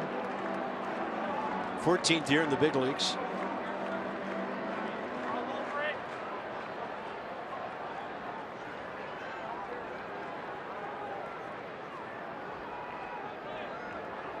He hasn't hit over 200 since 2013 with the Red Sox.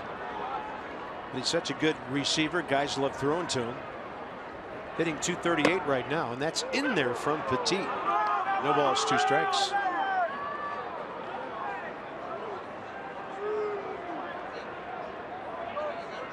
He's a talker just like Daniel Murphy. They're having a nice conversation right now. I think he's a little more on the aggressive side, though. Chopping to stay alive.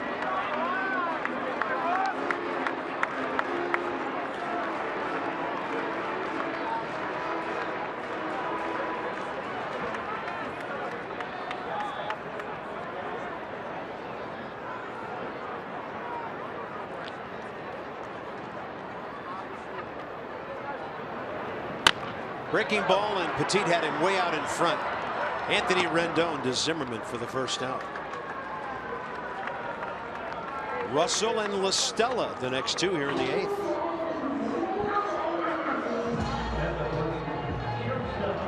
Addison Russell 0 for 1 against Petit.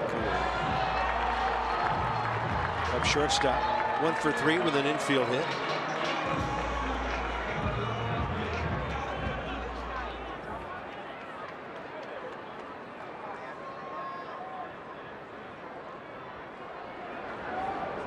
Tell you, this guy's a strike thrower. Pop up to Zimmerman. Ryan into foul ground. And 2 quick outs. Here we go, Tommy! Tommy La Stella. Second at bat today. He lined out to Bryce Harper in the 6th with 2 men aboard. That still had their 3-1 lead at the time. And here's La Stella, 0 for 1 career against Petit.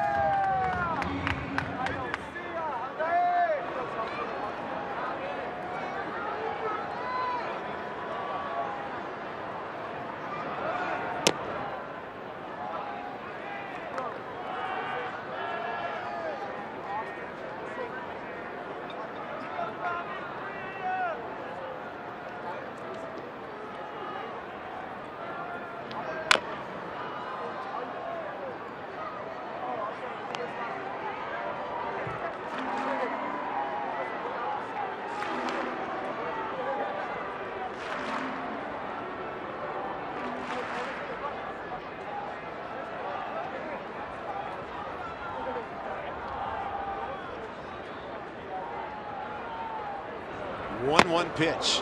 Gets a swing and a miss upstairs with 89.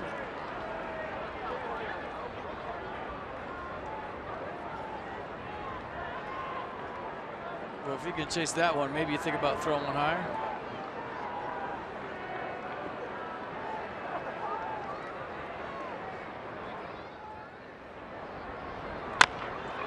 That was pretty center cut. La Stella's going to fight it off for a hit. Tommy La Stella is now 6 for 10 in this series. He's got some speed. He's aboard with 2 outs. So here's Javier Baez, the last remaining Cub on that bench.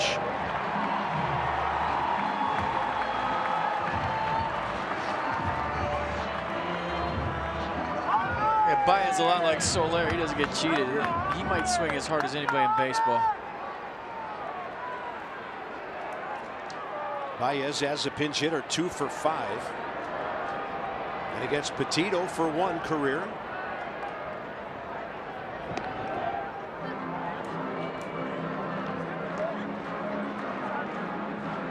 Joe Maddon's got a lot of his bullpen left, but his bench is gone. He's only had to use 2 pitchers through 8 innings today, thanks to Trevor Cahill.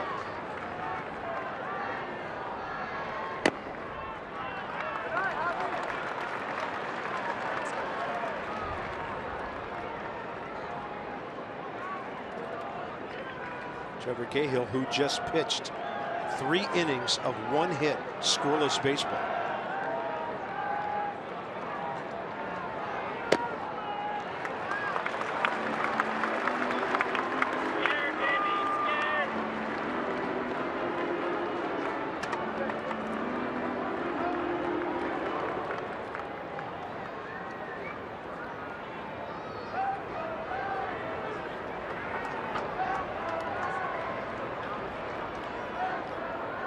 Two 2-0.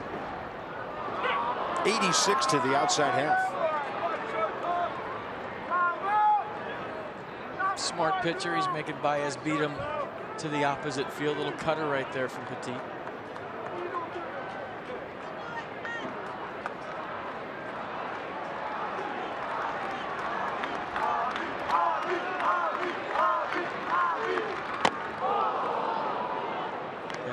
He's an ooh and ah guy when he swings. He's just one of those guys like watching a fireworks show. Not getting cheated. You know what? I was just thinking a nightmare would be for us if he pitched against Andy Pettitte. And it was Petit versus Pettitte. Yeah. 2 balls, 2 strikes.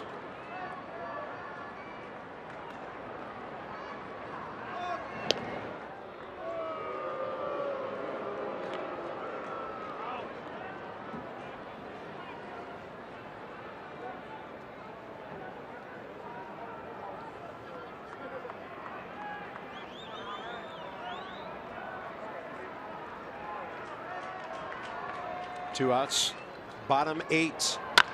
That ball to the gap. Here comes Worth. Cuts across to get it.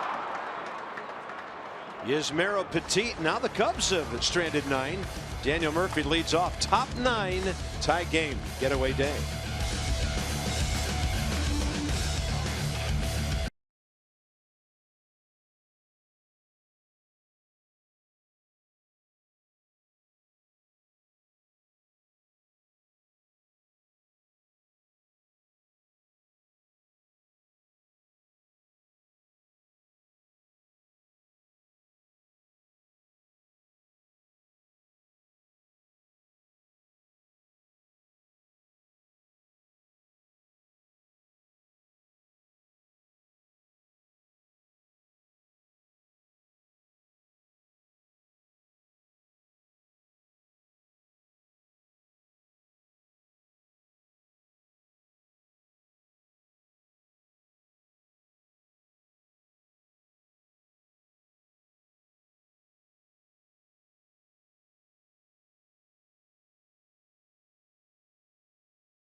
The Nats back in town.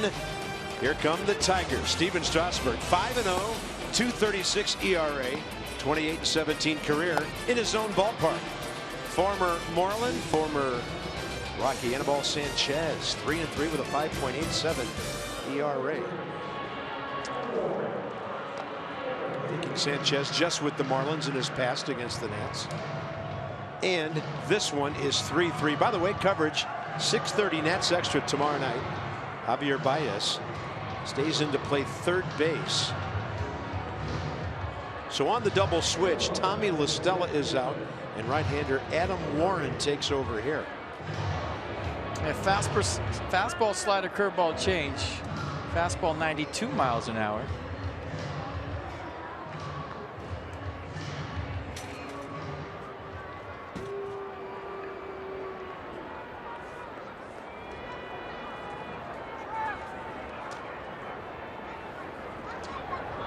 Murphy, base hit. Another multi-hit game for Daniel Murphy, his 15th of the year. 2 for 5 today, and in the series 6 for 14.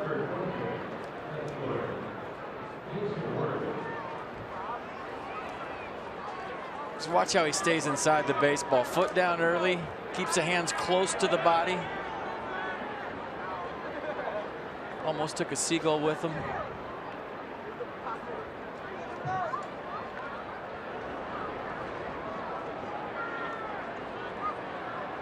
Jason Worth. Warren pitched a scoreless 7th inning yesterday. Worth lined out to center against him to end that inning. Jason today 0 for 4 and in the series 2 for 16. Tell you what, Jason Worth usually doesn't look down at third base for a lot of signals. He just was eyeballing Bob Henley for a long time there. And Baez is back.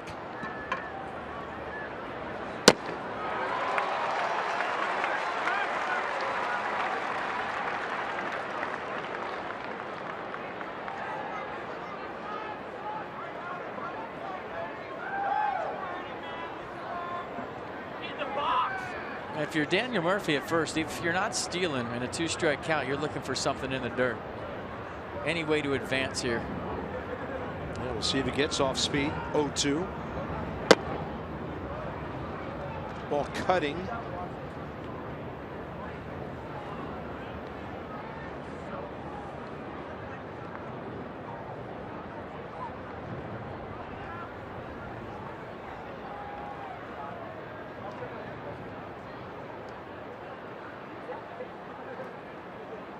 One and two, top of the ninth.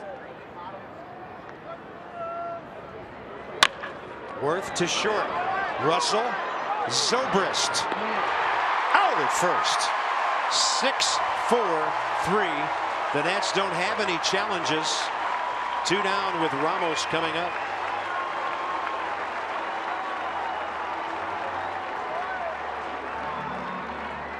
One of those days when solid contact is right at somebody almost every time. I mean, it's almost automatic now. If a ground ball is hit, it's a double play because you can't break up a double play anymore. I mean, those ones that are medium speed to the left side as a runner on first base, you just have to slide straight into the base and you can't do anything about it. It's just count the double play now. These are big leaguers. They're going to turn it 98 times out of 100. Here's Wilson Ramos. 2 for 3 today with a walk and an RBI. 0 for 3 career against Adam Warren.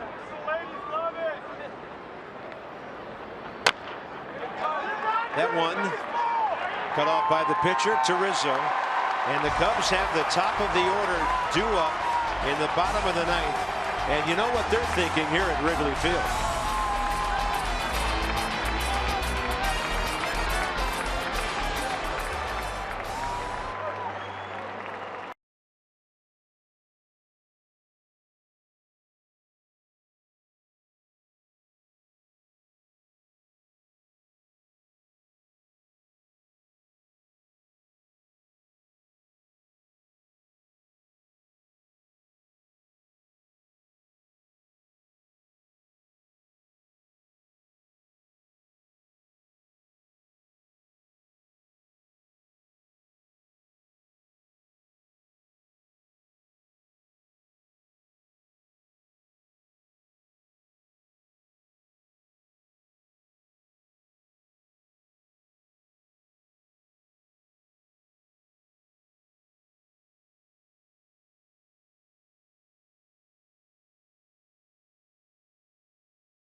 To get into extra innings to salvage this one.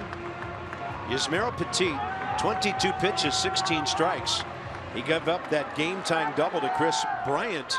Since then he's retired 5 out of 6. Dexter Fowler is 1 for 6 career against Petit, and Dexter's been on 3 times today with the double, hit by pitches twice.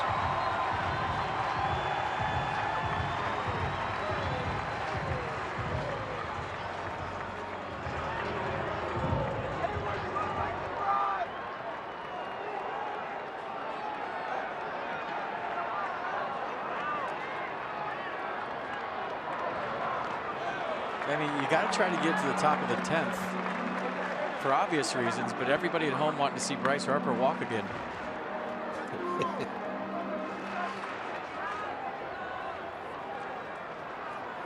Due up 5th.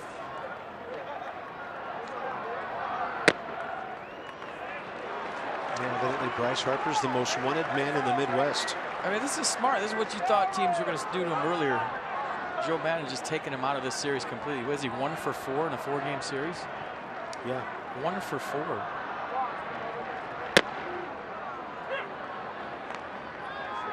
with 11 walks, and he's been hit by a pitch. 1 RBI on a sac fly.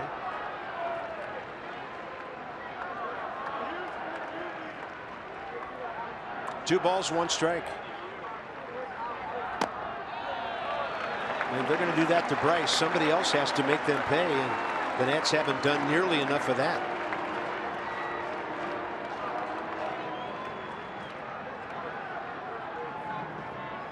Three and 1. And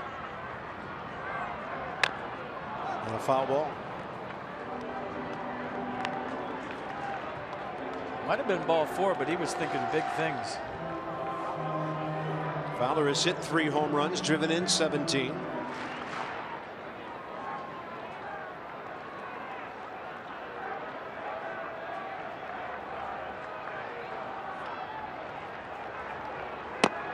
Off speed, struck him out. Petit, first K, pulling the string on the geared up left-hander. Yeah, he was all in on the fastball, got the changeup way out in front. Good pitch. And a nice comeback to get the out. Hayward and Bryant the next 2.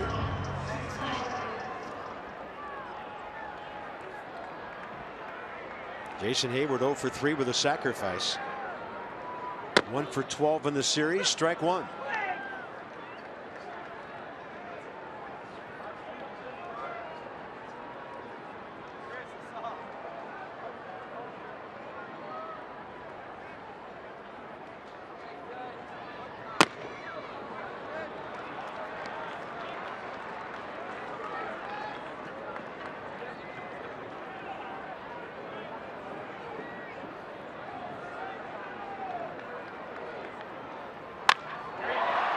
Just off the glove of Murphy.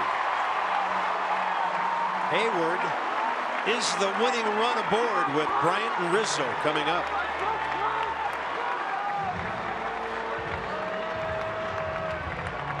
A good effort by Daniel Murphy. And if you're the Nats, you're feeling lucky this ball was hit low, because if it was hit high, he got all of that. So now you're hoping for a ground ball double play. Chris Bryant facing Ismero Petit for the first time.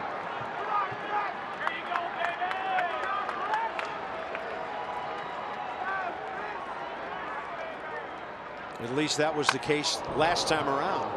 He was the first man that Petit faced in the 7th. And Chris Bryant rifled one through the infield up toward right center to tie the game. So that was his first career AB against the Nats right-hander. See that first swing, he's trying to hit that hole. That was an inside-out approach by Bryant. And it's a big hole. It's basically the whole right side.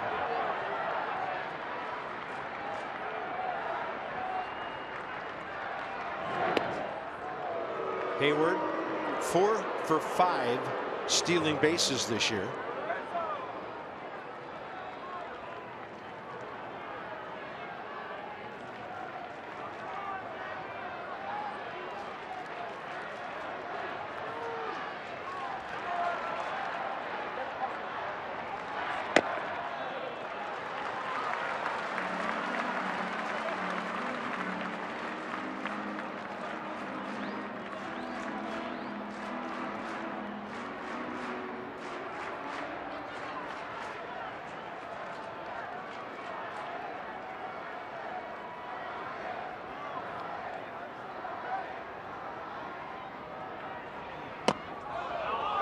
Low in the zone, strike 2.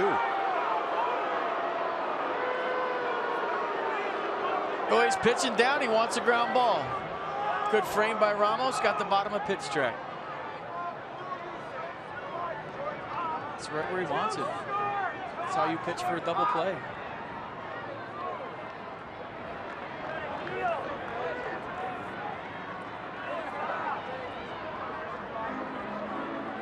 Maybe now you try to go below the strike zone if you can, because now Bryant has to protect that.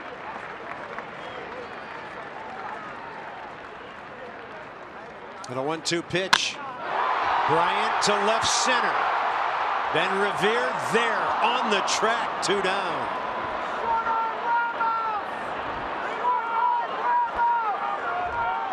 It'll be up to Anthony Rizzo for the Cubs.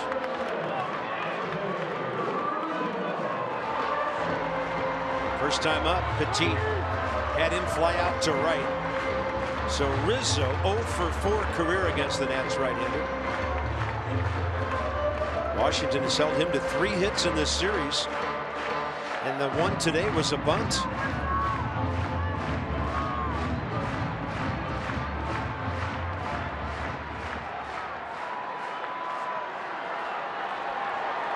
Murphy in right field on the shift.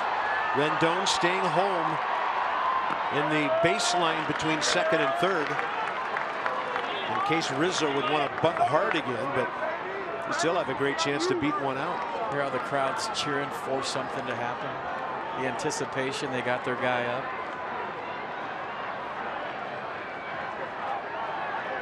Yeah, I'm a little surprised they're in their seats, but this has been a 3.5-hour game. Right side, the ball hits the runner. It's a base hit, but the inning's over. Base hit for Rizzo. Hayward out as the ball hits him, and we're going to extra innings, tied at 3.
One more time, and Daniel Murphy's playing deep on the shift. Anthony Rizzo runs pretty good.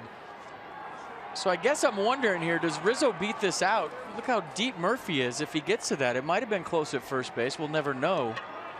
But that could have been a big play in this ball game.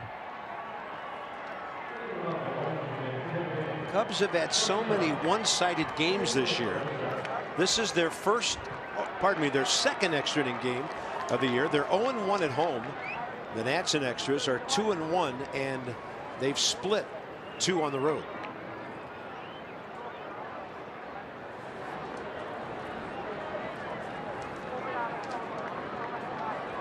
Danny Espinosa's had a good day.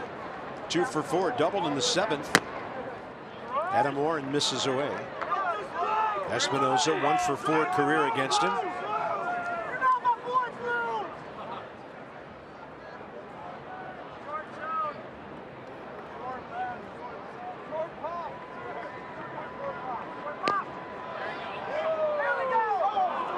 No swing, 2-0.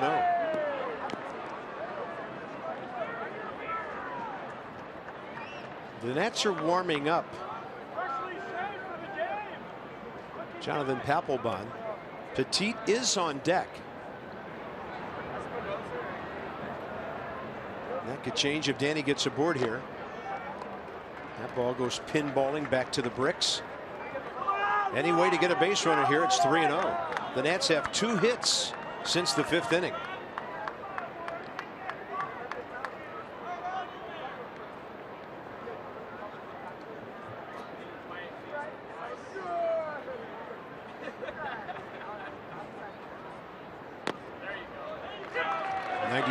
To the outer edge.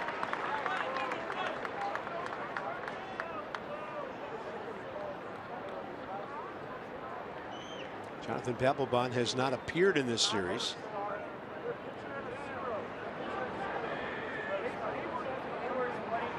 3-1, foul tip.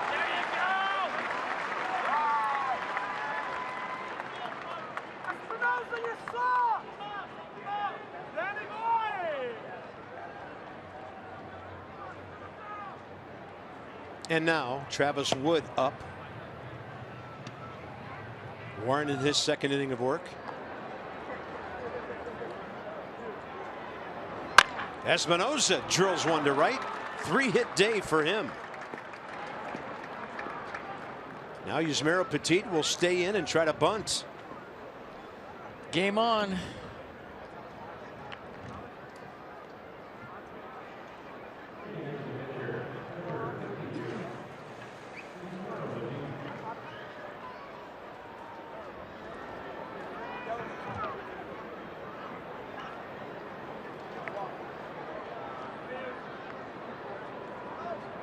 Yusmeiro Petit.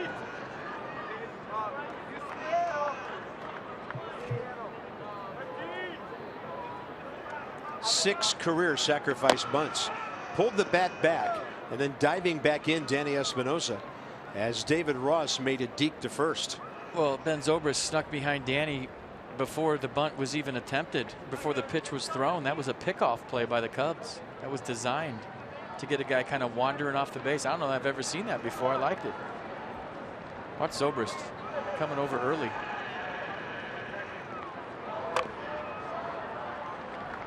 That evens the count, 1-1. You know what that guards against? If Anthony Rizzo leaves early, a lot of times a base runner will steal because the first baseman vacates. You look at Dusty, he's got a lot of players left. But by Ben Zobrist creeping over and playing behind Espinosa, he can't steal. The thing you're leaving yourself open to is a butcher boy because you have the whole right side of the infield.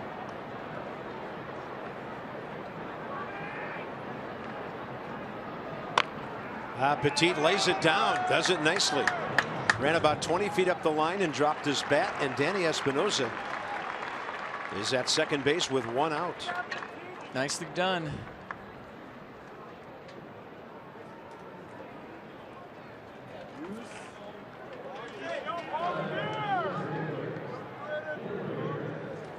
You gonna walk Ben Revere? What are we doing?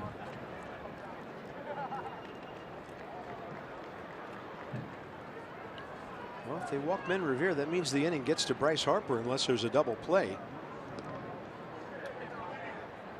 Tough day for both ball clubs. A combined 3 for 28. We've had 23 runners stranded in this game. There are a couple guys on the mound that pitched pretty well today, so I wouldn't put it all on the hitters. That guy Arrieta is pretty good, and so was Tanner Roark today.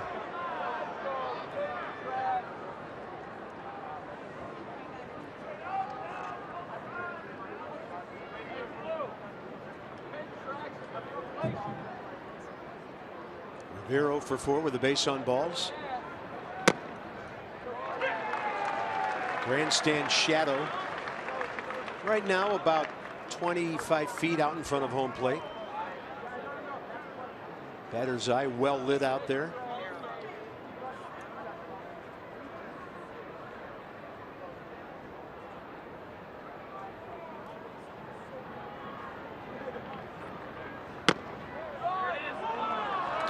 Good check by Revere, and the ball was outside.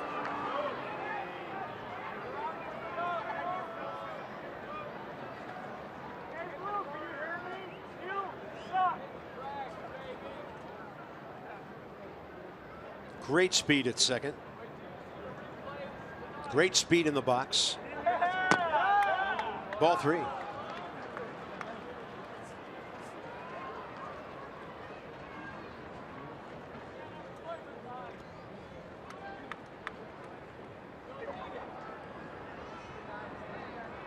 Seems like they're using that open base, but if you're Ben Revere, you got to be ready for a mistake here. 3-1. You feel like it's kind of a pitch around. 2 on, 1 out.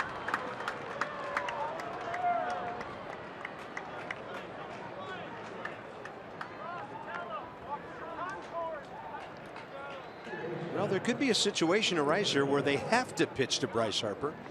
Anthony Rendon's at bat will decide that.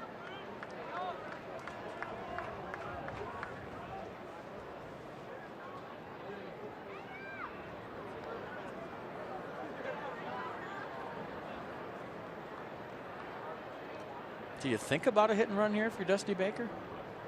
Better make sure your guys are going to make contact, and there's no way to predict that. Well, Rendon's a contact guy. You got 2 good runners out there.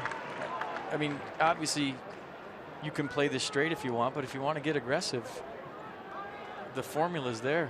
I don't know, with Bryce on deck, they want to see what happens here.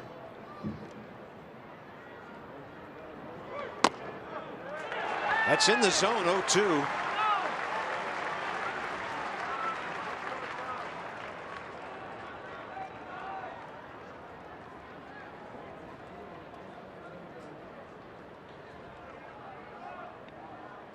Big crowd, really quiet.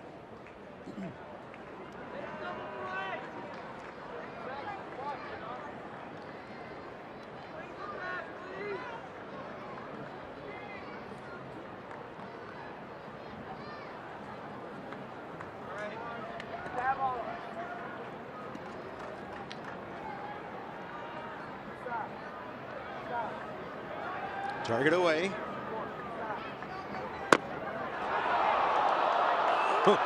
DJ Rayburn froze for a moment. Never stood up and raised the right hand. Probably because it was outside.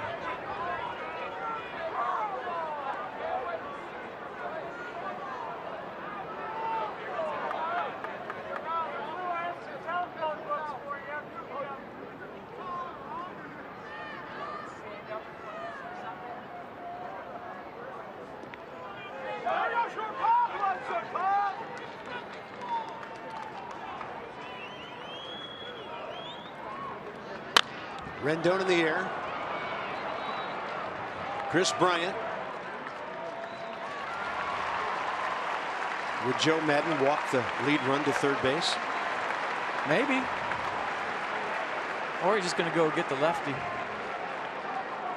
He's jogging out there, though, so this doesn't mean it's necessarily a pitching change.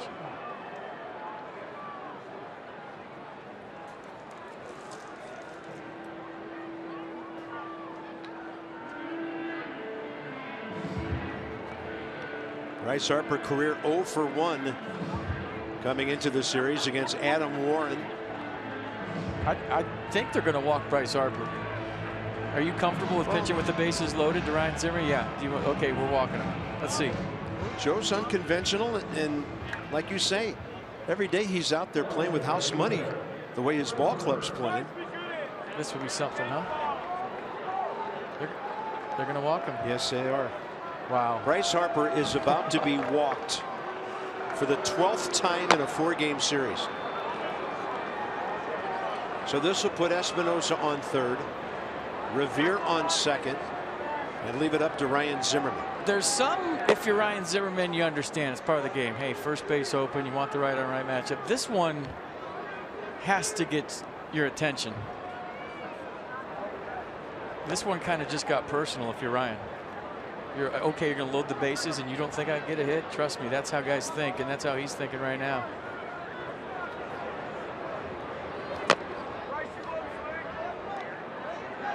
Bryce Harper's on base percentage is going to be 500 before we know it.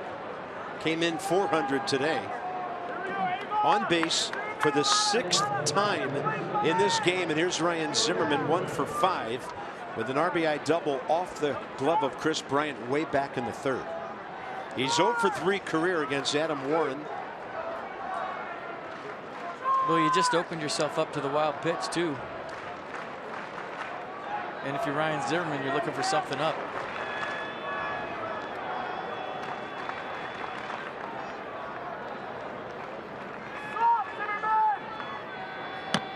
Breaking ball drops in.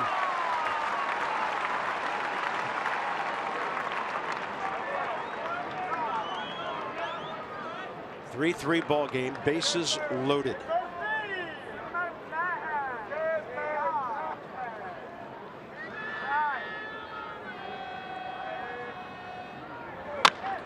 To the gap in left center, but he didn't get it. The Nationals strand runners 14, 15, and 16.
10-3 going to the bottom of the 10th inning. Tanner Roark was great. Jake Arrieta had his first off day of the year. And Bryce Harper, folks, we got to show you something. This is really good stuff. Watch Bryce in the middle of his last intentional walk.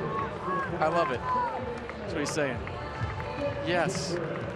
This is so great. I love it. And watch the chuckle to himself at the end. I guess you talk to yourself when you've walked as much as Bryce has in this series. Bottom of the 10th, Ben Zobrist against Yusmeiro Petit, and they've never met.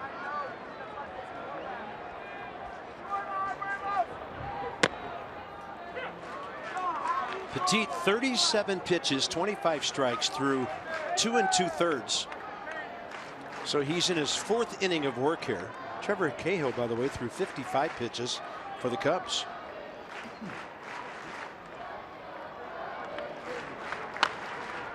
This one to the left side and over the dugout.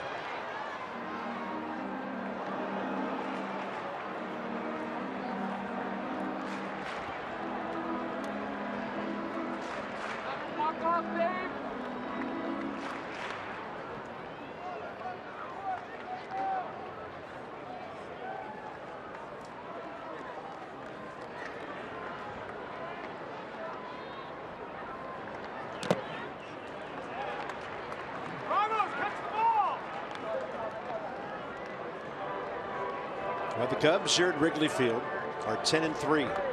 The Nats are 11-7 on the road, 5-4 trip. Now they got to hold them again to get this one to the 11th. 1 ball, 2 strikes. Base hit. Harper's got to get over in a hurry. Zobrist is a good base runner. Bryce makes a fine play to unload it quickly. And the Cubs have their leadoff man aboard in the 10th.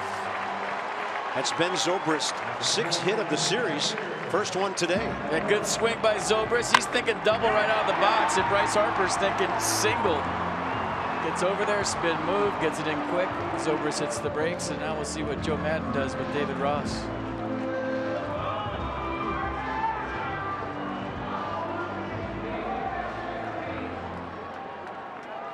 Interesting to keep in mind that from this hitter, 2 spots away is the pitching spot in the Cubs rotation, or the Cubs lineup.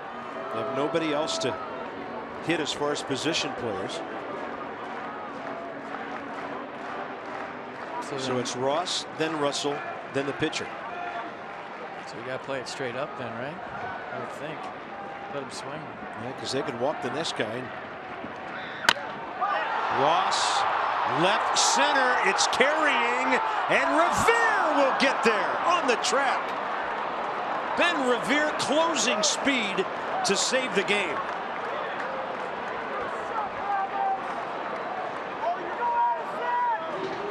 I mean, that ball was hooking away from him too. And watch how far he goes to get this baseball. You see him take a peek, he knows where he's at. He feels the dirt under his spikes, which is a scary feeling here at Wrigley Field, but he knows he has an angle where he's not going to the fence, and a nice running catch to save the day for a minute.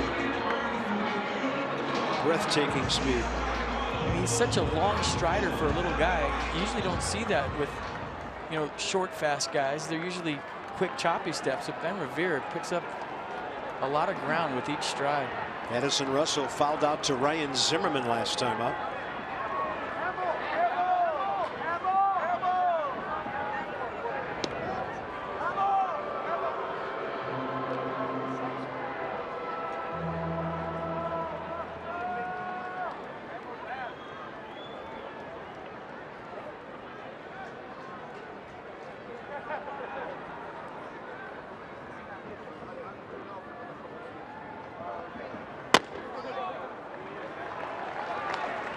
I mean, Revere was shaded on the right field side of second base when that play started.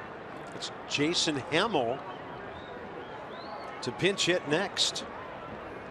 He's 3 for 13 this year, and they have used him as a pinch hitter.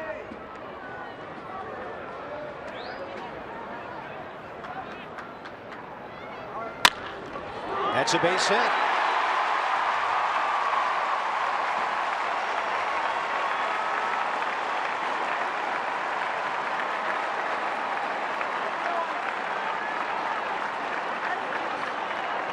44 pitches for Petit, and the Cubs are starting to get him elevated right now and taking advantage. Jason Hammel, of course, started here yesterday. In 2 at-bats, he sacrificed both times, not sacrificing here. They're going to take 2 shots to win this game with Hammel and then Baez after a double switch in the 9th spot. You let him swing and hope he doesn't hit into a double play, or do you bunt 2 guys along for Baez?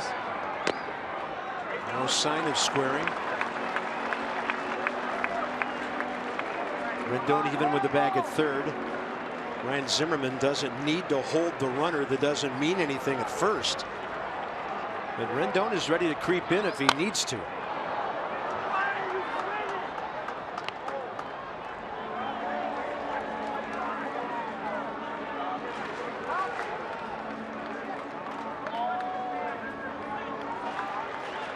Joe Maddon's bench has been used up since the 8th inning.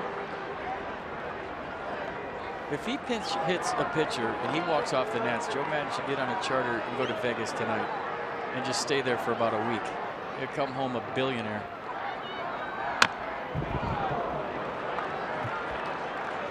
That's all he's got left. It's his only choice. My point is, when you're rolling like that. Yeah.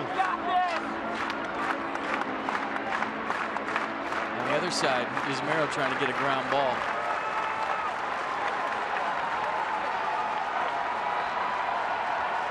One ball, 2 strikes. Got him looking. 2 down. Now it's up to Javier Baez. And he came on to pinch hit in the 8th and hit a fly ball to Jason Worth in left to end that inning. So they're getting a second look at each other here. Baez 0 for 2 career against Petit.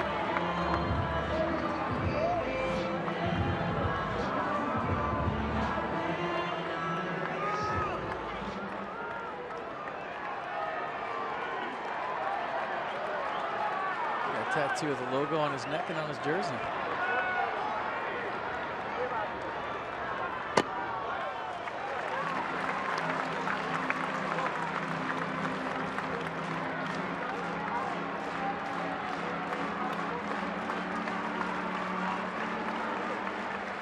Petit started this inning with 37 pitches.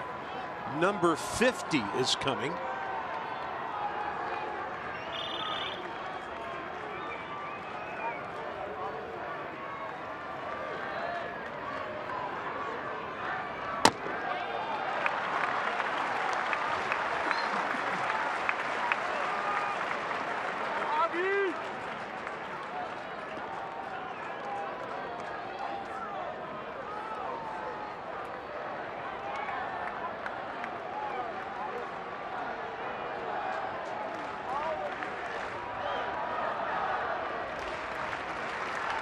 And a 2-0. He was trying to win it 5-2, not, pardon me, 6-3, not 4-3.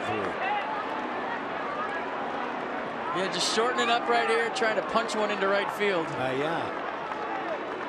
Somebody's rooftop.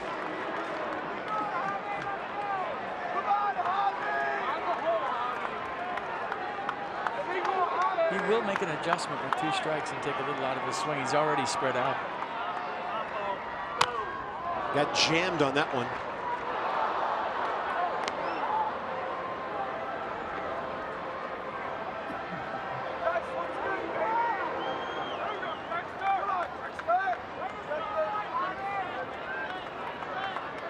Mike Maddox going to run out there, maybe give him a little 20-second timeout.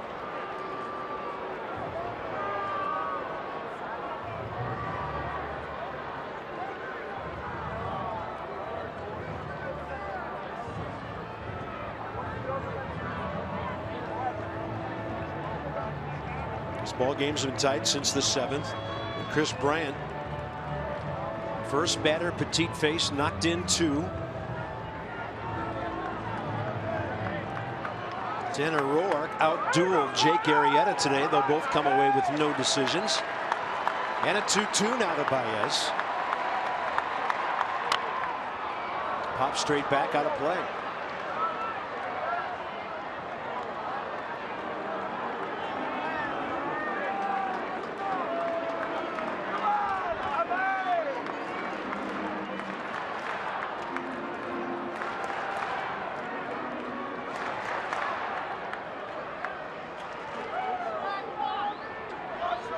Looks like Baez is in swing mode, and you have a pitch to fool around with here. Maybe he'll chase something out of the zone.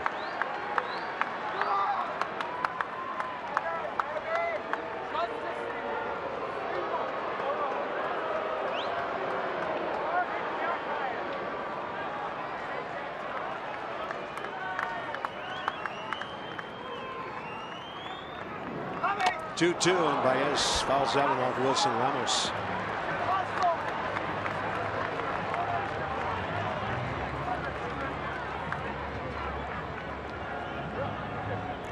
I feel like his marrow's on fumes right now. 54 pitches, 37 of those for strikes. Maybe only one pitch not elevated. Maybe bounce one to see if he'll go down there with you and chase it.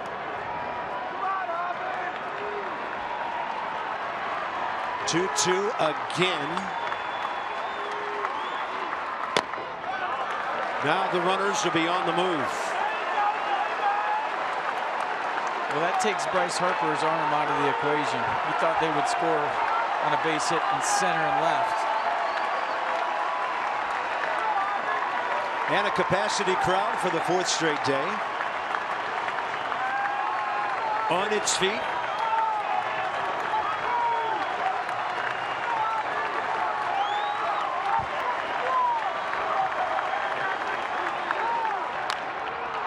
Into right field for Bryce Harper. Saving the day in center, Ben Revere. And now the Cubs have stranded a dozen.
Tied at 3 as we go to the top of the 11th inning. A thriller here at Wrigley Field, and Justin Grimm on for the Cubs. You see the arsenal: fastball 51% of the time, breaking ball 49% of the time. That breaking ball's a curve. And the fastball averages 95 miles an hour. 12th appearance, ERA at 3.86, and opponents hitting .222. Righties, look at that, hitting .280 off a right-hander. Couple of scoreless innings for Adam Warren, setting things up for Grimm here, and the Nats will have Murphy, Worth, and Ramos in the top of the 11th. See that play one more time. It's worth another look. You're going to see it all over the highlights tonight. David Ross gave it a ride, and Ben Revere going a long way for that ball. With the game on the line, saving the day for the Nats.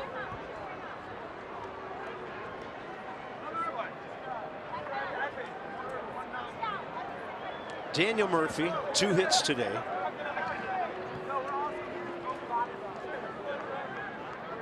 In the what else is new department.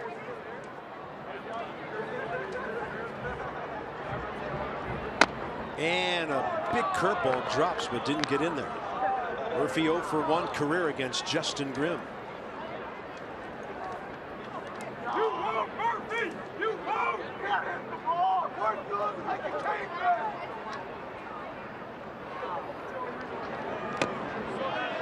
Started, stopped, ball 2.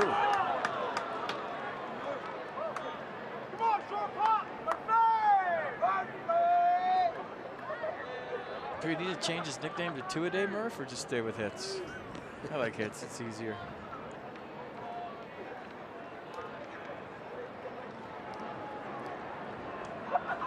"45 hits and 112 at bats." That's tight. 3-0.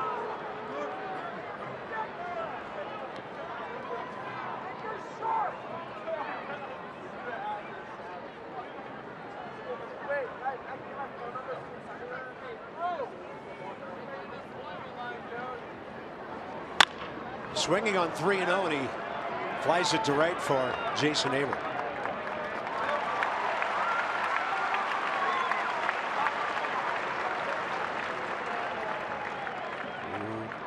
Wilson Ramos after Jason Worth now.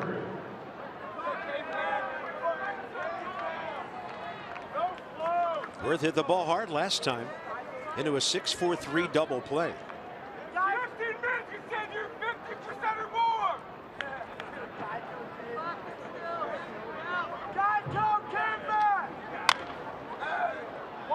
And this one on the roof over on the right side. Rough day for Jason. 0 for 5, 2 for 17 in Chicago. Turned around with one swing.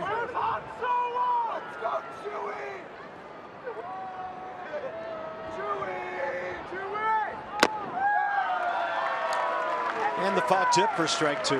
So this is where, as a player, you got to really dig down deep. 10-day road trip. 3 different cities. You're in your last game, and now, you probably, a lot of those guys running on empty after a long trip, trying to find a way here in the 11th. Worth gets a high one, hits it to right. Hayward toward the corner, 2 down.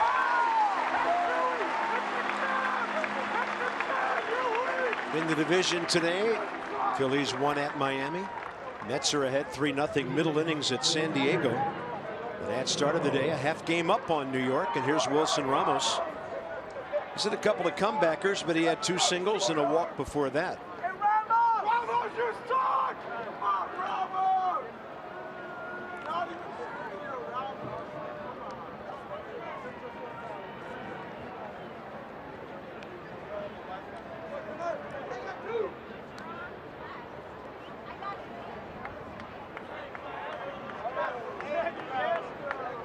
Wilson Ramos 4 for 7 career against Justin Grimm. Hit one a mile off him earlier in this series. That buys him a breaking ball in the first pitch.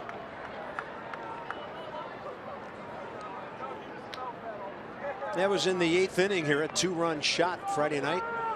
Final runs in the Nationals' 8-6 loss.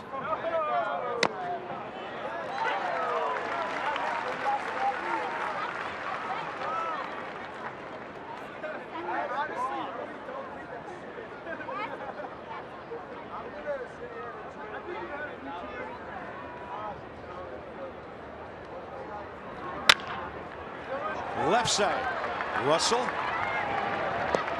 Nationals go 1-2-3, and for the Cubs it'll be the top of the order in the bottom of the 11th. Jonathan Papelbon coming in.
How much do you bench?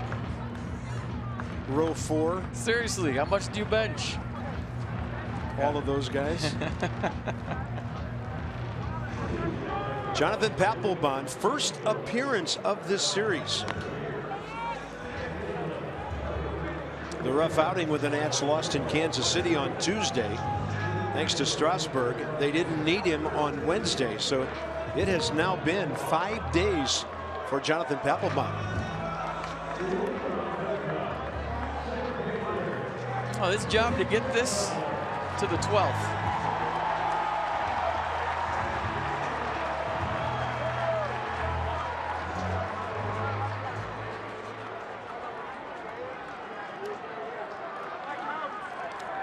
So Ben Revere to left, Michael A. Taylor to center. Dexter Fowler leads off. Papelbon delivers a strike. Dexter Fowler, career against Jonathan, 2 for 4 with an RBI.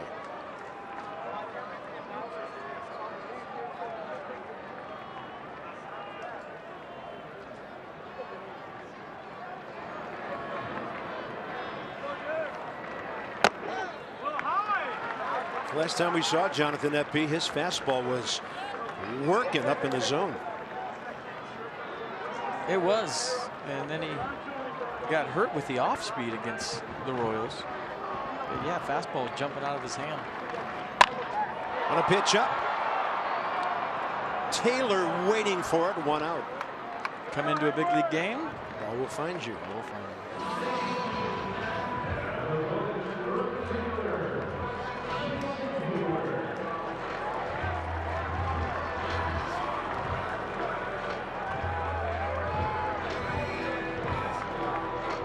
Jason Hayward, 3 for 12 against Papelbon with a couple of home runs.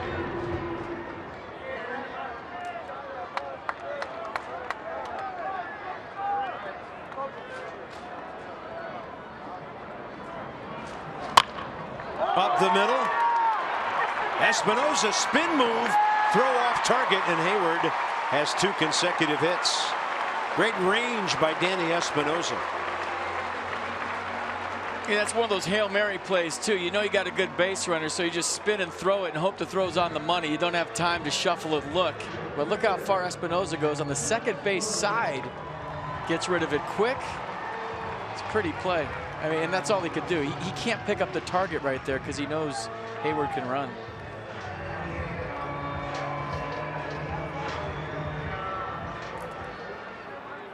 And now it's Chris Bryant against Jonathan Papelbon for the first time.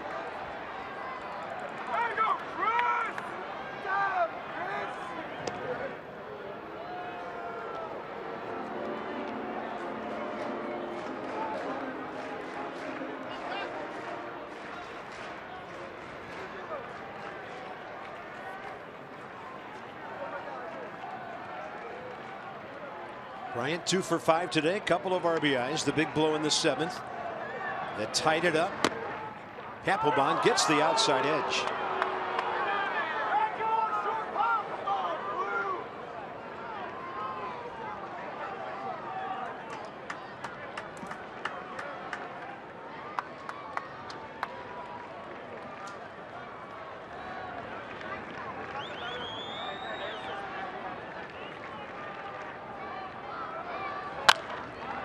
Out of play. First man Petit faced.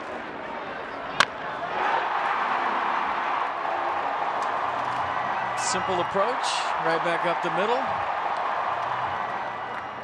After the Jason Hayward sacrifice bunt. Cubs no run on. Runs on 5 hits since. The Nationals no runs on 2 hits since then. So the bullpens, with a couple of guys going long, Cahill and Petit have been pretty solid here. Those runs were charged to Oliver Perez. 0-2. That's well hit to right center. Revere cannot get there. The winning run's to third. They're going to send him. The throw home on target. Out at the plate. Danny Espinosa with a rocket.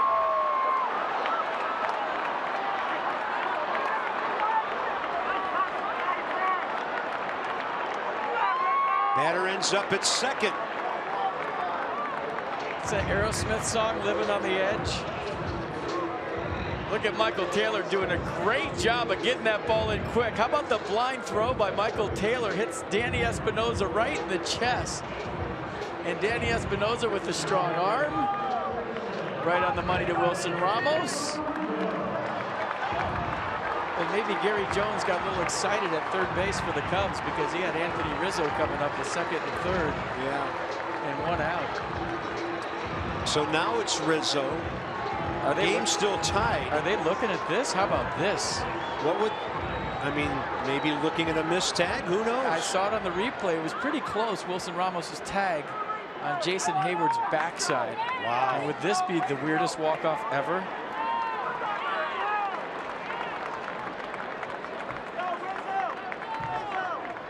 Take a look at it. Yeah, I think he got him. Is there enough evidence to overturn that if he didn't?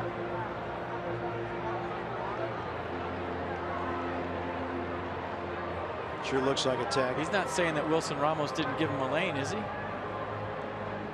Could be. I thought he did. Let's look at it again if we get a chance of that part of it.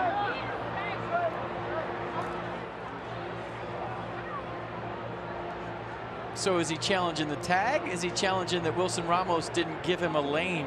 But I think the throw took Wilson that way, and that's okay. This would be something, I'll tell you what. I still can't believe that throw by Danny Espinosa. Runner is out. First base open. Zobrist on deck. First of all, Rizzo against Papelbon career 0 for 3. Yeah, he challenged the home plate collision rule right there. I thought so. He was focusing in on the tag. Papelbon gonna take a few warm-up pitches while he sat around. And then, for the sake of looking at matchups, if Rizzo, you know, could be a pitch around, intentional or non-intentional. Zobrist 0 for 9 against Papelbon. So the Cubs have the winning run at second, 2 outs in the 11th.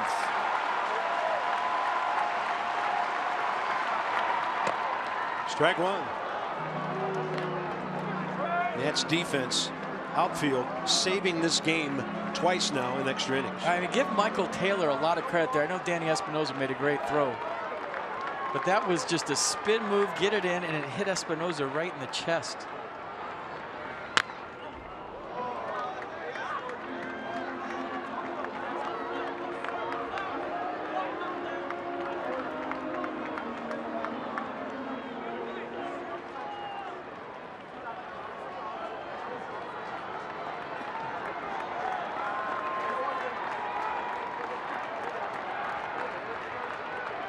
Oh-2. Rizzo going up to get it.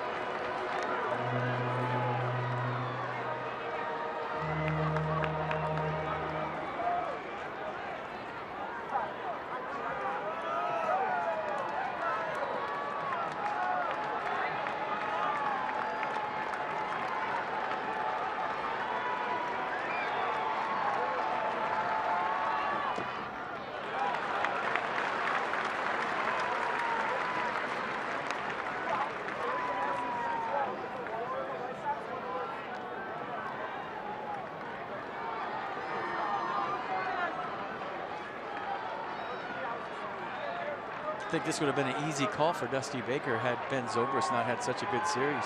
He's put Rizzo on and pitched to him. He was cold before the Nats came into town. 1-2, and Rizzo fouls it upper deck left side. But because Zobrist has done everything you could possibly imagine in these 4 games, you have to pitch to Anthony Rizzo here. It's just not a no-brainer like it would have been maybe a week or so ago.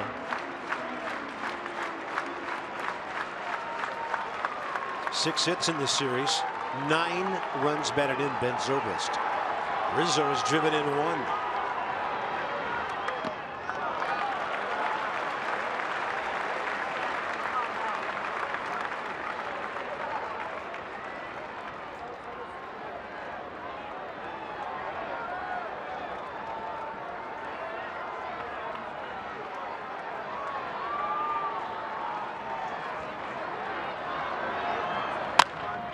Popped him up. Ramos. Infielders were so deep, he was kind of a lone ranger out there. Watch the throw by Michael Taylor. That took a tough hop, spin move, bullet right on the money. Danny Espinosa. That had to be 90+ miles an hour. What a play.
If I'm Gary Jones, I send Jason Hayward there too. It took 2 perfect throws to get him at home plate. But first things first, let's check out Ben Revere's defense. We've been waiting to watch him play all season. It's tough when you miss the first month. You're a new team, but he has contributed mightily here in these first 2 games.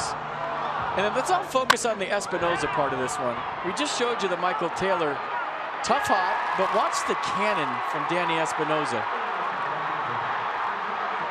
That's ridiculous. Who has an arm like that? And it really wasn't that close because of that throw. Right. Amazing.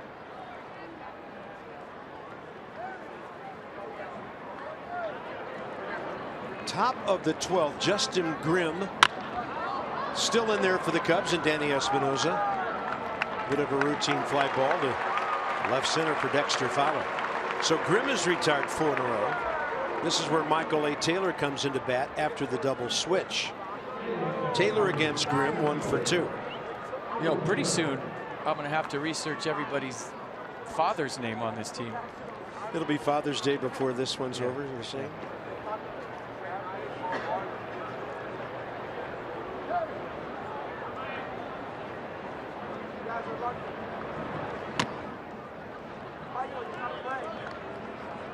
Michael A. Taylor started in the cold Thursday night, 1 for 4 with a double. Has not had an at-bat since Ben Revere came back to the lineup.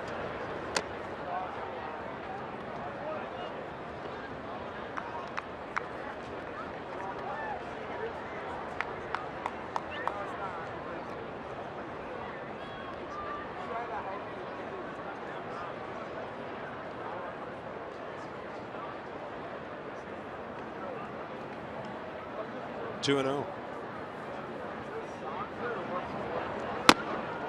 Couldn't catch up with 94 up.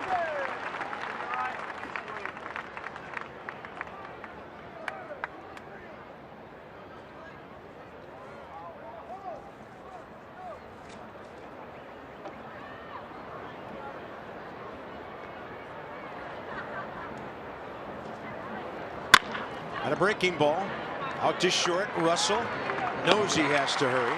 2 outs.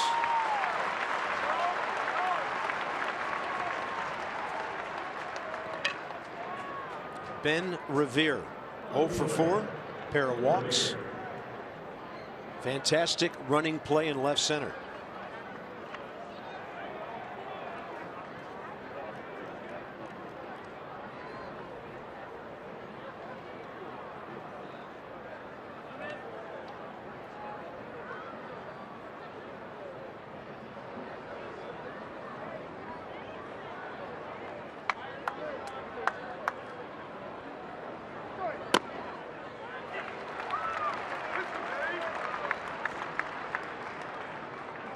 Nobody warming in the Nats bullpen. Jonathan Papelbon threw 14 pitches. Might be set for another frame here.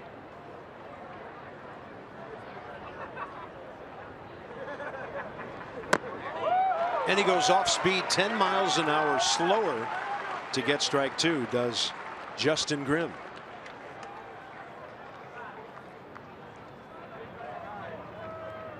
Padres picked up 2 in the 5th.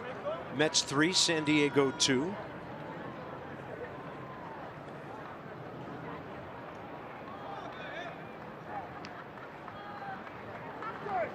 And Rivera got a breaking ball and gets a base hit. Quite an at bat from 0-2, on for the 3rd time today, and that's his 3rd base hit of the year. See, this is when you're going to see his true value. Ben Revere's a guy that can steal a base when everybody in the whole ballpark knows he's gonna. And he's going to be running here, you'd think, early in the count to get into scoring position for Anthony Rendon. David Ross can throw and let the games begin.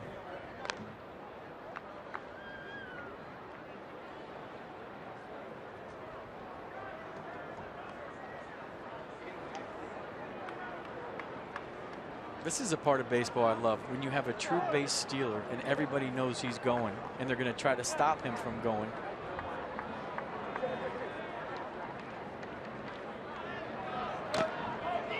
And stepping out there for what appeared to be a pitch out was Ross.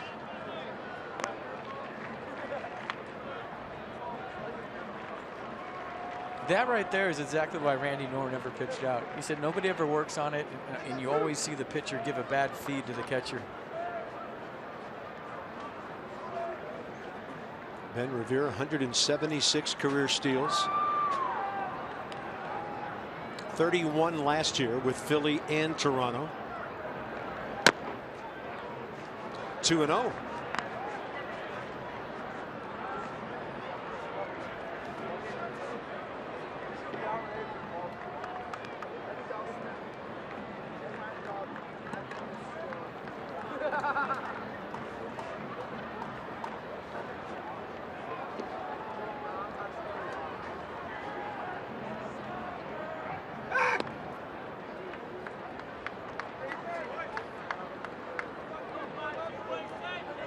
It's a lot of stolen bases. That's a lot of wear and tear in the car, too.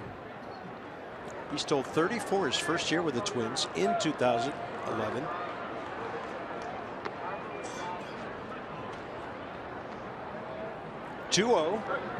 Rendon ducking. Ball came breaking back toward the inside edge. And with Bryce Harper on deck. Yeah. With Bryce Harper on deck, yeah, they got to throw a strike here. A couple of them. By golly, they might have to pitch to him. No, they won't. They could load him up with nobody out. I'm timing Grimm here. He's a 1.55 on that last pitch. That's, I mean, Ben Revere could steal that standing up. He's pretty deliberate to the plate. Maybe they're waiting to see if Grimm puts Revere on second all himself. So here's Harper. So 2 outs, 2 on. Here we go again.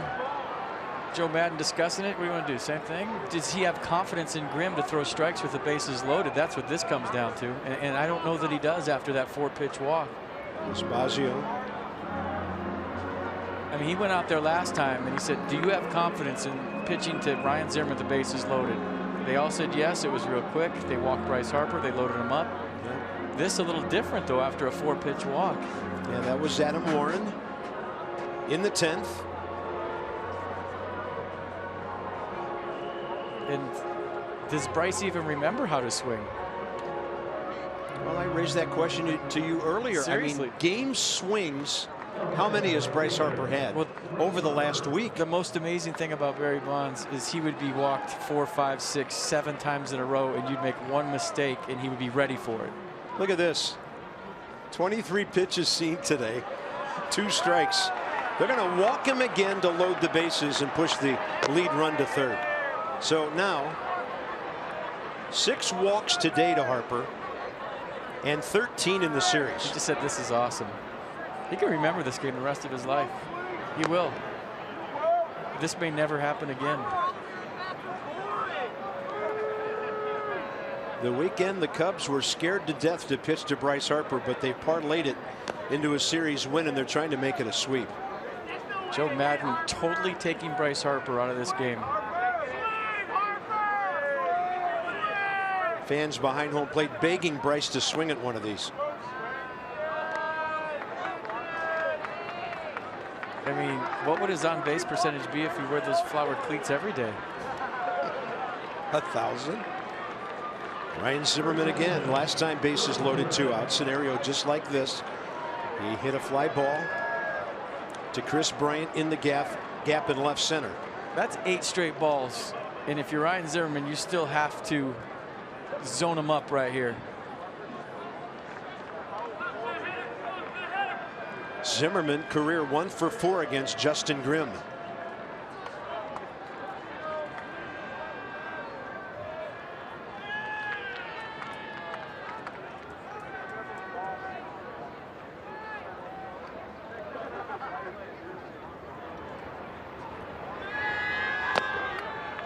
And just think if he didn't get hit by a pitch in the 6th, he would have 7 walks today because they didn't want to pitch to him. Yeah, there they were either. going to walk it. They just minimized the damage by doing it on 1 pitch and hit him in the toe.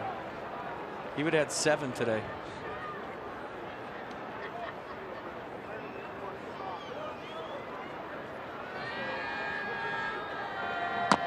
Curveball, yes. Bryce Harper has tied a major league record with 6 walks in 1 game that goes back over a century. Ryan Zimmerman has been seeing a steady diet of breaking balls from the Cubs. Did he swing the bat today? I don't think so. He got hit by that pitch before anything could happen. So now what they've been doing to Ryan ahead is throwing it down the middle and let it break about 8 inches outside. Great speed. Revere, Rendon, and Harper tie game, top of the 12th.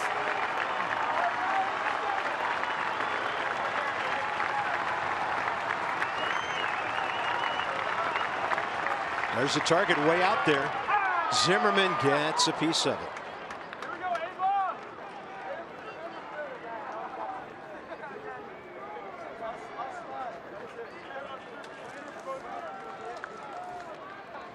Dusty's got a good seat working. He's staying right there.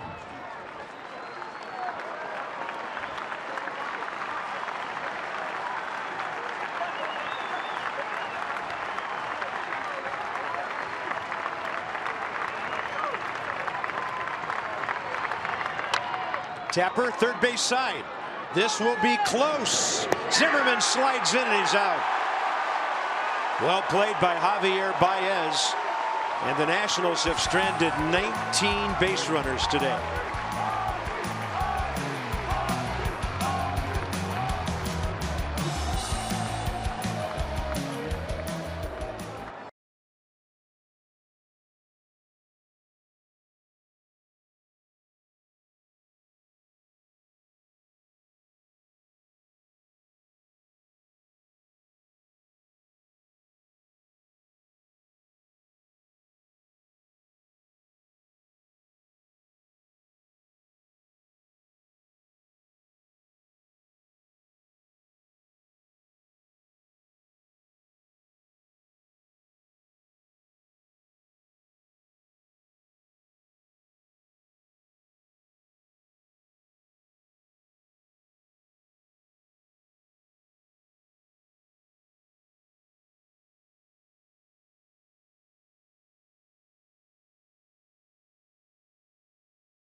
Unsung hero out of the bullpen today. 3 2/3, gave up 6 hits, struck out 2. His ERA is at 1.93.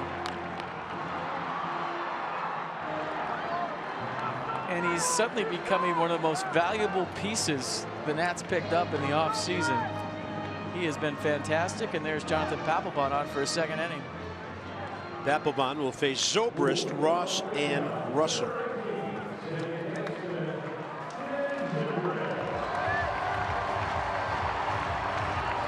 Well, the Cubs have stranded their share of runners. 4 in the last 3 innings. The Nats 6 in the last 3 innings. We've had 32 runners left on base in this game.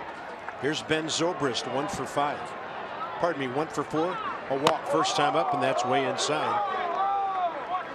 As I mentioned last inning when he was on deck, 0 for 9 career against Jonathan Papelbon.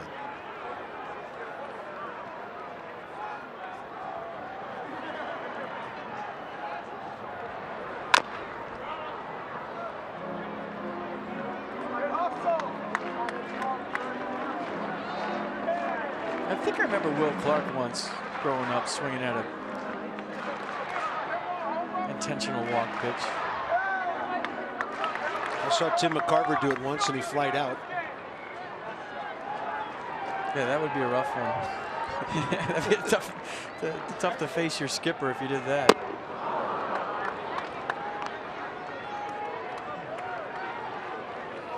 Yeah, Bryce must think he's back in his youth, because I remember a story about him playing up in Cooperstown as a kid, and every time they didn't intentionally walk him, he hit a home run that weekend. Part of being who he is. 1-2 to Zobrist, and that's a fastball outside. But, you know, this is a copycat league, and if what Joe Madden did to Bryce Harper today worked, it's going to happen a lot more, and it's going to be more frustrating for Nats fans to watch Bryce continuously get pitched around. 3-2. Cubs have had their leadoff man on once recently. That was Zobrist 2 innings ago with a base hit against Petit. The next batter, Ross, robbed of a game-winning hit by Ben Revere out in the gap.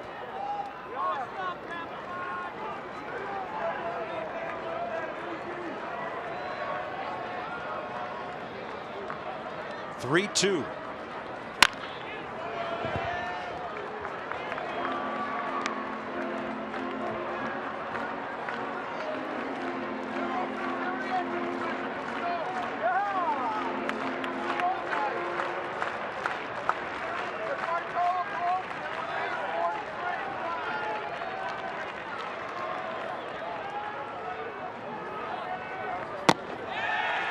Winning runs aboard with a walk.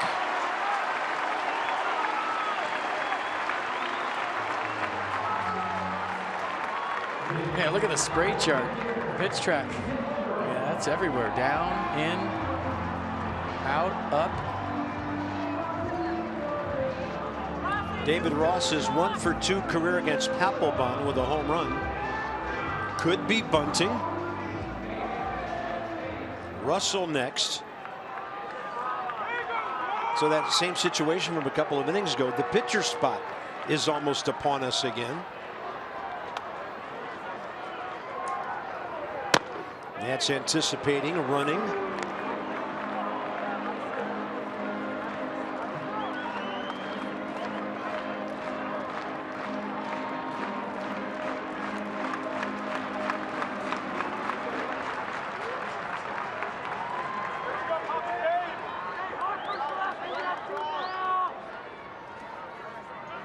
Just looking at the Cubs stat sheet,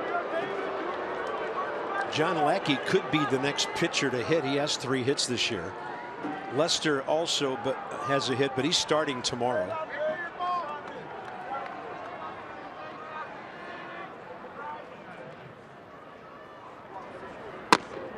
And that front door breaking pitch stays inside. 2-0.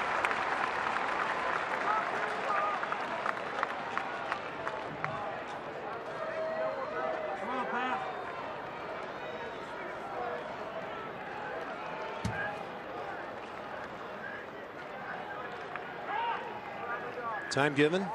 I just hope this game keeps going so we can see Bryce Harper break the walk record. 7. And he would have had 7, and he would have the record. Had they not hit him? Right. It was runner on second, 1 out. Yeah. That was a horrible 1-pitch at bat.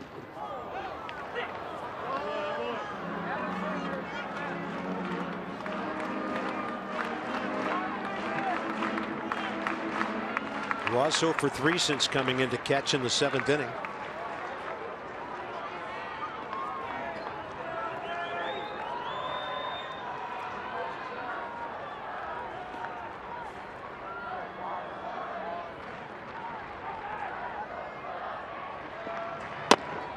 Papelbon gets it by him. 2 balls, 2 strikes.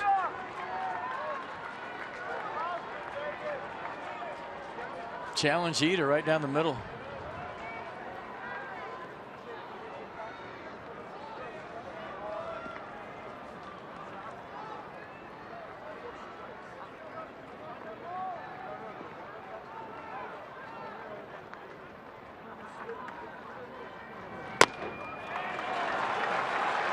Well, that's a big miss right there.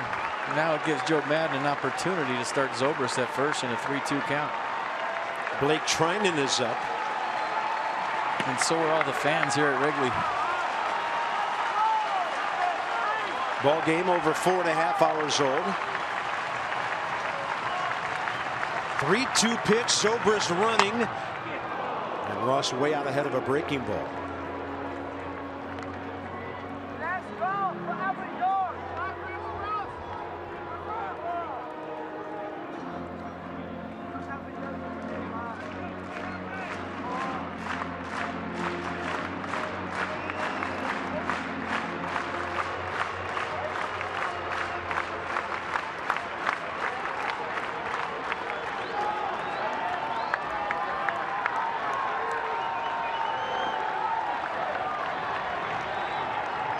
Runner moving.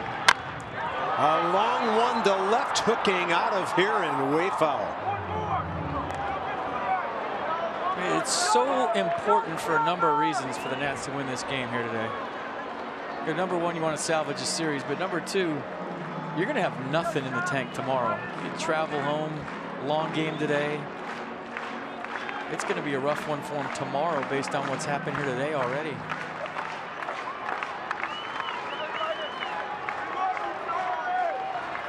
Strasburg going tomorrow, which might be today pretty soon.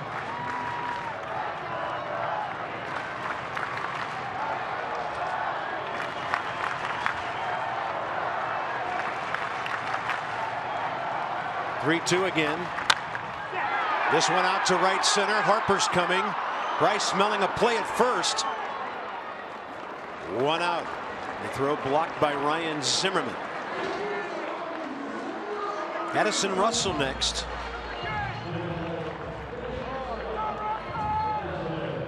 Kind of tailed back to Bryce. David Ross had that hole. He tried to get on top of it and in the air. Bryce Harper with a nice running catch. And the hit and run is definitely in play right now with Addison Russell up and Ben Zobrist at first.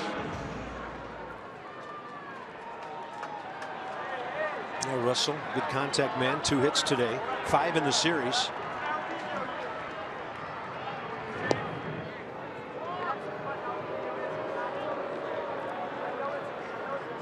A reliever, Travis Wood, is on deck.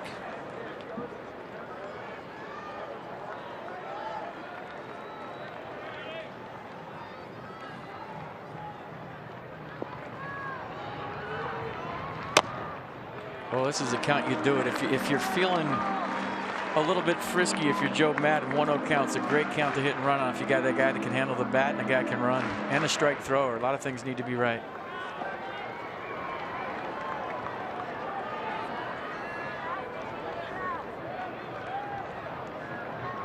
With the runner holding, ground ball. They probably should have started the runner, because that's a 4-6-3 double play started by Daniel Murphy. He'll lead off in the top of the 13th. A 3-3 battle in Chicago.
To Wrigley Field. 3-10-1 Nationals, 3-13-1 Cubs.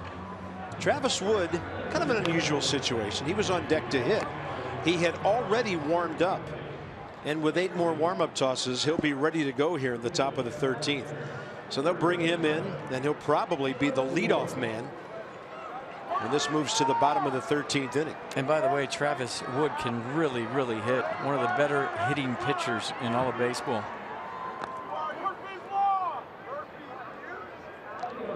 So for the 29-year-old lefty, 15th appearance, high ERA. He's given up 5 earned runs in 8 innings on 6 hits, 9 Ks and 4 walks. And it's Daniel Murphy to lead off.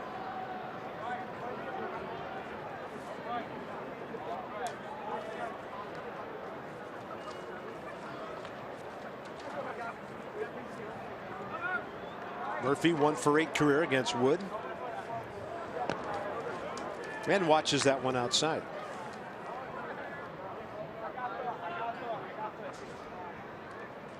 Two for 6 day for the league's leading hitter, coming in at 402. 2-0.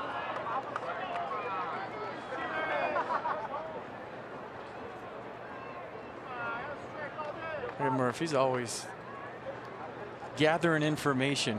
He wants to know what umpires are thinking all the time.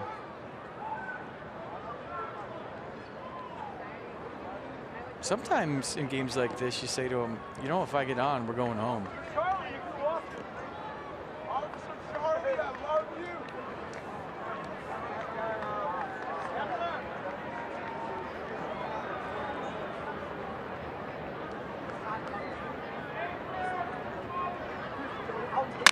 Murphy.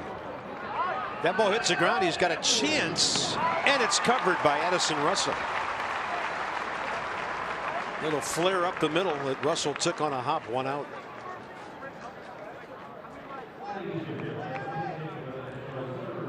Now this is the Nats pitcher spot, so Chris Heisey will be the pinch hitter.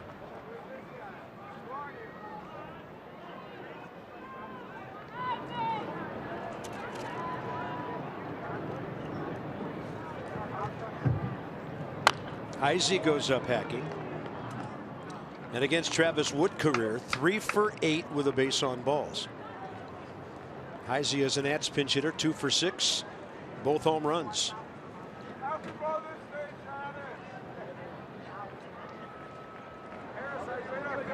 Two weeks ago, he did something pretty big in extra innings. A marathon game against Minnesota.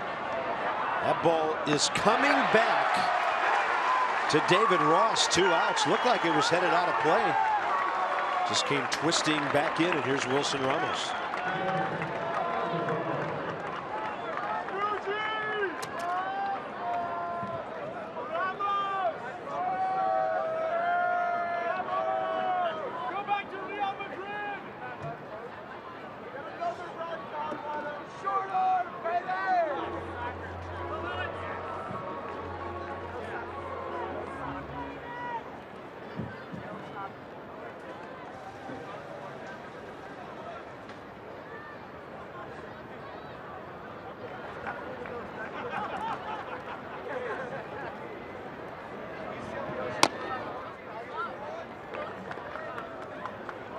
Wilson Ramos retired 3 straight times on ground balls since walking and singling twice.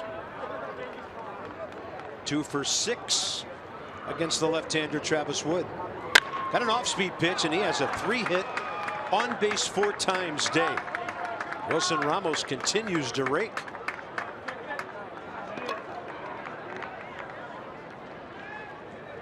A nice piece of hitting, got a 1-1 curveball.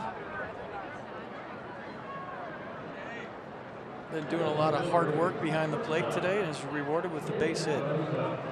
There's Danny Espinosa, who's had a 3-hit day. Home run in 3 at-bats with a couple of walks against the Cubs left-hander. And I can't wait to see his relay throw on StatCast to see the velocity of it. That was a good heater. Yeah, I'm going to say it's mid-90s. I'd say it was a four-seamer, straight as a string. Yeah, that's a good point, though. You have to that long a throw, you have to stay right on top so it doesn't tail into the runner. Yeah. It stays true.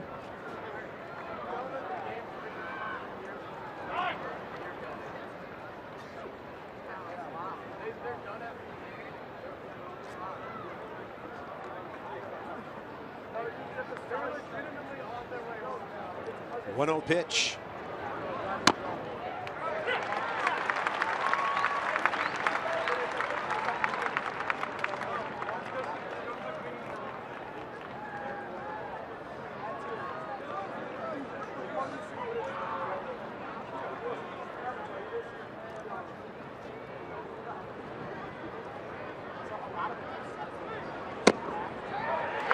Not the side where Ross was set up, but he got a strike with it.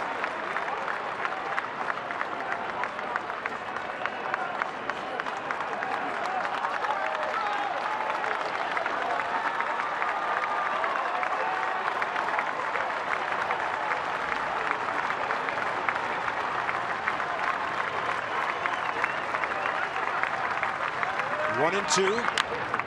Look out, a screamer into the seats. And he way out ahead of that one.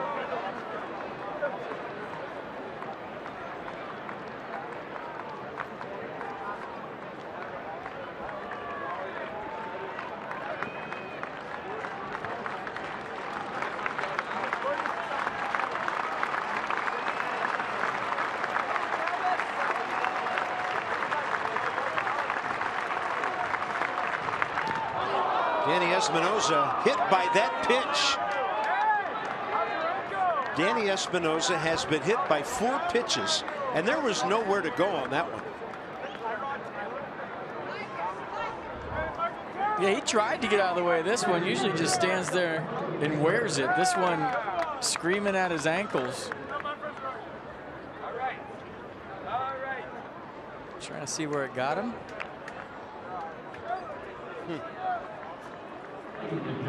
Danny Espinosa hit by 7 pitches this year, 4 of them in this series. Look who's pinch running at second base. Joe Ross for Wilson Ramos.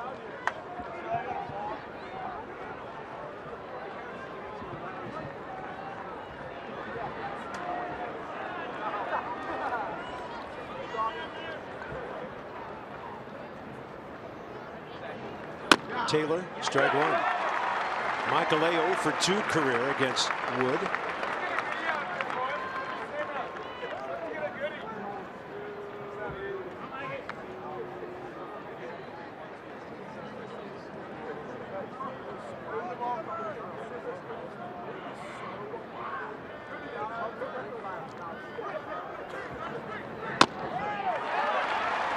Maybe a hair a little further out, but still a strike.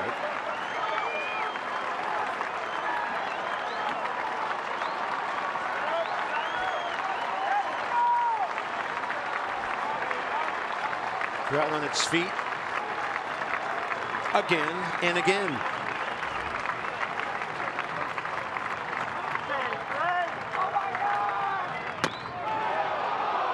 That couldn't be a strike if those first 2 were. Off the plate in.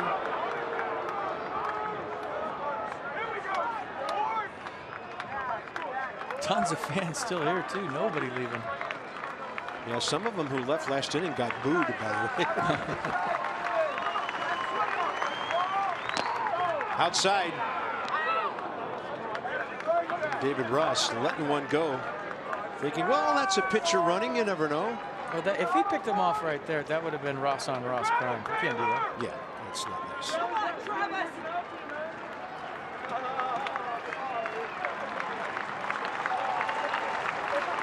Michael A. Taylor battling back to 2-2 here. And he gets the bat on the ball, but it's right at Dexter Fowler. The Nationals have stranded 21 base runners. We're going to the bottom of the 13th, tied at 3.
The stranded runner count is now at 34. 21 by the Nats, and FP, we've got a whole lot to summarize. I can't remember this part. You want to help me? Well, that was Wilson Ramos with an RBI hit back in the 5th. Murphy had doubled, and there's the big hit of the game that got the Cubs back even. The Chris Bryant 2-run single. Look at this. Bang. I mean, you Taylor can't to Espinosa to Ramos. execute a relay throw on both sides of it any better than that. We have a new battery. First of all, Blake Trinan for the Nats. Travis Wood, already in the game, is the hitter, and that's strike 1. Like I said, you have to be careful with Wood. He can hit.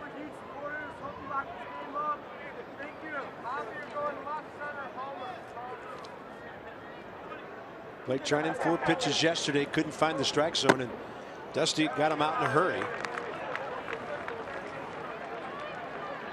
Jose Lobaton behind the plate. Looks like he's going to be batting 6th. Strike call.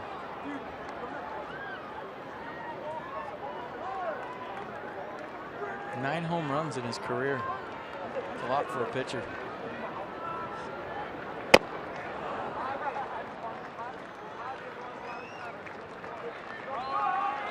So Trinan takes care of that. Good to see Blake come out throwing strikes.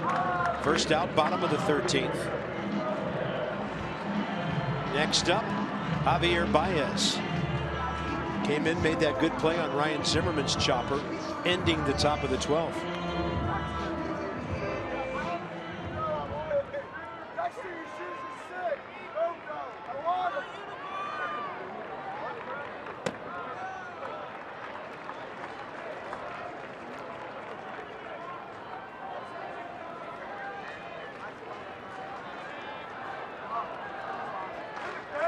Baez, couple of fly balls since he came in. Trinan pours it in.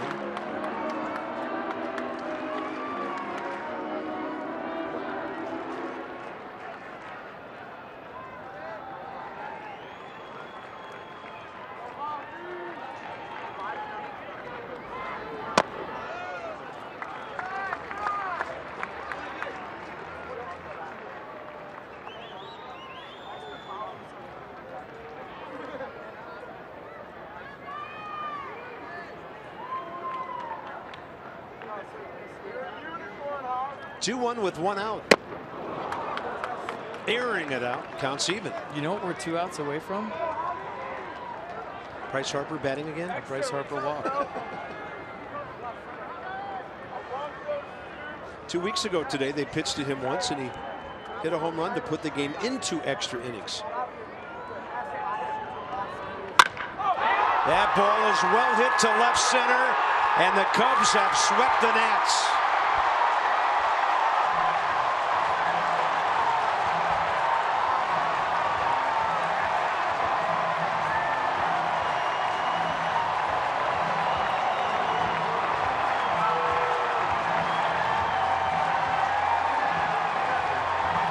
Seven straight for Chicago, 11 of 12, and it's a 5-5 road trip for Washington.